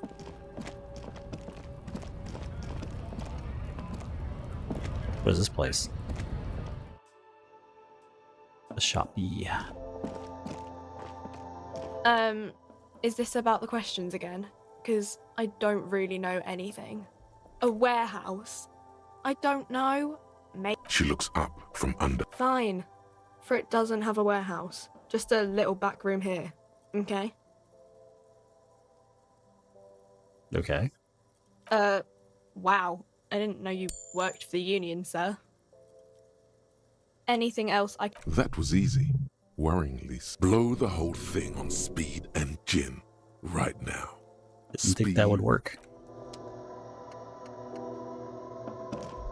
What's here? You see several packaged raincoats fill a low shelf beneath a display of croissants. Here you go. What is what? What is what? I've got a feeling I might need that. The tear machine stands in the corner. Hmm? Oh. It's a tear machine. That's Oh, the yeah, tear the bottle machine. thing. You need a... Feel free to use it if you find a bag, though. Need a bag. A small cabinet on the wall is filled with various medicine bottles. Okay, here. I hope St. Baptiste makes you feel better or something. Okay. I'm just trying different things. A colourful display of... Again, I'm obliged to inform you that both alcohol and cigarettes... Here you go, mister. But I think those are just for something. Got some tasks. Find smokes. Okay. Learn some tasks.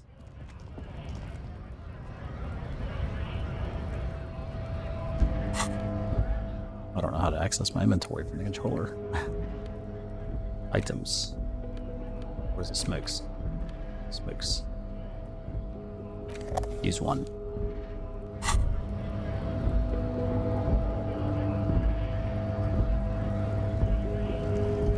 There it is. A brave little army in your pocket. Let's You go. picked the best one. Get a load of this rock and roll cop here, people. Johnny Thundercop fishes a cheap lighter out of his pants. With a flick of the thumb, there's fire. A primal satisfaction. Johnny Thundercop. Okay, I will be right back in just a moment.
Okay, I have returned. The lighter's dark green disposable plastic. Safety's off. In your case, the safety is always off. Repercussions? There's a high risk of glory with a mild chance, cool genius. Smoking makes you into an intellectual. Everybody knows that. It will help you concentrate a bit. That much is true. Let's go. Thick, warm smoke gets sucked down into your lungs. Immediately, you feel a warm nostalgia fill your head, body, and soul. In the bottom right corner of the screen, there's a cigarettes button. Cigarettes gives +1 to intellect skills. Logic, rhetoric, conceptualization, visual calculus, encyclopedia, and drama. This is...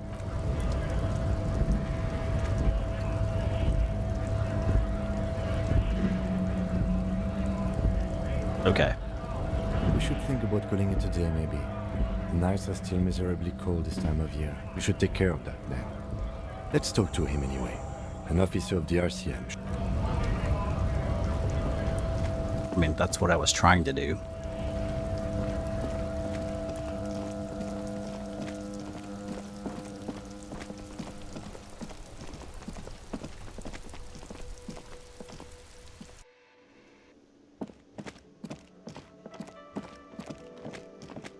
Actually, that might be why I'm having an easy time with the dumb things like Everett and stuff, because I chose a very physical Arrangement, which means I have more health.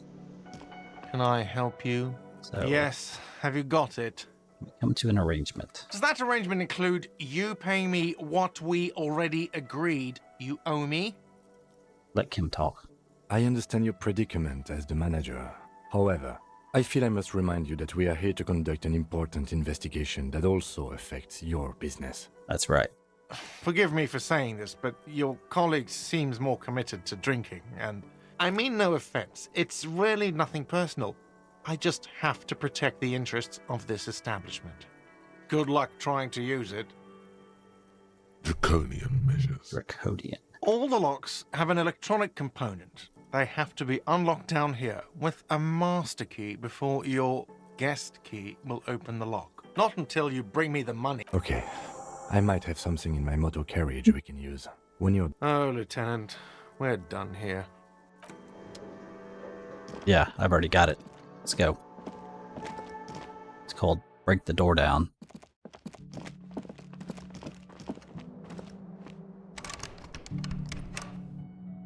Or not. Okay. Let's go back to his motor carriage.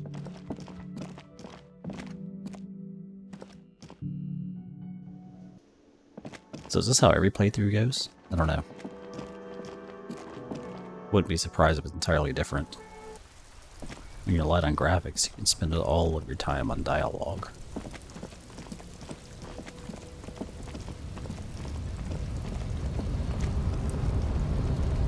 Where's this car again? I thought it was over here. Oh, it's on the other side. That's why. Stuck in the jam, just like everyone else. Because the gates are closed.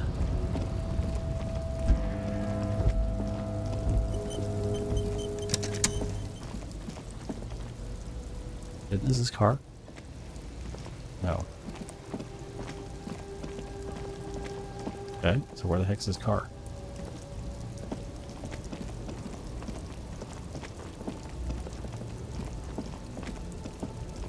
No, that's not it, because it had a big old engine on the back. That one does not. You don't know where the car is, do you? Wait, why can't I walk up here?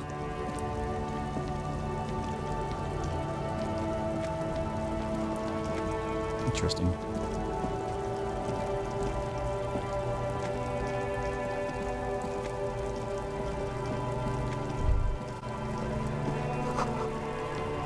Stop. Between those trucks down there. Smokes. Go get them. What do you mean?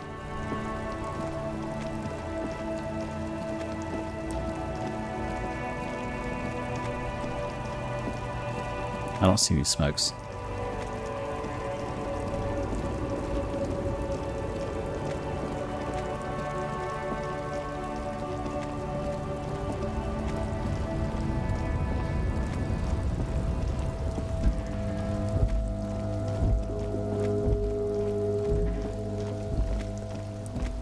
There's his car.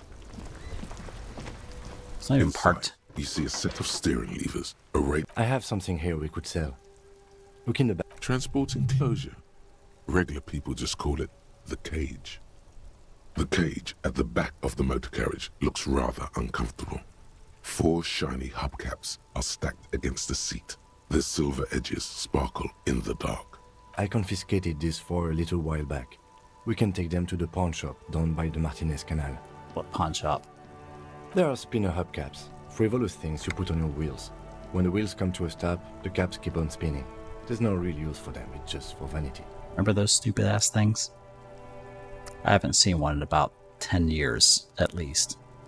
They're so stupid. That sounds like an amazing physics demonstration. A couple of weeks ago, I stopped a young man for going slower than the speed of traffic. Turns out he was some coalition official's son and high. Isn't that corruption? I don't know. Is it? I was going to take them into evidence, but they weren't necessary for conviction. He never asked for them back. You want to put them on your car? No, that would be silly. I don't know why I kept them. He was thinking about it. I couldn't put them on this MC anyway.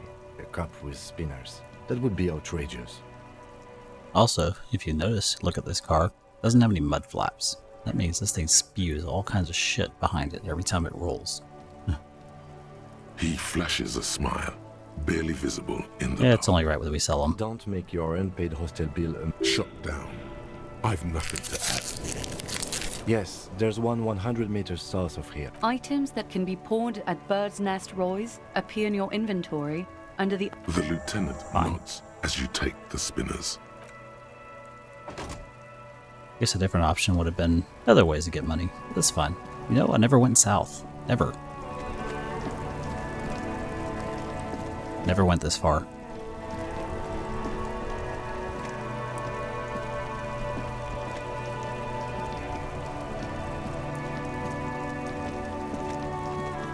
Kinda funny. Oh, this is the pawn shop.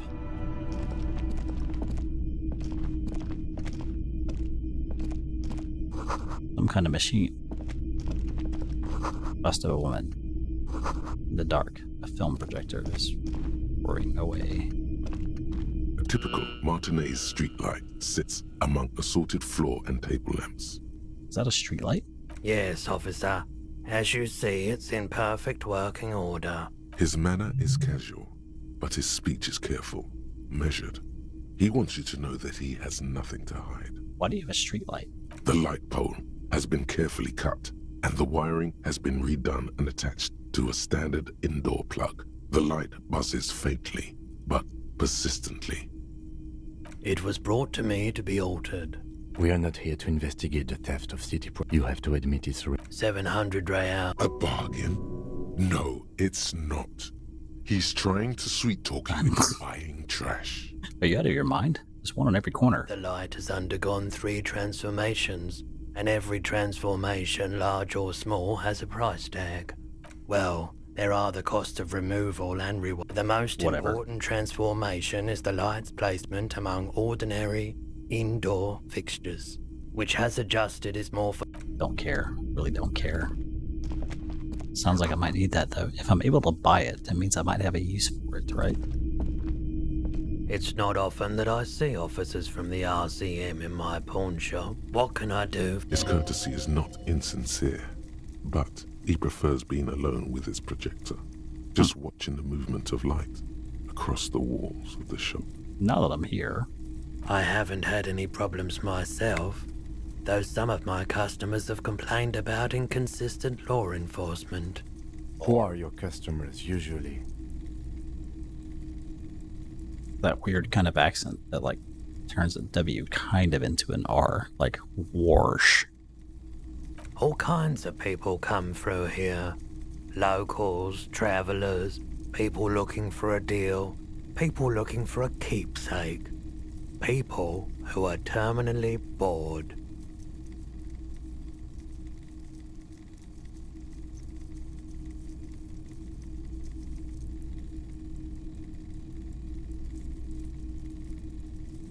Terminally bored. Such an illness. As you can see, I have a wide selection of goods for everyone to choose from.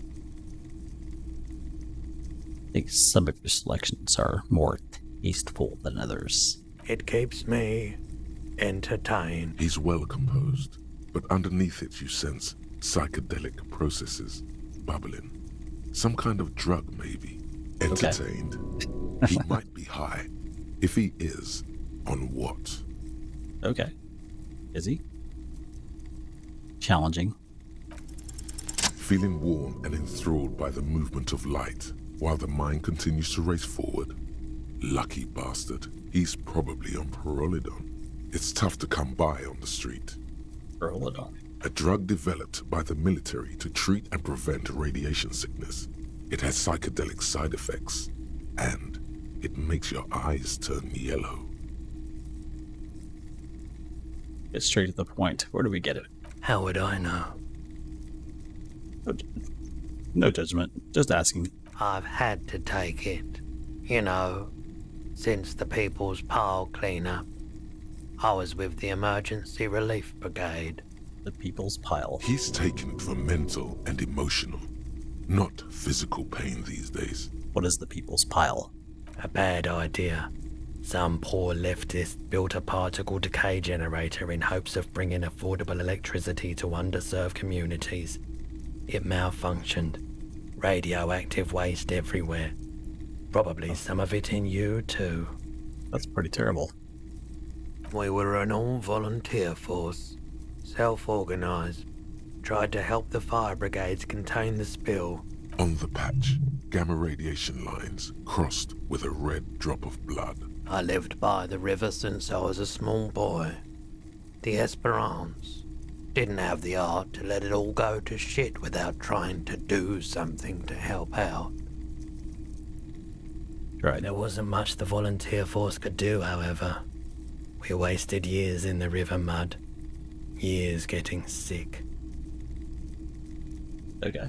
Must have been tough. There's a reason why everyone's tried to forget any of it ever happened.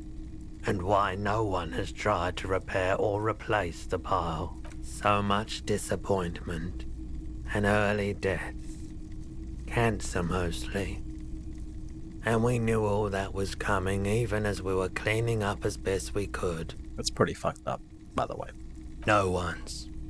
Everyone. So much bitterness. A bunch of poor people built themselves a primitive nuclear reactor. Oh. Hoping for the best. Poor people did it. What do you think is going to happen? Well, a reactor on its own just generates heat. You have to be able to move that heat. The cleanup happened 15 years ago. I was young then. Later, my second aunt died. Left me this shack and all the assorted junk in it. So I came to Martinez. People told me don't go there. It's a shithole. I said, people, we just had a nuclear pile meltdown. I'm gonna get as far away from Forberg as I can. Good plan. Still in the same city, but... I like the theory more than the story. Outward movement, not vortices. Yeah, you gotta get in on those vortices, my man. You said you'd done it before. The lieutenant steps away, pretending to admire some of the knickknacks on display. I've tried it once and liked it. Here you go, man. Yes, darling. That's the coalition government ordained Parolidon. Straight into your gut. Thanks, man. Of course. A bottle. Okay. There's something I'd like to sell. Yes, we'd like to sell these hubcaps.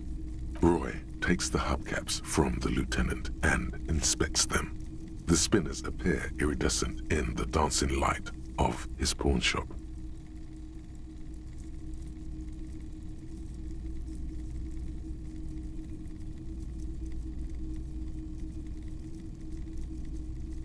How did I even have these plugged? Oh, I didn't.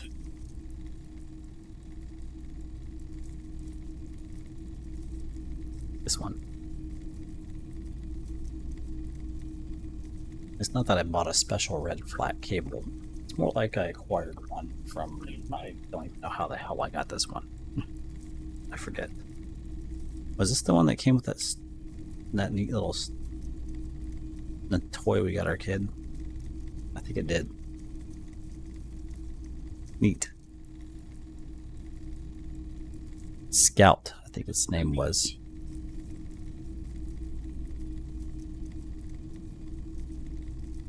Yes, these are very, very good. Did you? No one was defrauded, or... Of course. 200 real. Here's the 130 real you need for your bill. Oh. Anything else you're thinking of I only selling? needed 130. Oh. Oh, no. A photic path? Anything else you're thinking of selling? On. Here. Doesn't matter if they're orange. It just means they're new. Okay. No, don't. You might need them. Another time, perhaps. Someone else came here earlier to... What? Sold? There you go. The lieutenant shifts from one foot to another. Alert. I sold you my gun? You were adamant about getting rid of it, officer. Said you were undeserving of a service weapon of the Revachol Citizens Militia. Okay, still working. Oops. Well. And I don't like keeping guns around the shop for long. Off the charts photon emissions. The unhealthy kind. She didn't seem like a policeman, although she kept referring to herself as a pig, which was odd. I found her interest in the gun a bit obsessive. That is a bit weird. Truth be told, she was terrifying. Right, so let me get this right. You sold your sidearm, issued by the citizens' militia, and now a civilian is running around the streets of Martinez with it?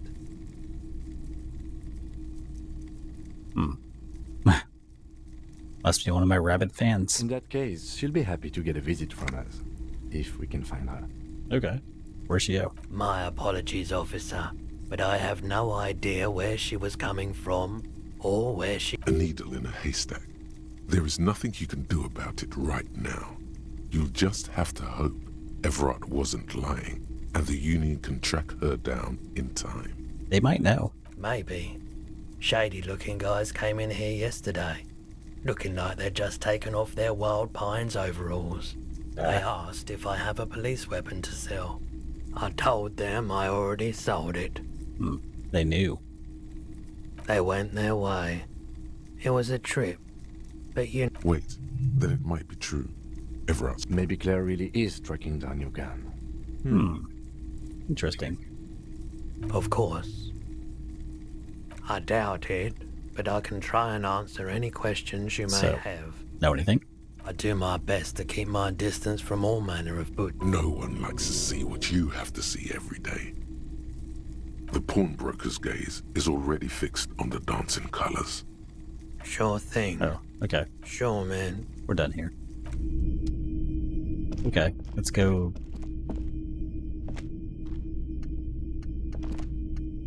Well, first, hold on. There's clothes here. A very large red t-shirt with an impressive print stands out from the other garb. Oh yeah, the print depicts a muscled man striding toward you, a giant sword in each hand, encircled by burning embers. Behind him is a cluster of cabins engulfed in flames. Beneath him are the words, 2 real. That's dirt cheap. I'll take it. You should. Let's buy it. Welcome to Hemdall. Welcome to Hemdall. Okay, let's go. I said, let's go. Secret difficulties. Water lock out of order. And that's the end. A couple of indicator lights are missing from this control panel. Loose wires dangle from the now vacant holes. In the middle is a lever. Beneath it, a small metal plaque. The lever. This panel usually closes the water lock, turning it into a bridge that lets you cross the canal.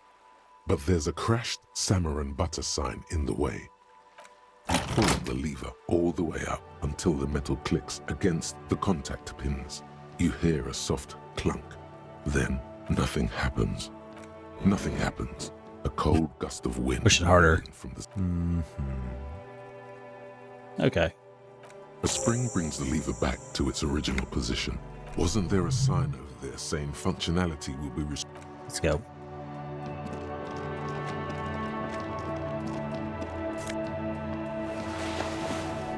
That's the pawn shop. Okay. It's The worn and beaten wooden planks of the bench. We can sit on benches. You can revisit the bench if you ever need to. okay.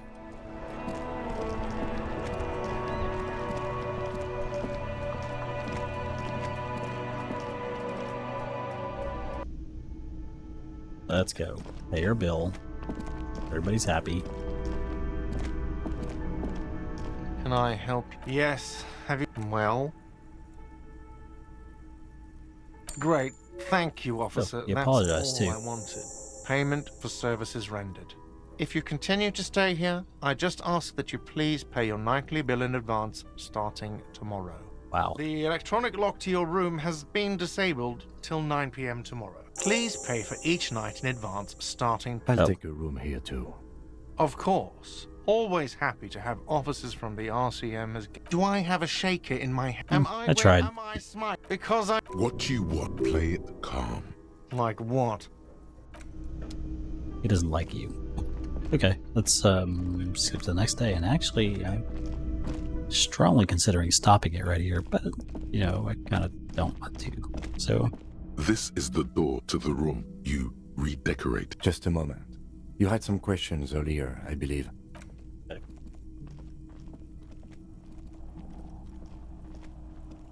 There's more. The air outside is brisk.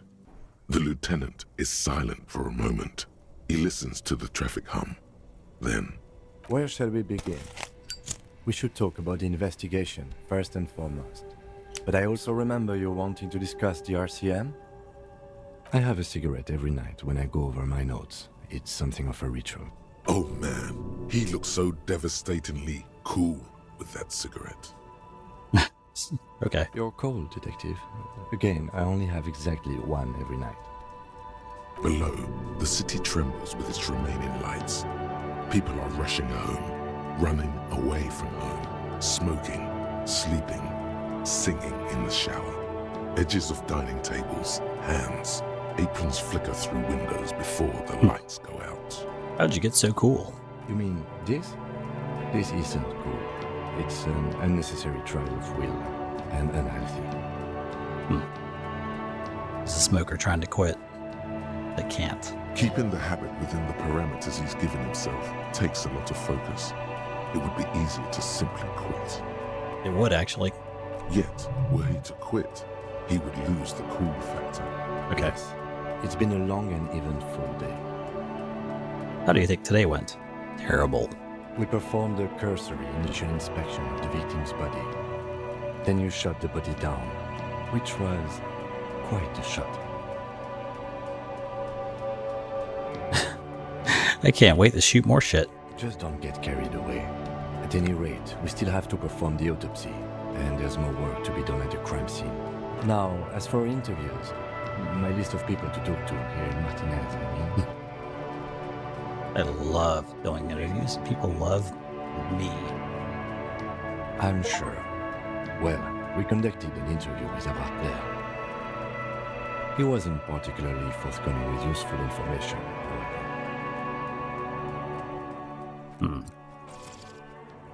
We need to make a volume change. Volume down just a bit. There we go.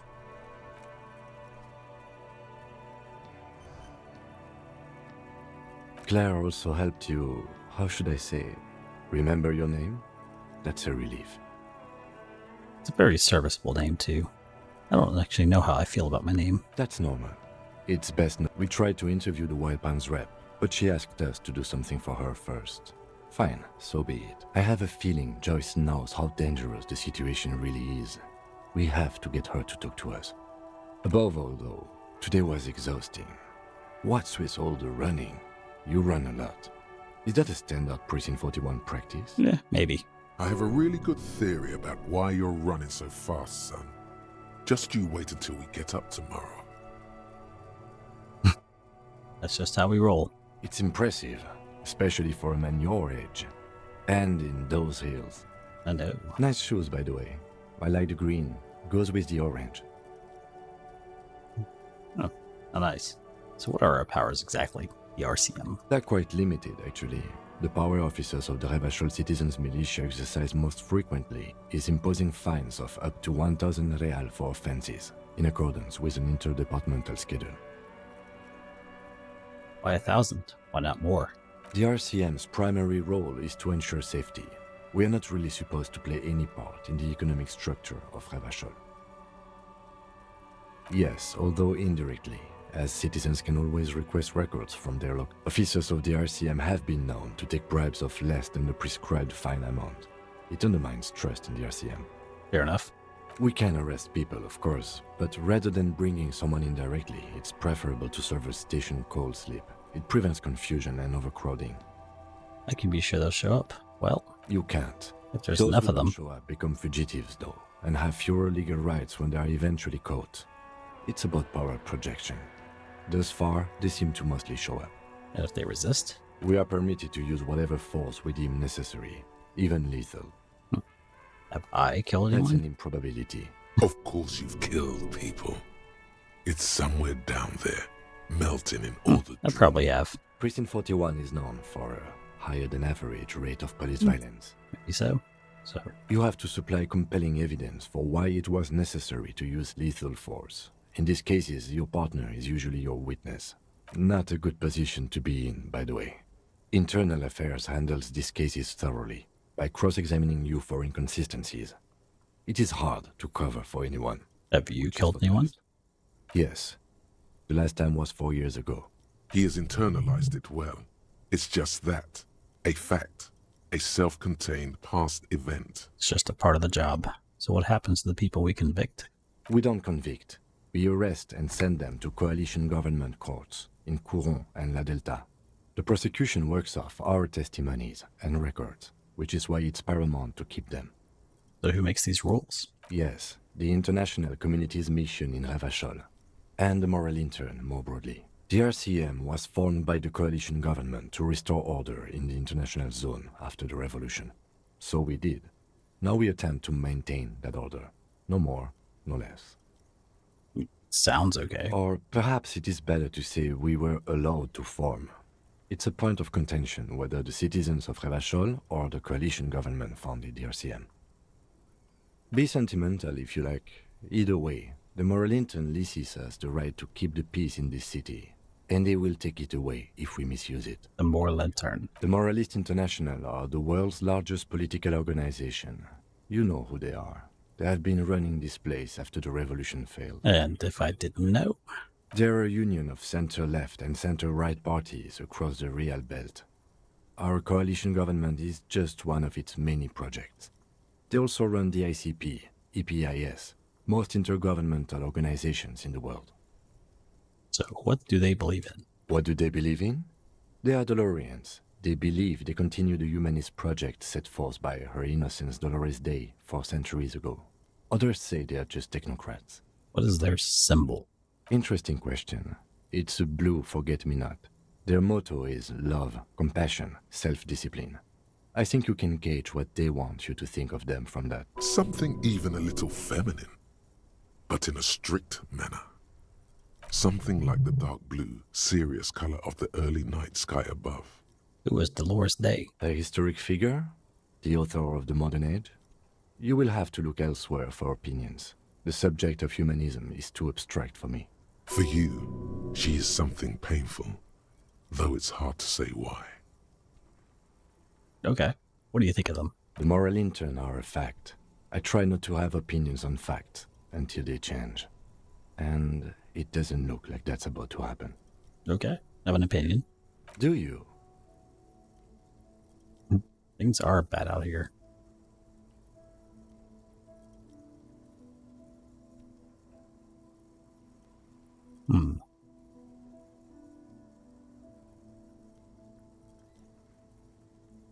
They've done an awful job here. Haven't you seen the place? This isn't humanism. We are in what is called the twilight of international law. The laws we claim to enforce come from the MI. Without them, we are simply vigilantes. Maybe we should make our own law. Spoken like a revolutionary, not a cop. But hypothetical aside, in Martinez we already are vigilantes. At least the Union thinks so. I expect our job here to prove quite challenging. The lights of the orphan district are reflected in his glasses. The red and golden orbs of the motorway sliding like pearls on a string from east to west as Revachol commutes back to the suburbs. Tomorrow is Tuesday. Monday is over. Say nothing. Just look into the light. The dying lights of the city shimmer below. Slowly, like luminous clouds, they pass on his lenses. They aren't dying. The lieutenant looks at his slim cigarette, contemplating the next drag. They really don't like us here. And the mouth on that kid, Kuno. Whoa. It's different inland, in Jamrock and the GRIH. The mouth on that kid. It's our fault for leaving this place to the dogs, to the Union, to the company, not daring to come here more often. It's like I told you, this place is an orphan. Fallen, we run this city. West of the river is RCM land. It's incredibly hard. Human beings are... But we are in control, and it's worth it. The organization works, our systems work. If they didn't, the city would disintegrate.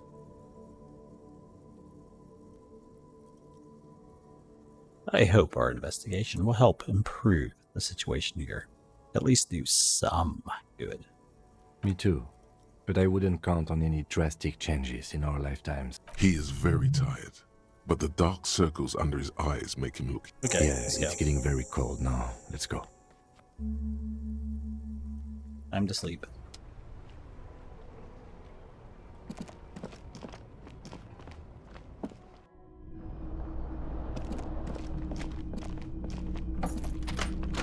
See you in the morning. Sleep the bed is cold and not particularly inviting. Oh, it's... But it's yours. The sheets look awful. It's less a bed and more a couch repurposed into a bed. The option to go to sleep becomes available every night. Okay. The sheets feel at once coarse and clammy against your skin. The bed sags beneath your weight as you stretch out and finally close your eyes. And then sleep. And then sleep doesn't come. But I want to sleep. Obviously, you're in bed with your eyes closed, but it's not happening. Hate it when that happens. Maybe it's the bed's fault. Check the pillow. Its synthetic filling has separated into hard lumps. The pillowcase smells oddly. Smells of alcohol and sweat. And grease. It's fine. I probably sleep to that all the time. Like it. It barely covers your toes, stretching over your soft belly. This is your body here. Intimate and warm. Breathing. A bit tense in the muscles. Relax. Nice. Roll over to the other side. It's a little better. Colors, scenes, and half-formed phrases still litter your mind. Part of you is still trying to solve the case, isn't it? Who killed him? Who? Something to do with... What was it that the lieutenant said? Union? And it's gone again. Sleep. Your breathing steadies. A great silence washes over you until your eyelids twitch in your sleep and images start forming.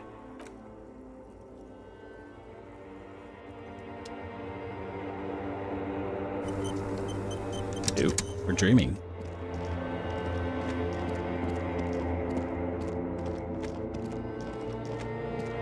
Can I just make the highlight thing just permanent? Just have it always on? There's really no reason for me to sit there and hold the button, whatever. I just feel like I'm lost.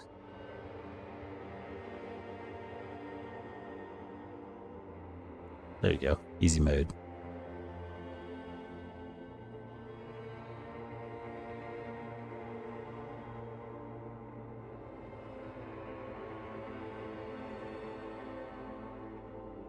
Pointless when I don't have viewers. There's the disco light. Yeah, see, that's better.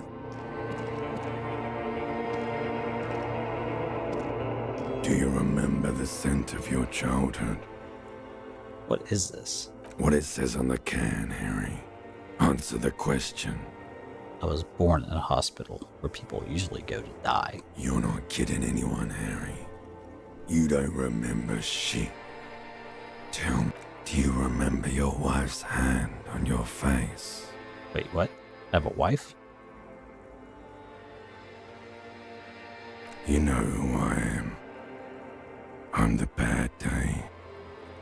The one where you ask her, and then later in the streets, wandering.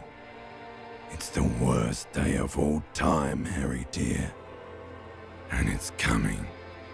She will hear about it on the phone. Reality will turn into a grotesque nightmare. This will be the last thing you did to her. Tell me, do you remember the love of your life? Okay. You said who? Do you remember the warmth of her thighs? Between her legs and in her mouth. Whoa. That's right, funky baby. And you just stood there. One hand on the bottle and the other on your dick. Watching her go. Let it This is where this game gets tad bit mature rated, so unfortunately, if you are under the age of 18, I must have to give the obligatory statement of this game is not for you. You should leave. Go watch some Minecraft. But anyway, let's move on. Tell me, where are your friends? Human beings have friends, Harry boy. Where the hell are yours? Yeah, I don't want to come back. They were only cramping your descent into the abyss. Exactly. They're slowing me down. 3 times gone and never coming back. All of it. You failed. You failed me. You failed Elysium. What's Elysium? Everything. The pale and the useless. On the surface. The outer magnetosphere.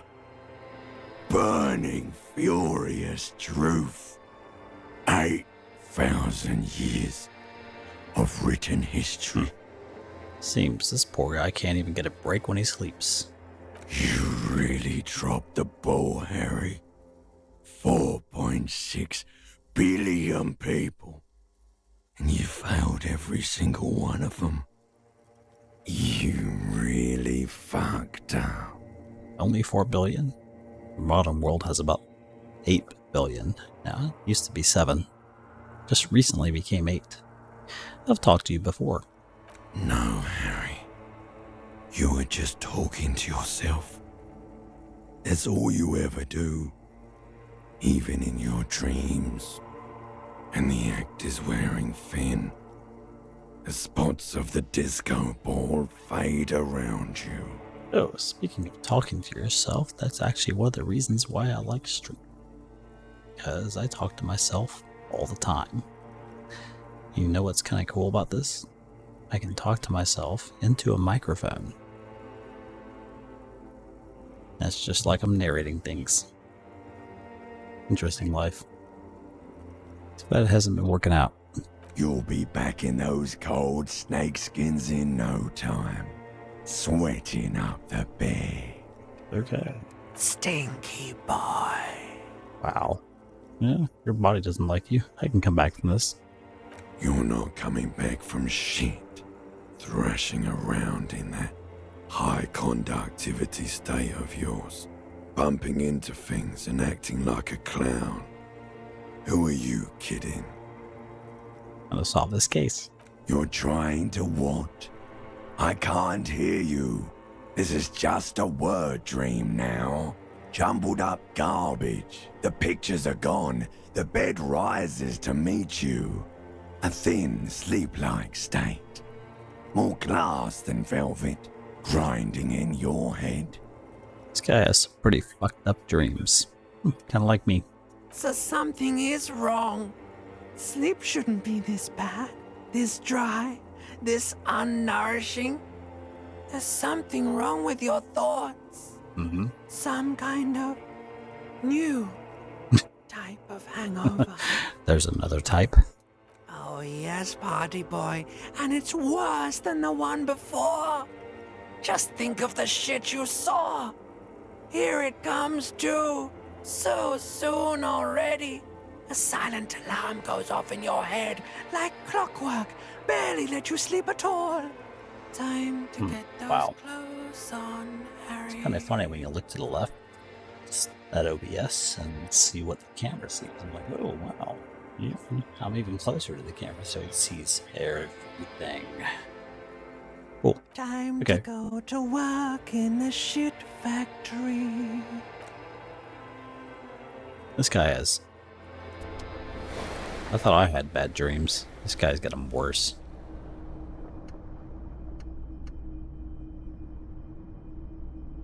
Mine are pretty bad. Don't remember them, but traumatizing every day. Good going, buddy. What the hell was that? Oh, just a dream. You have ones like that all the time. You feel even worse this morning than you did last night. You mean, why are you so tired? Too tired and down to even think? It is worrying, isn't it? You can't be a detective like this. Detectives need to be able to think. Why is this happening? It's just that your heart has finally pumped all the speed out of your system, Buster. Time to get some more. Ow. You're too weak to say no now. My electrochemistry is a very, very bad Maybe influence. somewhere down the line you could decline. What is speed? Speed is a potent central nervous system stimulant. It kept you propped up all day yesterday, despite your debilitating hangover. How else did you think you even got up from this floor? It's power, man. It's professionalism.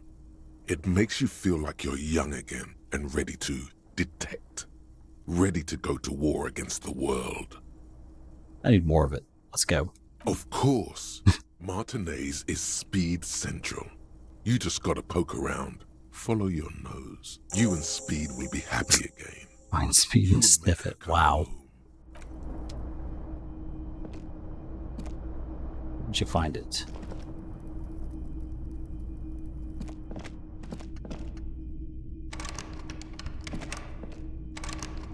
Here. It's like a repeat of when I started. A mirror hangs on the bathroom wall. In it, your face, adorned with the expression.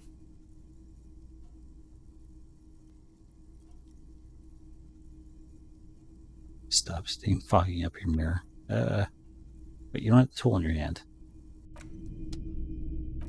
What if I have the tool in my hand?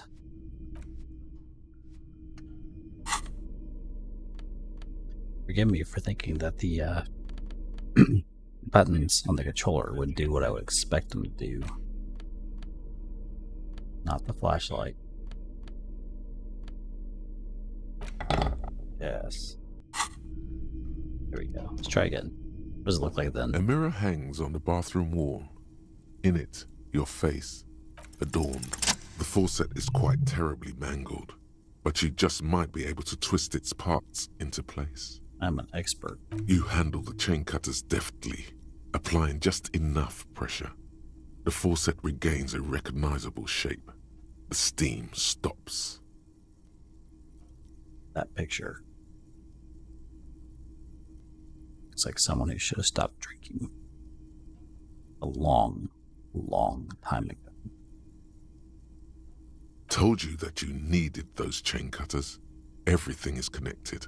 Everything has a purpose. The mirror begins to clear slowly without you having to wipe it. Stop the expression. Okay. It's like something snaps in you. A nerve ending. A thought. A sadness.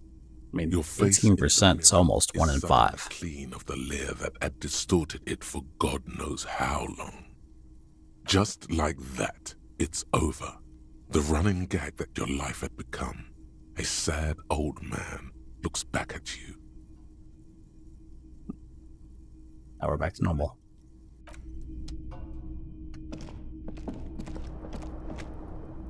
Being up a life and being shitty at the same time. The fan is spinning. The blades come squeaking to a halt. The lights are on.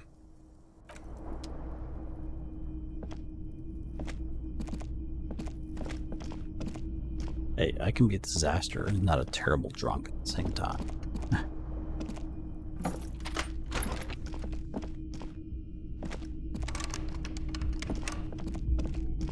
The door is closed. Still no answer. No answer.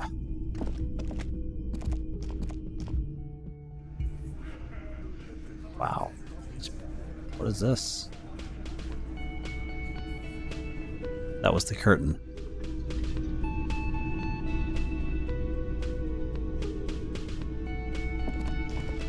Good morning. Let's talk. Morning. Looks like we can get to work at once. The union muscle turned up. They look rowdy. We should everything points to the dock workers union. The belt used for hanging him. The circumstances in Martinez. My preliminary information. Which may, of course, all be wrong. But we still need to talk to them. And I mean ungovernable. Martinez isn't exactly enthusiastic about the RCM being here. They prefer to be policed by the union. These men here, men who drink beer for breakfast, there's talk of an armed wing of the union called the Hardy Boys. who are responsible for said policing. I think Hardy it's them. Boys. Like they're not like the books? I completely forgot. Sorry, I had a rough night's sleep. It's them by the looks of it. Loud and nasty, just like the manager said. One loose thread less to worry about. And one big problem to replace it. Okay, I'll be right back. A couple of minutes.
Okay.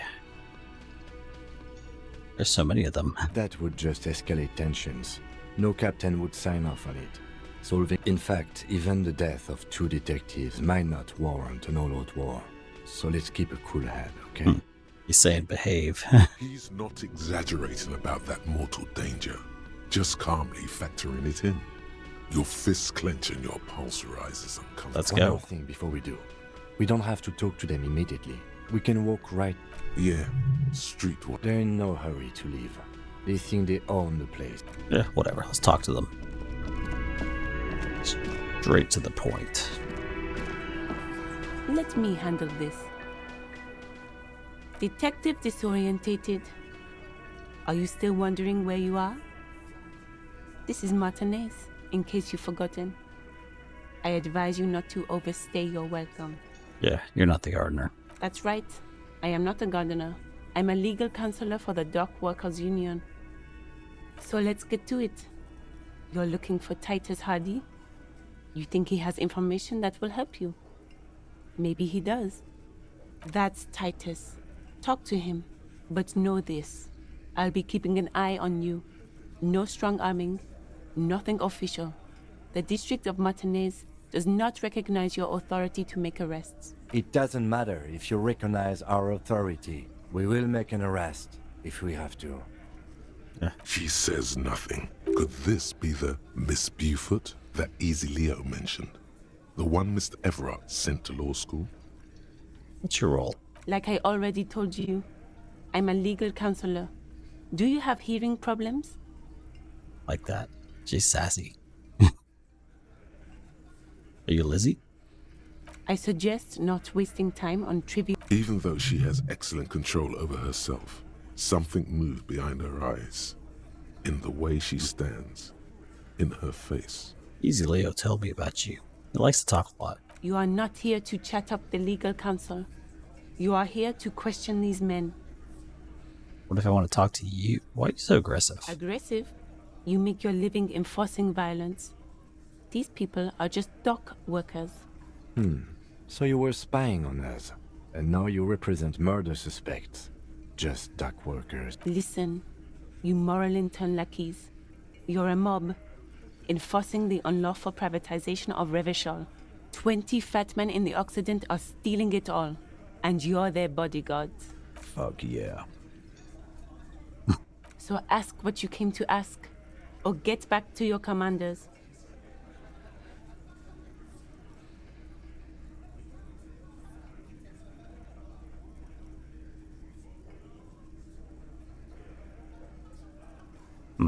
I don't like any of these options.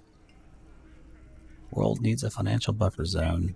What? Doesn't make sense. Privatization is not unlawful. It's cool and funny.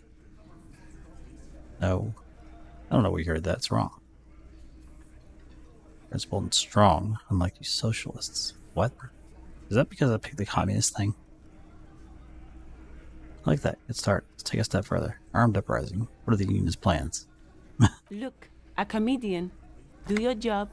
Ask your questions. Strange. It's as if people don't believe a cop could be a socialist revolutionary. What if I want to talk to you? What you want is of no significance, officer. What are you going to do to me? What are we going to do to you? The Union isn't going to do anything to you. If anything, it is the RCM who do things. Whatever. Let's talk to Titus.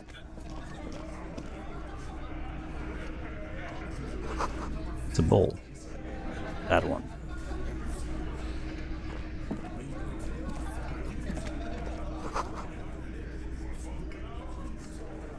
This is what I said law for? Yes. This is where you say your bit.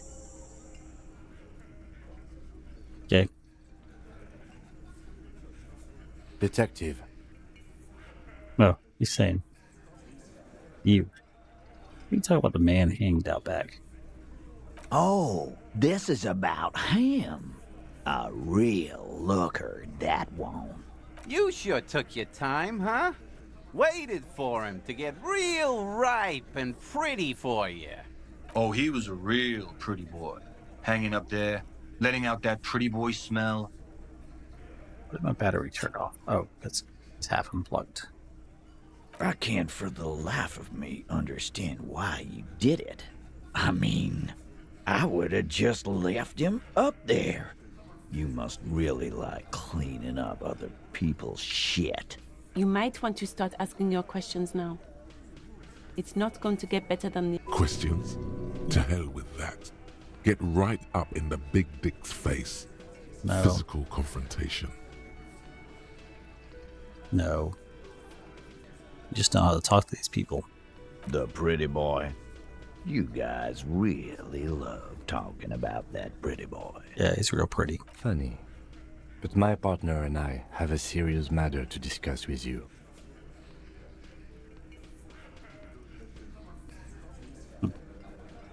I've spoken to the dead man. That is fucking bizarre. The lieutenant waits for your reply, patiently. His foot taps only a little. He said communism killed him. Well, what you chatting me up for? Yeah! Go! We had something else. Besides the... Container belt? Container belt. Like we used. Because we took it from the harbor where we work. Then we went out back and used it to hang him. As he speaks, his fists contract, going through the pulling motion again, savoring it. We did this together, all of us, until he was dead. That's why there's a container belt around his neck. There's a catch hidden somewhere. He didn't confess so that you could take them all away. It's too simple.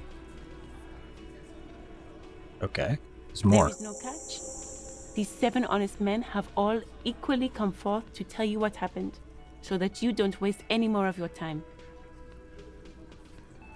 So, how many people have you sent to the Shays? Ever felt remorse for them? Or send them to Reunion to rot. For 20 years. For life.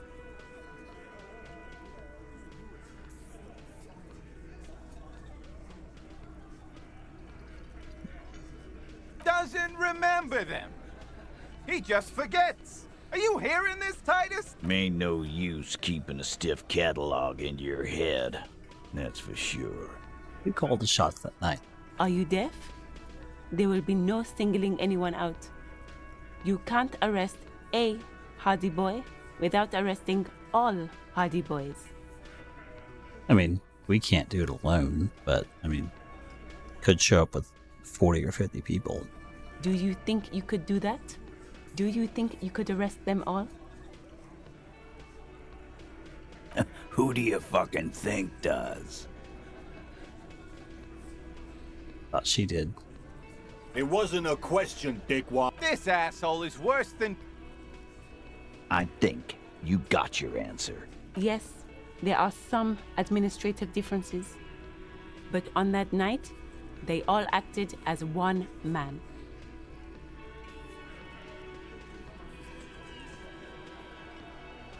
But why? You don't have to keep answering his questions. I know, Lizzie. Relax. We killed him last Sunday night. Seemed like a good way to end the week. Known him? We don't associate with scum like that, asshole. Yeah! Who do you think we are? Quiet. He came around about 3 weeks ago when that Pines cow first sailed into town. Hey, I've been called an asshole just for my driving. By the Pines cow, you mean Joyce Messier, the representative for White Pines? The same company you are striking against? No, I mean the Pines cow. The stupid-ass cow they sent in to fuck us over. But you know what? Wait, what? What cow? Why don't you ask her about the pretty boy? I'm sure she has interesting things to say when you ask her hard enough. So they're not talking about the That's negotiator. enough insinuation for today, Titus. Officer, your interview is drawing to an end. Why? 'Cause he was worthless mercenary scum. And he stepped out alive in my town. And he stepped out of line. What kind of mercenary? The kind that shows up when you start a strike. The experienced kind, too. Had Cohoy and Semenine written all over him. Ex-Oranese Special Forces. A live grenade. Right here in our bar. I can't prove it, but I know he was sent by the Wild Pines. They hire merc shit like that. 'Cause one night, he walked straight up to the mic and said, I'm Oranese goddamn Special Forces, and I'm gonna fuck you all. Yeah. Really? Just like that? I doubt it. Yeah, really. Had a gin and tonic up there, sang some Oranese paratrooper song, and said he's gonna fuck everyone. Okay. We couldn't believe it either, but he fucking did, right there. Like some kind of animal. Wrong.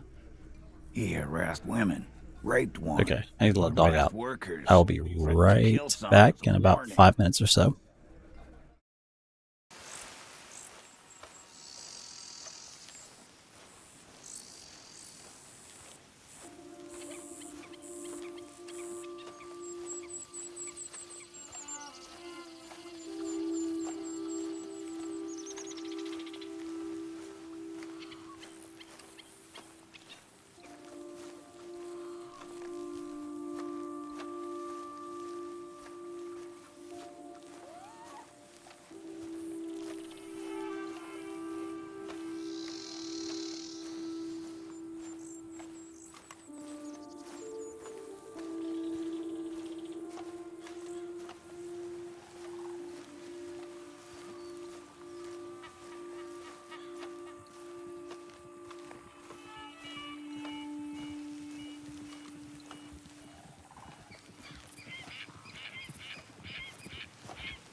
My hand shakes so bad, I cannot hold my tools.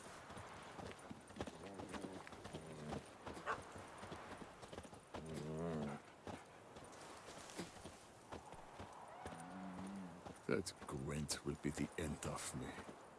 I've Fetch lost this the game. empty dead, sweet papier, box it all. Okay, I'm back. Let's go. There's a slight unease in him suddenly. He regrets mentioning the That was loud. A rape, huh? Well then. To kill us all, if we don't open the gates, if we don't let the scabs in, if we don't bend over. And that was before he started coming here. Yeah, he said it was his favorite joint now. Started coming here every night. Drinking, grabbing girls. Grab one of ours mid-karaoke, right there on the stage. He grabbed someone? Yeah, this girl's on the mic. A beautiful girl, young. Gets into the second verse of Lover Lake. The fucker grabs her legs, starts screaming. Show me your cunt! Why don't you show me your cunt? Then, he gets knocked on the head with a wine bottle. Doesn't even fall down. Might have been a justified murder. Done here. Aren't you fucking listening? My man is talking to you. He took care of it.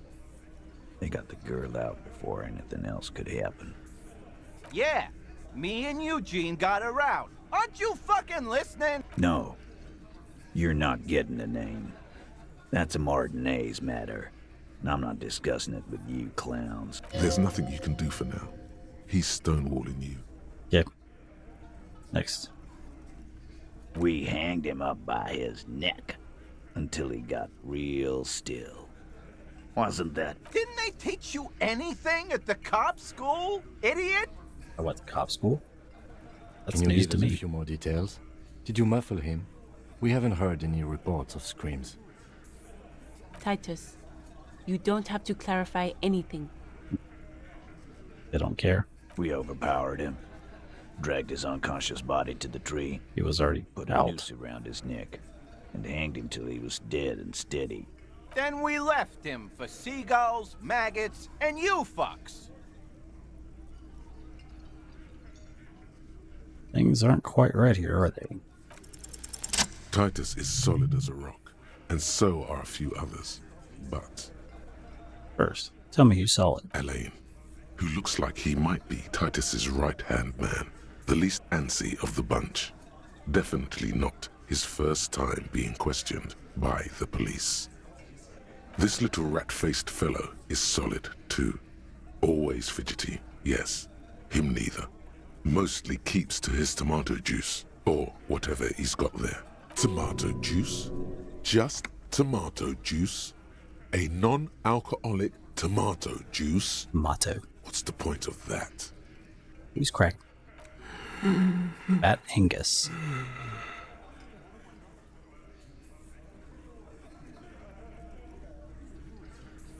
Want a voice? A single sentence would wear him out. He can't take the length of the questioning. Keep it going long enough, and he'll crack. No. Of course he's having trouble breathing. Just look at how fucking fat he is.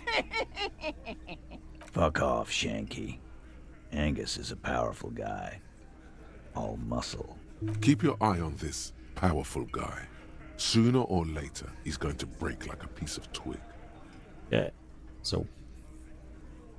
With numbers, asshole. How do you think? You're right, Lizzie. Doesn't matter if he's special forces. Here. Know enough people at it. No, he hasn't. Not yet. Where did this happen? Weren't you fucking listening? The fucker came to our bar. Thanks, Shanky. Right here. Okay, so...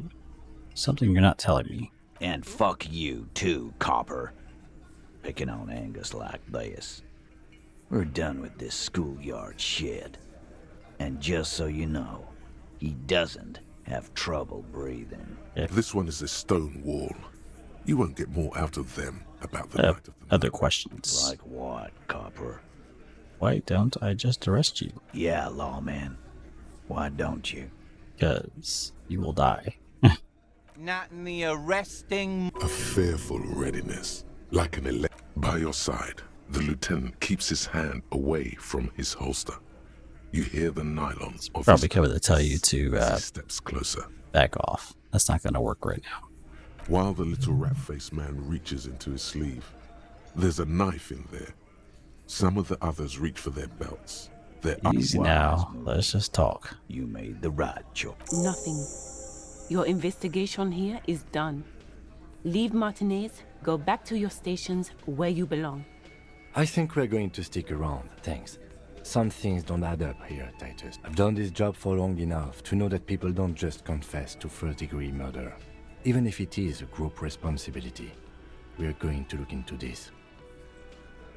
Even if they think they're safe, they wouldn't just confess to it. So, there's more to dig into, and it sounds like the dude was a bit of an asshole and kind of rapist. Good luck with that. You've heard everything a rent-a-cop is gonna hear from us, real law officials. You're lucky you didn't get a beating. Forget about their games. You've mapped out the characters. Reading the footprints in the yard should be easier now. That's good. No. I's here. You got business with my... Yeah! You fuck with the Hardy Boys, you... Relax, Dennis. No one is fucking you yet. No one's Dennis, doing calm anything. down. Chill. No. Let Dennis enjoy his fucking, man. Whoa. We don't mind. Yeah. You're not even being fucked, Dennis. Easy, fellas. We got company. Let's see what brings the cop around. Too late. You already scanned the room. You got a pretty good picture. Of what? Of the actors here. You could take another look at the tracks in the mud on the crime scene. Compare it to these guys. Authority, godly, establish. That's not gonna work. Let's go.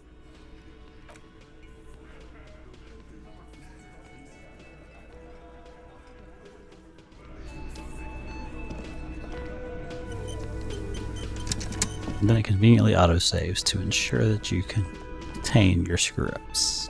Like that. There it goes again. Left stick ain't working. Right stick. However, I can just turn the controller off and back on. That's weird.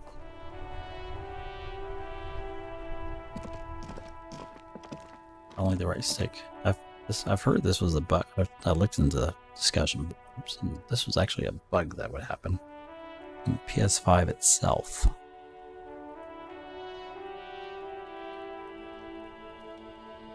Turn the controller off and back on.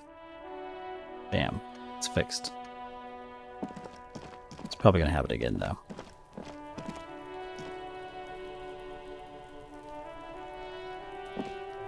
Is that upstairs?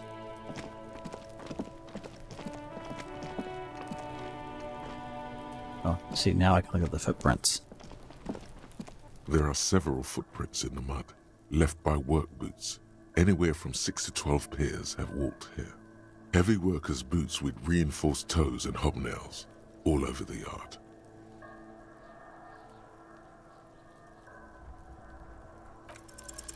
Eight pairs of boots have shuffled back and forth in the mud. Just Where like else that. have we seen a gang of men in work boots? That one. Standard work boot. Steel reinforced toes. Number 46. Just like Titus was wearing in his booth. This is the big dick. Titus Hardy. The one with the ball cap on his head. Is it? They didn't even bother to change boots. Putting them on the scene is easy. Maybe even too easy. I mean, they freely admitted to it. So, they're pretty sure they're safe. So that means that dude committed some atrocities. 2. Standard work boot. Steel reinforced toes. Number 44.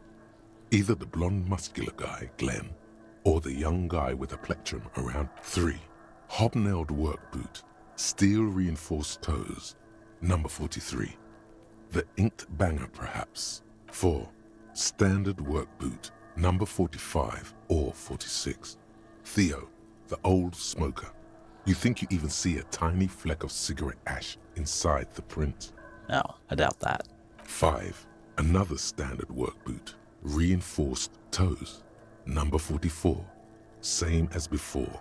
Either the musician, Eugene, or the muscle-bound blonde, Glenn. 6. Light as air. Same make of boot.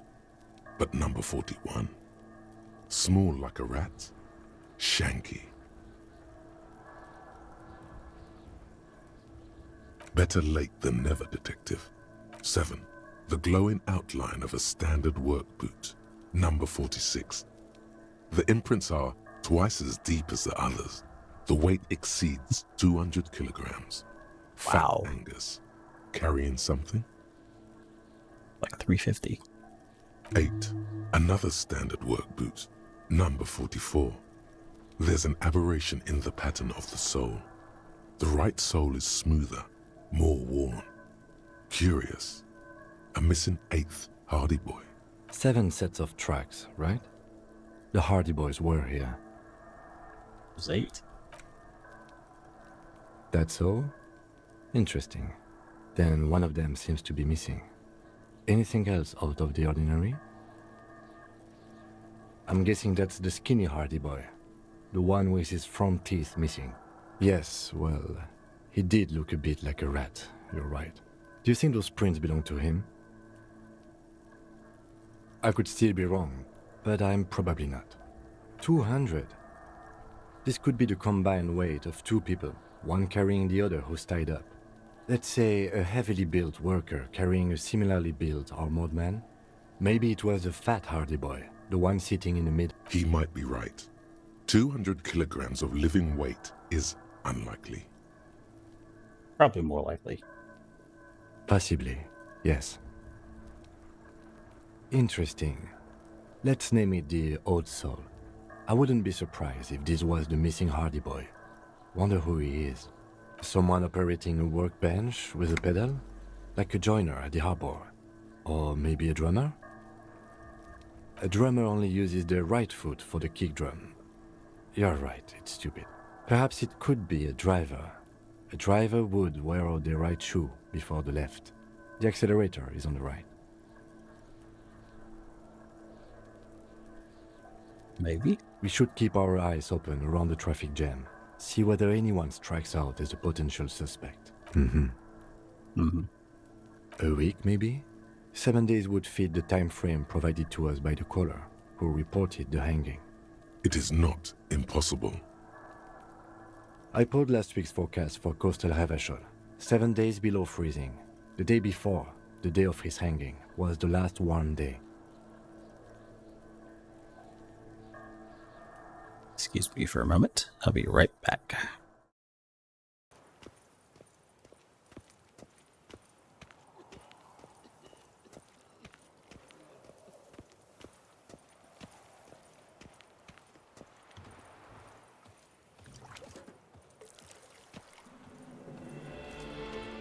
Your reputation precedes you, Geralt.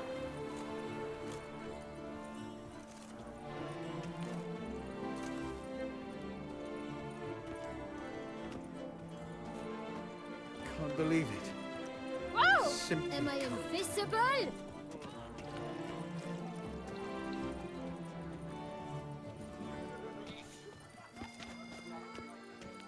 Massacre at the estate of Durand de Savarin. Elven statues come to life to slaughter members of the History of Toussaint Friends Society. Citizens, beware of history and elves alike. And stones, hewn or otherwise. A hecatomb at the Doran Alma estate. Don't crowd around.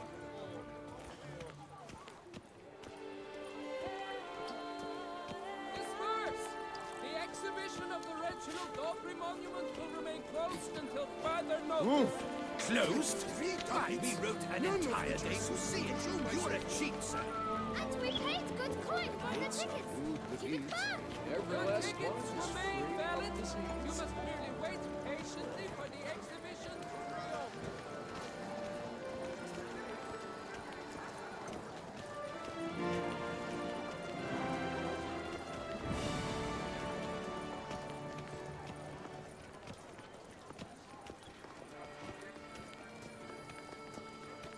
Truthfully, only a witcher stands to best the beast.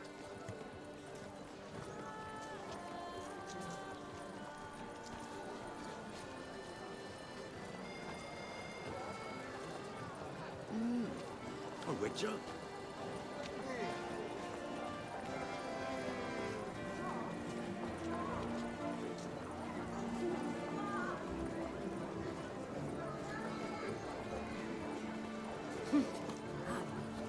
There was a time the knights would simply drive off that sort of rabble in a snap. It's a doze us.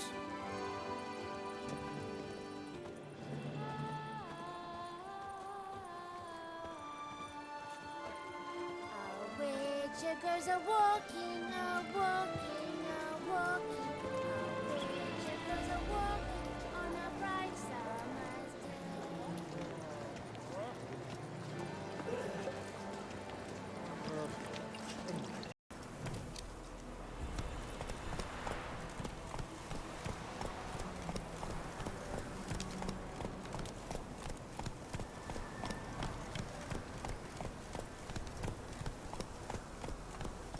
Okay, let's go. Correct again. Sub-zero temperatures would preserve the tracks in a good state. The commotion here could have taken place a week ago. What do you think happened here? What do I think? A mob of people brought something heavy to the tree. One of them was carrying the victim. They shuffled around, especially under the tree. Then, after hoisting him up, they stood in a semicircle facing his direction. At first glance, this appears to be a lynching. Indeed. They all stood in a row here and looked at the tree. So far, so good. Only one thing missing. Of course, there were 8 tracks, but there are only 7 Hardy Boys. Let him have his moment of joy. There's one pair missing from the Union box. The 8th pair. I'm going to say it was our old soul. Odd Soul was present, lynching, but wasn't in the mess hall. Yes, I doubt the Hardys are going to tell us who this person is. For now, it's best if we just keep our eyes open.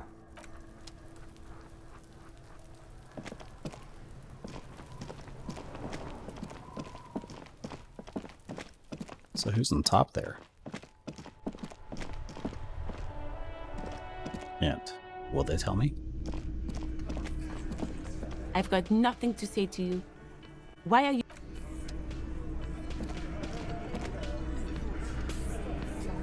Looks like the circus left town, but the clowns are still here.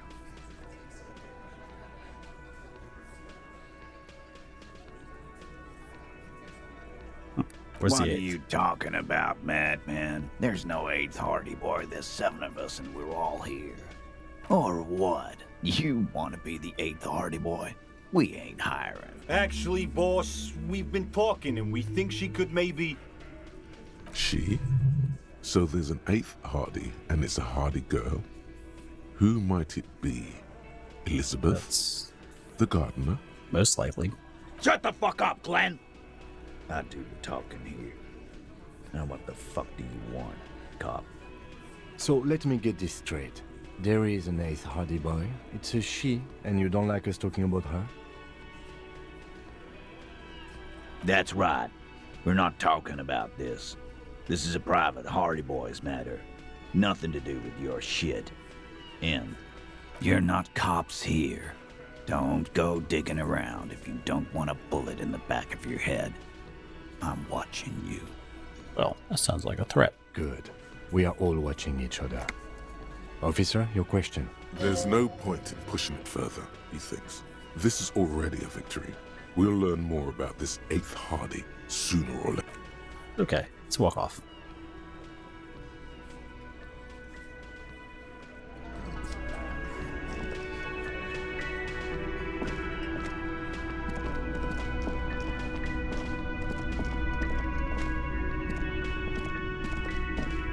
Can I help you? Got the 20. Good. You got the room for the night, but remember, you'll need another 20 rand. How could anyone forget, asshole?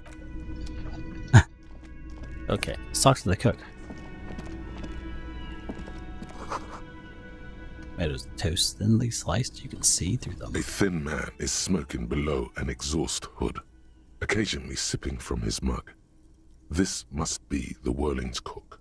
As you step in, he nods toward the table and says something in a completely foreign language. The only words you can make out are Garancy and Kubek. It must be his name. Garancy. Garancy Kubek. Sounds representative. The man puts his cup down and replies something, his left hand drawing arcs in the air. He looks up at you, then looks away. Shrugging is an international sign for, no, I don't know what's behind that door. Okay. The mention of mañana gets his attention. He smiles and delivers a whole slew of unfamiliar words and lively gestures. Okay. Then he falls silent again. Big ol' language barrier here. The man says a couple of sentences in that strange language of his, and then seems to wait for you to speak. Sorry, I don't seem to understand you. Just one word. Sounds quizzical. Then he awaits your answer, with his brow arched. Shake your head. Boss need more vodka?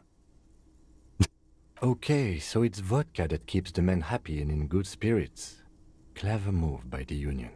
Of course, vodka. Now that makes a very, very special borscht indeed. Turn it up and then ask for some yourself. Turning it up seems like a dangerous idea, honestly. The place is a powder keg. War. He smiles, nodding vigorously, then pours half a bottle of vodka into the pot. With a whistle, he stirs the brew. He smiles and back. He smiles and nods enthusiastically. That's enough of that. What else we got? What's upstairs? There's someone on top of the building. Let's go see if we can figure that out.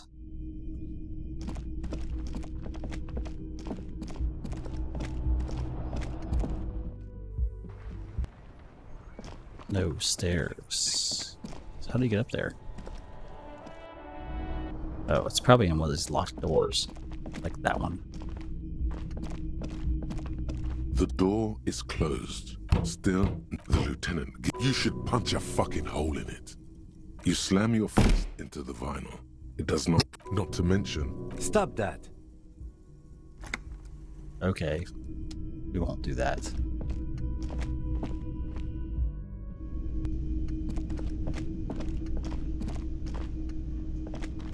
Actually, the blue door's probably got secret stairs behind it. You see a heavy steel door with... The door does not...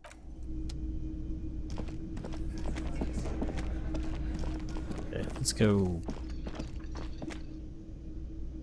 turn the ball. Or give them a different ball. I don't care.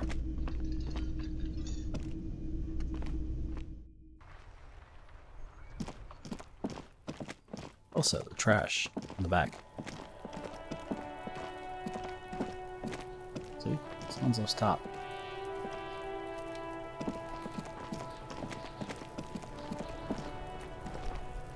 Wait, why is the man there? The rotting man lies on his side with his eyes looking straight through you. The belt is still around his neck. His body is supine and open to intrusion. The lieutenant adjusts his glasses and takes a deep... Come on, officer. You know what a field autopsy is. You've done 100 of them. Fine. It's a 3-part form to be filled out on the scene by the detectives responsible. One takes notes, the other dictates. The goal is to establish cause of death. A scalpel is not always required. I hope this is one of those cases. Latex gloves are, however. Well, let's go. There truly is a time for everything, even for yellow gardening gloves. However, they are lacking hygienically. I suggest you get in there in limited capacity. I'll ask you when I need you to. For the most part, maybe I should handle the contact and you take notes? Okay. In your paperwork, officer, just fill out the field autopsy form. Now they only have one paperwork too. Officer, what haven't you lost? My shoes. Good. Otherwise, you would only have one shoe now. I can give you my paperwork. There's an autopsy form there. Several, actually, but only if it helps move things along. Okay, let's work off of yours. Right. The autopsy form is near the end. Let's go. The dead man stares in silence as you crack open the ledger. The bright red paper is covered in boxes and lists, describing the condition of his skin and organs in 3 parts. Above those, an 11-field info form needs filling out first. It begins with, Let's begin. That's you. The corpse is indifferent to your scribblings, just lies there. The next box says, Case number. KK57.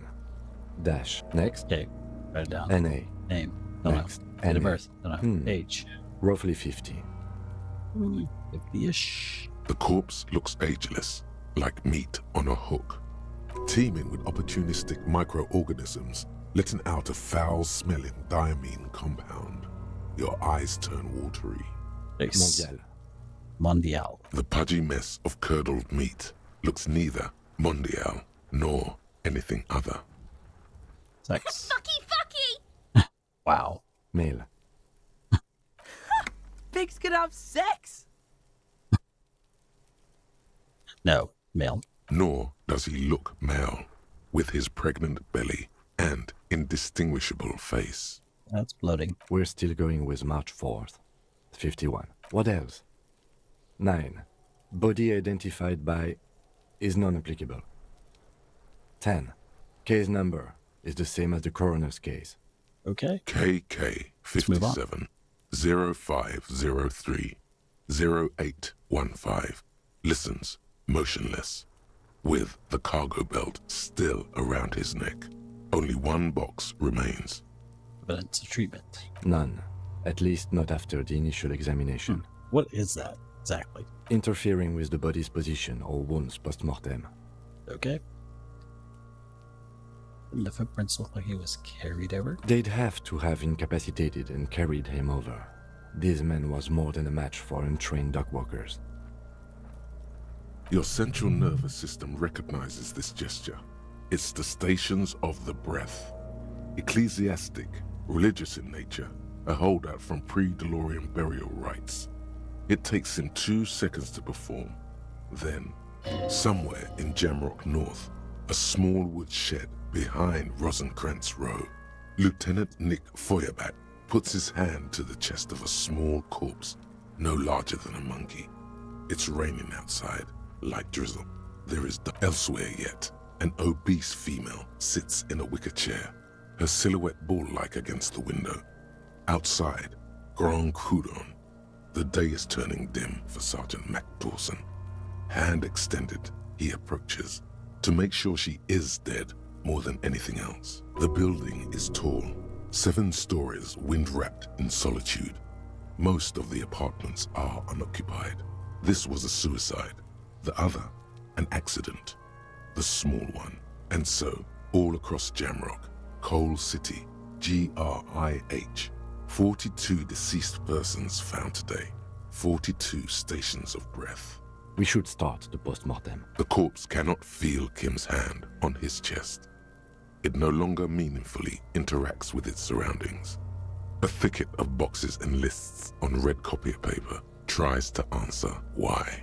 Okay, external. Clothes. The deceased wears armored boots and white briefs. The make of the briefs is Babrodine, I think. Oh, didn't look like he was wearing briefs.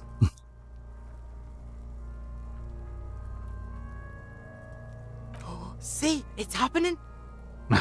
Wow. Babrodine, yes. Inexpensive. Size M. Color white.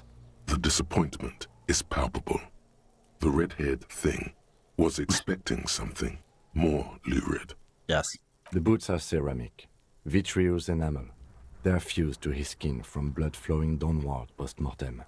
Removal of the boots is left for processing. Tattoos. The upper torso is covered in a single, continuous tattoo, resembling a map of the night sky. It reaches from the right shoulder to the heart. The ink is blue and white. The assistant has a color photograph of the markings, to be added to the case files as document A1. The photo is taken on the scene, using a Trigat Mini.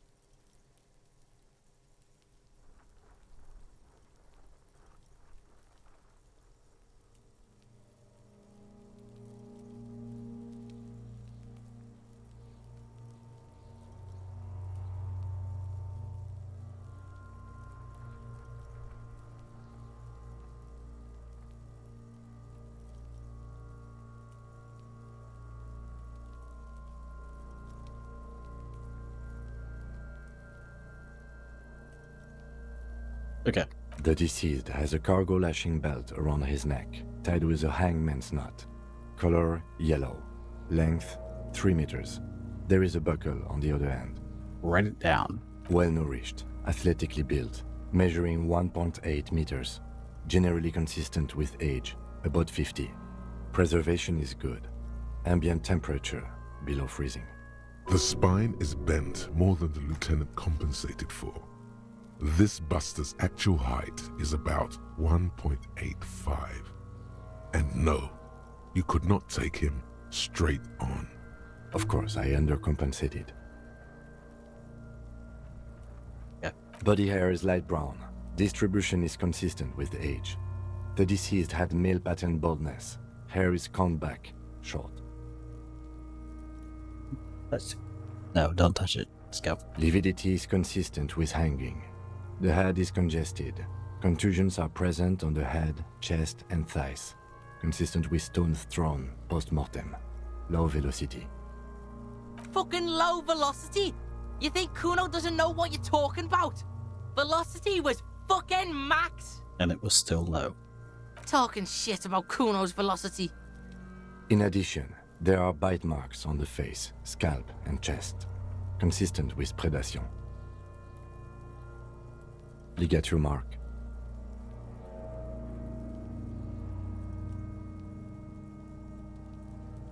The lieutenant produces a small folding knife, with the other hand pulling on the belt. He starts cutting into the polyester. The stench is horrendous.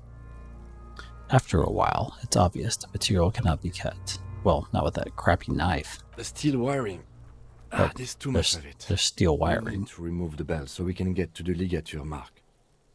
Well, your folding knife ain't gonna do it. You got just the right tool for that. Oh, I'm prepared. Chain cutters. The hanged man lets out a joyous little bubble of rot from his nose. Good thing we got these chain cutters. Always good to think ahead. Now, we need to cut the belt to see the ligature mark below. Carefully, with as much precision as you. See? My pig is gonna fuck his head off. Okay. No, he ain't. Your pig's a boring fuck.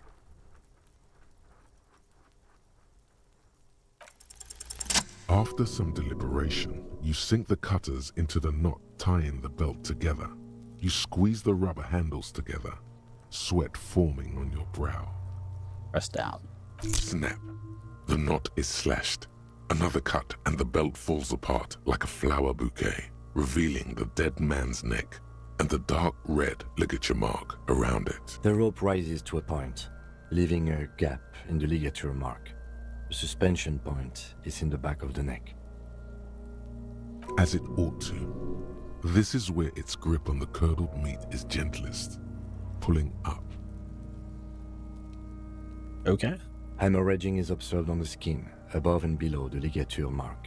The mark is well pronounced, consistent with a drop from 1 or 1.5 meters. Chest is intact, normal contour. Abdomen is protuberant, pelvis intact, genitalia. No! Let's get out and see!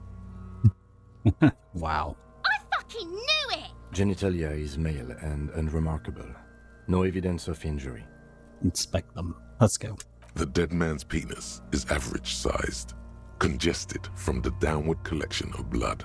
The testicles are uneven in length, hanging underneath. The normal. genitalia, you should touch it. No.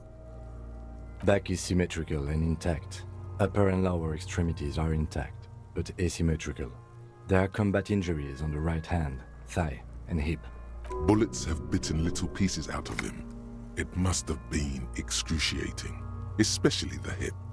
Before you is a temple of pain that knew little tenderness in life. Yes. In addition, I see smaller, residual scars, too numerous to count, covering about 30% of his skin. It's a lot. Mm-hmm. We have a real museum here. Of battles, wars, last item, hands. Give the hand. The hand feels heavy, filled with decay liquids, like it's ready to explode if squeezed hard enough. You're suddenly repulsed. Hands are clean. No sign of injury from struggling. I was. Maybe I'm just not seeing them. Honestly, this stench is making it hard for me to think at the moment. No struggle injuries. Interesting. Ooh. That's all for the external. Well done. What Total.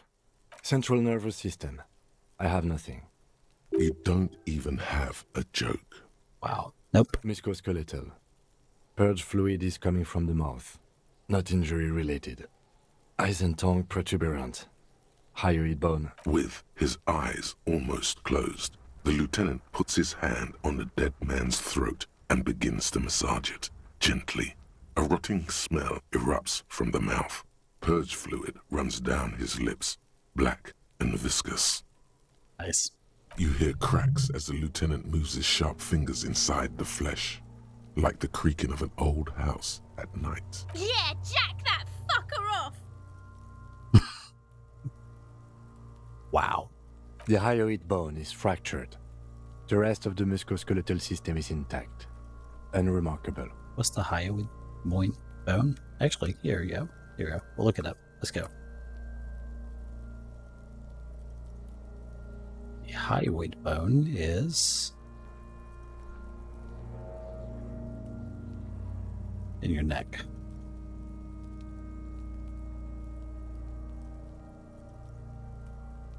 Anyway, let's go on. Respiratory system. He's really doing it. The dead man's teeth cut into his gloved hands. Wow. Oral cavity shows no lesions. The victim has received dental implants, possibly after a combat wound. Mouth swollen. Hemorrhaging present in mucosa of the lips and mouth. No scream, no sigh of relief rises from the darkness inside. It's humid there. Sickly sweet air, unlike anything living. You feel like throwing up. Straight. No, you don't. You can keep it in. You manage to suppress the contractions trying to enter your stomach. All it takes is concentration. Through it, you see nothing but darkness. Hemorrhaging present in mucus. Hepatobiliary. NA. Are you a hepatobiliary expert? I don't think so. Neither am I. That's it. Same for toxicology and serology. NA. That requires tests. Cardiovascular. The body exhibits lividity in the lower extremities, feet, hands, and neck, visually consistent with the hanging. What is lividity, specifically?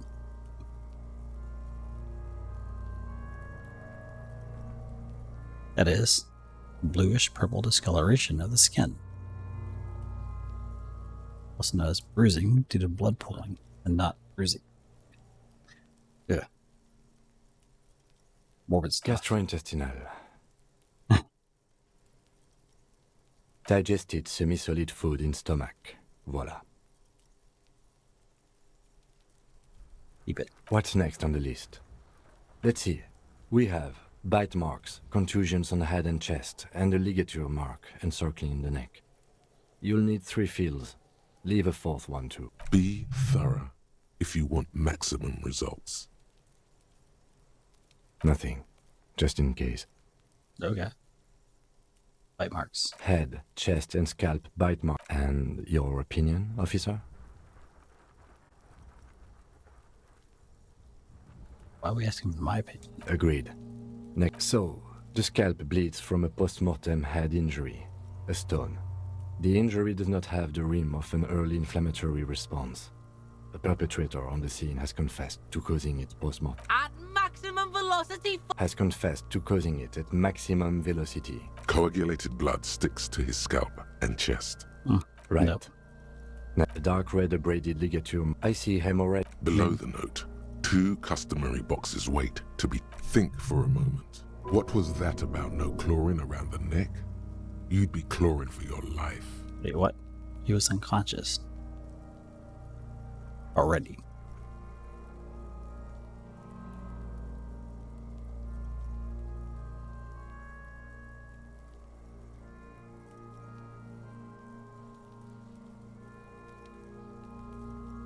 Not going to claw at it because he was unconscious. That's it. We have established cause of death. It's not much, and it leaves much to be questioned. Let's wrap this up. I pronounce this field autopsy over. What now? Now we put him in a body bag, and I drive him to Fort. The lieutenant looks at the dead man. You tilt your head, also looking at the corpse.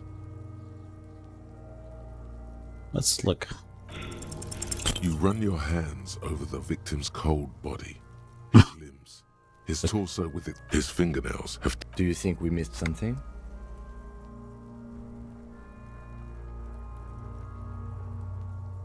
The fact that it's given me this option says yes, but I failed to check, so we're done here. I worked as one of those processing guys for a year. They are butchers and clowns. I once saw 20 CODs go misidentified in 1 week. Chances are slim to none that they'll find anything useful. In short, you and I are the last line of detection. If you're not sure we got everything, we need to look again. And for that, we need to refrigerate the corpse. Sounds like it's suggesting I missed something. You okay? No?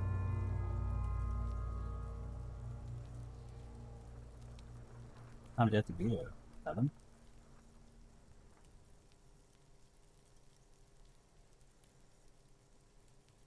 Oh, okay. Good.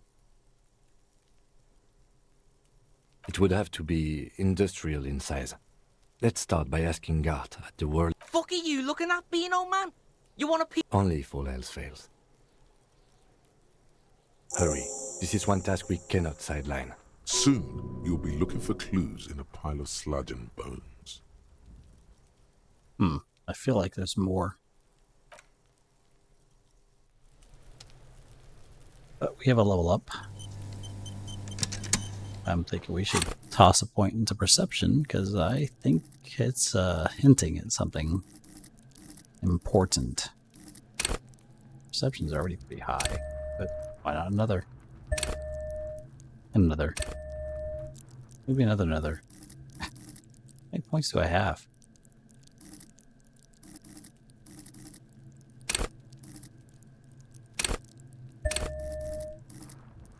Oh. Okay.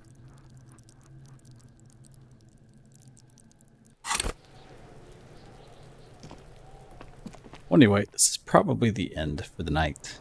It's been long enough, and it's gonna get awkward very soon. So I will cut this off here. We're gonna save our game after I turn my controller. Save our game. No going backsies. I'm not gonna save scum. This crap. We are gonna play our game as it lies. But anyway, we're done here for the night. So have a good night. I will be back tomorrow night. Probably not gonna be Ubering. So have a good night. Bye.